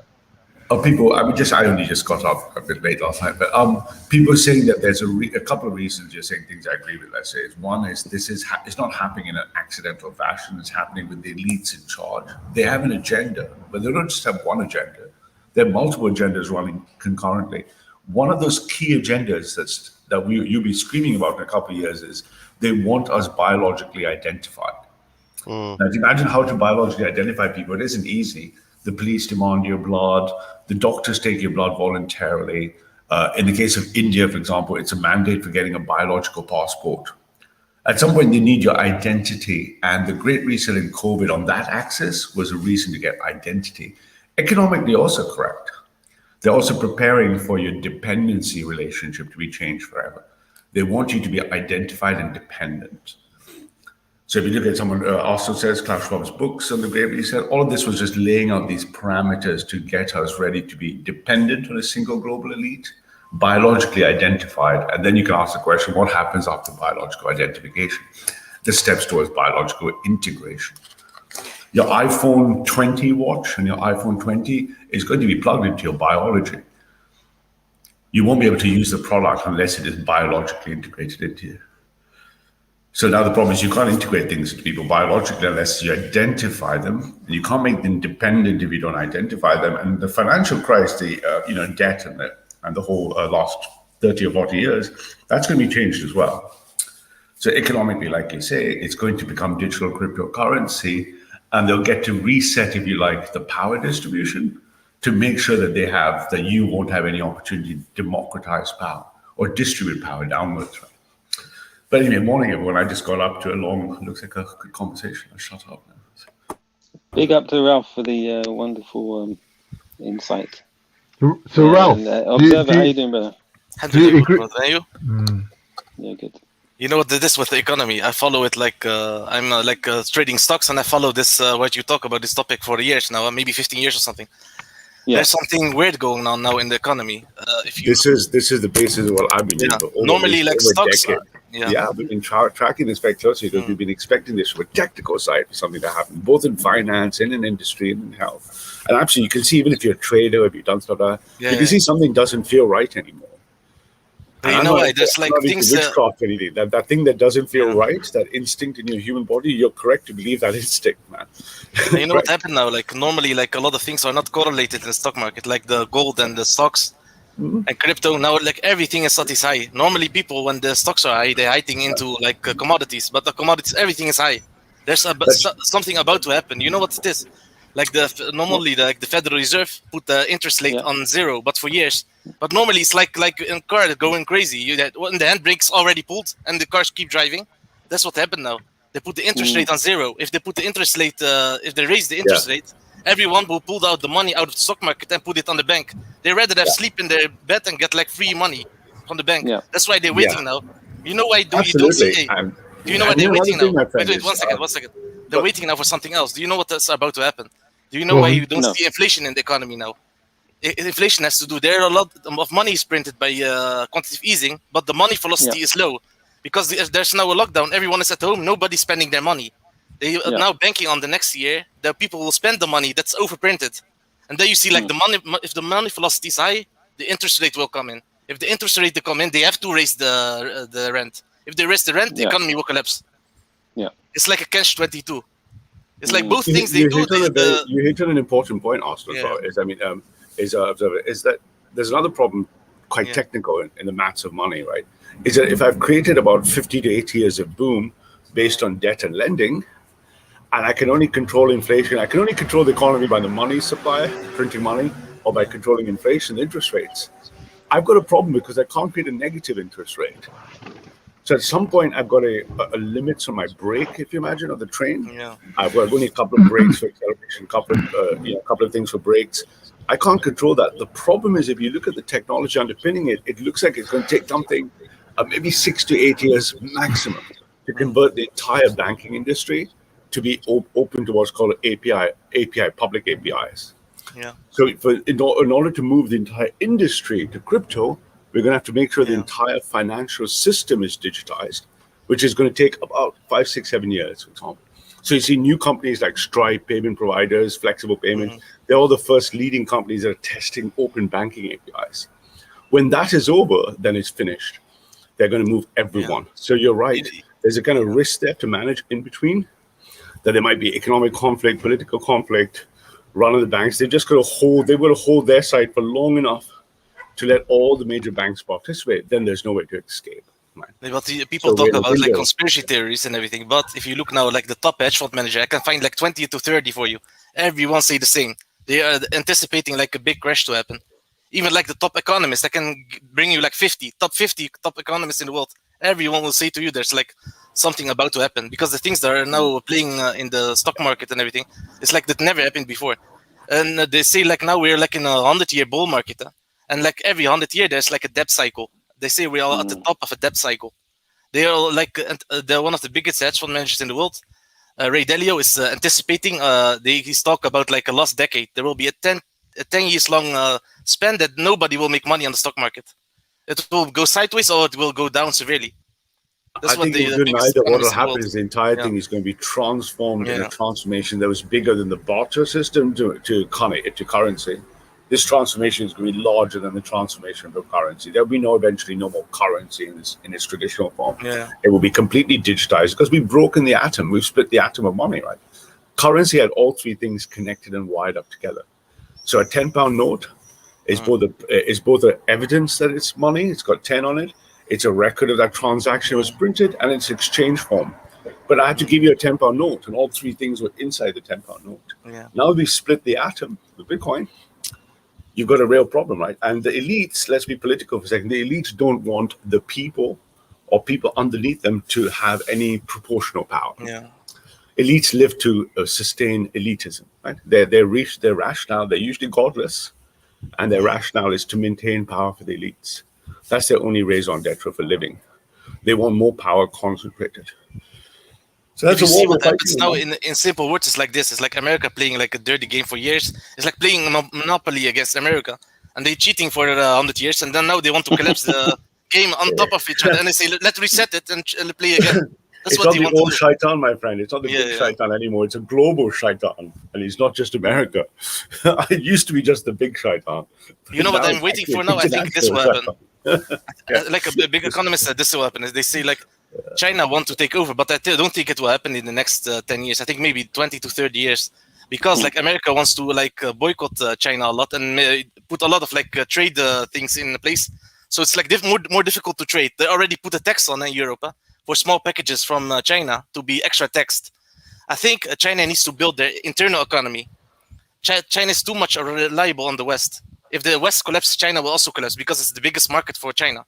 I think in the next 20 years, if they create like a big internal economy, they can take over from America. But one of the biggest America is not going to play fair and just let it, the competitor win. They're going to go to war. You know what? Also, like a big hedge fund manager was talking about this. He said, like when he looked at history about the similar things that happened, he says it always went. It's a world war at the same time. Big wars that happened. Like after the Great Depression, it was like 20 years later or something, or 10 years later, the World War started. World War II. All right, observer. Are Russia and America going to join forces against the thing then, China, in terms of economy? Because China is a threat to everyone, right? I don't know if there is. I mean, I think there's a couple of layers of things. There's an ideological battle that's playing out since World War II. And that battle is it going to be a liberal, atheistic, secular worldview? Or is it going to be a faith-based, cultural-based worldview? And the Americans and the West have been playing winning until the rest of the key countries have caught up, notably China, India, and to some extent Russia. And then the Muslim Islam collective, by which I mean all the money and values and assets of people who believe in Islam, i.e. the Middle East, have also got a collective. And if you look at the lost wars and everything, it's still been this raging battle of who owns the ideological narrative. Is it the secular West that says LGBTQ, let's all live together? It's just one, Tower Babel of mess. Or will other countries and cultures be allowed to pursue their view of the world without being interfered with by the Americans, for example? Ralph, do you think? I think what will happen? I think the same will happen like what they did in the past. In the past, like America made like Japan an artificial superpower, so to tip the scales of power in the region. I think they're gonna do the same to India. I think they will prop up India. To fight to balance China in that region. But India's culture is very religious, so they've got effectively a fascist government in charge. Yeah. So the problem with that is it's very difficult to sell these things to people or cultures of faith, right? So they're going to try to do it by money first, right? The devil will tempt you with the dollar, right? So the devil is going to tempt you with the dollar to be immoral, right? And he's going to try that, but it doesn't work where there's either absolute faith or absolute authority. So it's I think never the same worked kind of tactic they use now in the Middle East now with Shia Sunni. If one of the two win, they tip the scales. Yeah. All of those things, any conflict to get the enemy to fight, because where has it never worked? Absolute authority of God, right? So communist countries like, Cuba, North Korea, China, there's no way into absolute authoritarian rule, and there's no way in to destroy people of God. Look, the United States Army has just left, and the Taliban in 2 weeks are already conquering most of the land back. You can't fight God with the dollar, right? And you can't find someone who doesn't believe, who won't allow you to spend your money. It's the absolutism of China and North Korea. So I don't think the fight's over, man. That it's a fight. Ralph, Russia's obviously let Turkey go into Azerbaijan and take land from the Armenians, right? That's going to help them build a pipeline or a road all the way to Afghanistan, right, and Pakistan. That whole block, is going to become one block. So Russia's even let Uzbekistan, join the Union of Turkish nations. So that's going to be from Turkey all the way to Afghanistan, right? That whole block, right, will be allowed to develop, and they will change their language to a European-style language away from like Russian Cyrillic, right? So you see the Turkification of that whole region, right? They'll become more Turkish. They'll speak Turkish like Turkish people, and like they'll have like a unified Islamic ideology, right? How is that going to affect China? Because the Chinese people will Russia's doing this to basically hamper the advancement of the Chinese. That's why they're doing it, to slow China's roll. There's interblocks, isn't there? There's obviously China and Russia have both very close relationships, and also they're obviously like cousins who will fight.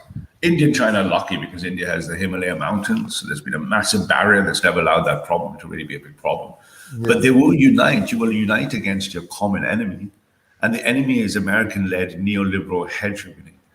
The Chinese don't want it for a different reason than the Russians don't want it. Muslims don't want it for a different reason than Russians or Chinese. But what we can all agree is we don't want a world that looks like Mick USA. That we can agree on. So there's things we can agree on, right? We can agree to agree. We don't support. I think I'm assuming most of the panel are not huge fans of LGBTQ education for their 5-year-olds, and they have if you've got parents, right? So you can see there's lots we could agree on, but we might still want our different way, right? We might want a Muslim culture, or all the Turkish people to be united under their common cultural ancestry, or the Chinese in one way. And the common enemy is you either submit or yield to global neoliberalism in the worldview they imagine it of the elites. What I'm saying, Ralph, is that this what I've just laid out is a plan, right? It's already planned. So to preempt it, China's basically done what they've done to the Uyghurs to stop this Turkification of the region spreading into China itself, into its borders. So any kind of like people that live on that border that have allegiances with people outside, they're basically going to move them, get rid of them. I don't think it's just that, Khan. I think it's also deeper because they did the same thing to a lesser extent, and there was far less resistance to the Christians and the Taoists. China's problem is it doesn't want any alternative authority to its authority. And if people believe in God, you no longer accept the authority of the state.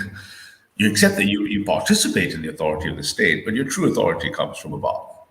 And the Chinese cannot accept, because fundamental to Marxism is materialism. Right? So the Chinese will not elect. Now, the Muslims obviously have protested much more, but they did the same to Taoists. They burned and killed and raped Taoists trying to construct the actual indigenous phase of the people. And they did the same to Christians. They're going to do the same thing to Muslims. And if there were Hindus showing up, they'll do the same thing to Hindus, because they can't have authority that comes from God. Otherwise, the whole Chinese proposition collapses. The entire Chinese structural proposition is atheist, secular, that the people are expressed by the party, and that their sovereignty is absolute. As soon as you say, no, my sovereignty is absolute, my absolute sovereign is the creator, because that's the only absolute sovereign that rules Ralph, they have a problem with that. Yeah. Because then you'd be willing to die, right? If you believed, would I be willing to die to change my mind and say the creator is the government of the United Kingdom? Yeah, I'd go to my death before accepting the government of the United Kingdom. It's my sovereign leader. Right? So the same way China will not accept that, which is good news for us, right? Here's the thing though, Ralph, as America gets weaker, right, and they withdraw, they're going to withdraw from places like Syria, they're going to withdraw from Afghanistan. But if it went the other way, right, I reckon America would have put a base, right, on the border of China and probably gone into China with the story of protecting the Uyghurs. They're trying a new trick. But it went the other way, it went the opposite way, where they had to basically retreat. Yeah, now the Chinese Americans are trying a new trick, right? Because they've got second and third generation highly educated Chinese Americans. Wow. And then they're using those Chinese Americans to now try to attack China based on human rights and progressive values. Right. So they're sending those Chinese Americans who can speak fluent Chinese, who look Chinese, but they're not Chinese, right? They've never lived in China, right? Or they've come from China. They can go back to actually argue, no, China is not allowing gay people to have rights. China is not allowing religious people. So they're going to start using human rights under Biden to keep attacking China. China doesn't give a shit because, it just doesn't care. We also not have to be used as chess pieces, what America did in the past. Like they want to defeat the Soviet Union, they were in a Cold War, and they use like the Muslim Mujahideen of Afghanistan to defeat the Soviet Union. That's what they want to do now again. They want to use the Muslims again. That's why they give a lot of attention to this problem. I think we can leave it as an internal problem instead of like letting us get used by. That's what's going to happen. Like the Muslims, to a certain extent, are going to sacrifice the Uyghurs, and in return, what they're going to gain is like some degree of sovereignty, where they can like unite all the Turkic countries as one bloc. Like so, it'll be like the EU. It'll be like European Union, but European Union of Turkish states, where they'll have free movement of labor, where people can move around. You know what I think, Khan, in general about Russia? This is my own theory. It's like based on nothing. It's like I don't know if the hadith is sahih or not, about the alliance with Rome, with Orthodox Christianity. The only country in the world now that's Orthodox Christian is Russia. I think that's where we'll. If you see now like the moves Russia make, it's like a lot of like looking into Islamic countries. This is exactly we will form an alliance with Russia. It's an alliance with Russia, right? And Russia's basically opened the door for Turkey and Azerbaijan to take land from the what they called, fucking Armenians. Yeah, they let them do it. Yeah. You think Turkey could take land from a former Soviet fucking state, bro? They let them do it. Putin let them do it. Do you understand? Yeah. Yeah. So in return, what is he going to get? He's going to get a weaker China, economically speaking, because they have to rival the Turks as well. And also, he won't get American air bases on the other side. Yeah. On his other side, where China is. Because then you have like Americans Turkey, on all sides of him. They can't, like Ukraine or like Russia want also to take. From Ukraine to China, from Xinjiang. I think why it is like the this. Americans all along there. You know why they let the Turks in, I think. The Turks was like they collaborating with Ukraine, and they want to sell like very sophisticated drone technology. One of the newest drones they built. They want to sell it to Ukraine, and they're going to use it against Russia. If Russia did this for Turkey, they will say also don't sell the drone technology to Ukraine. Yeah. Maybe it's like Definitely. You know, the enemy is everyone who disagrees with the globalist world ideology and then the practical goals of the globalists. So in this case, any regional conflict where one side is anti-globalist, they're going to mutually support them. So the old Cold War that used to be between two ideologies is dead. The new Cold War that's well on its way is, are you or aren't you anti or pro-globalist? If you're anti-globalist because you believe in God, or you believe in your people, or you believe in your culture, if you believe in your region, you're anti-globalist. Yeah. And they will use the entire global power against you by picking whichever enemy is convenient. They don't care about Iran anymore. They don't care about Shia-Sunni conflicts. They don't care about Ukraine. They don't care about the Chinese, the Muslims in China. Yeah. They just care which side looks like they won't fight us or be with us. So that's where there's, for the first time, I think this new world war that is all the conflicts seem to pointing towards some new massive conflict. It's going to be this fault line. And you're going to find strange allies. You're going to find allies you didn't think were allies allying with you. So yeah, I agree. Yeah. Like, Khan, what do you think about this? Like, in the future, like everything is digitized. Do you know what that means? Like, normally, now when you look at, I'm an accountant. When you look at now accountancy, like a lot of businesses have like they do on their table. They receive money in their hand and everything. They don't put it like in the text. If everything is like online, you can do nothing. You can do literally nothing. Everything will be registered. And if you're like against the government, they can freeze all your assets. It's very crazy. If you do something against the government, they can put you like they can literally put you on the street begging. Yeah. And Within one button click. China's already doing that, right? So I don't know if you've ever seen. If you ever seen the satirical, have you ever seen the satirical series Black Mirror? You should watch it. It's Black Mirror. Yeah, Charlie Brooker. But the techies have known this for a while, because we can see a different trajectory that's not political, and that is a technical trajectory. And the technical trajectory, if you look at it with your technical lens on it, makes a lot of sense. It makes sense that if you're running towards a singularity that's 35 to 40 years away, you've got to go through certain steps. And then the politics is almost reflecting this technological trajectory. And one of that is going to be heading towards the transhuman border, right? We have to integrate our biology into the digital space. And we are at that last edge of it, right?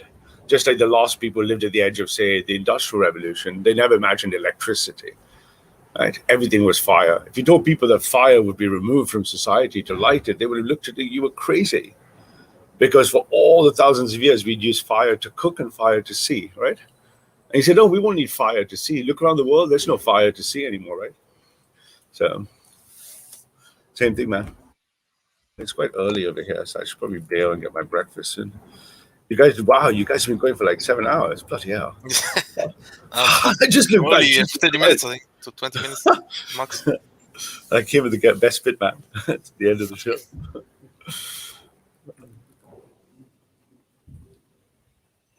Anyway, chaps, so hey, thanks for reacting. I'll probably get my breakfast in now and stuff. So quite late today. So. And take care, right? Okay, take care.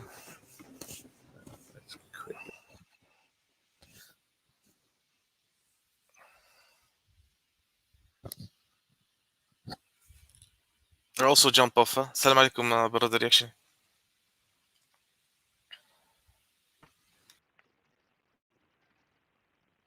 Yo.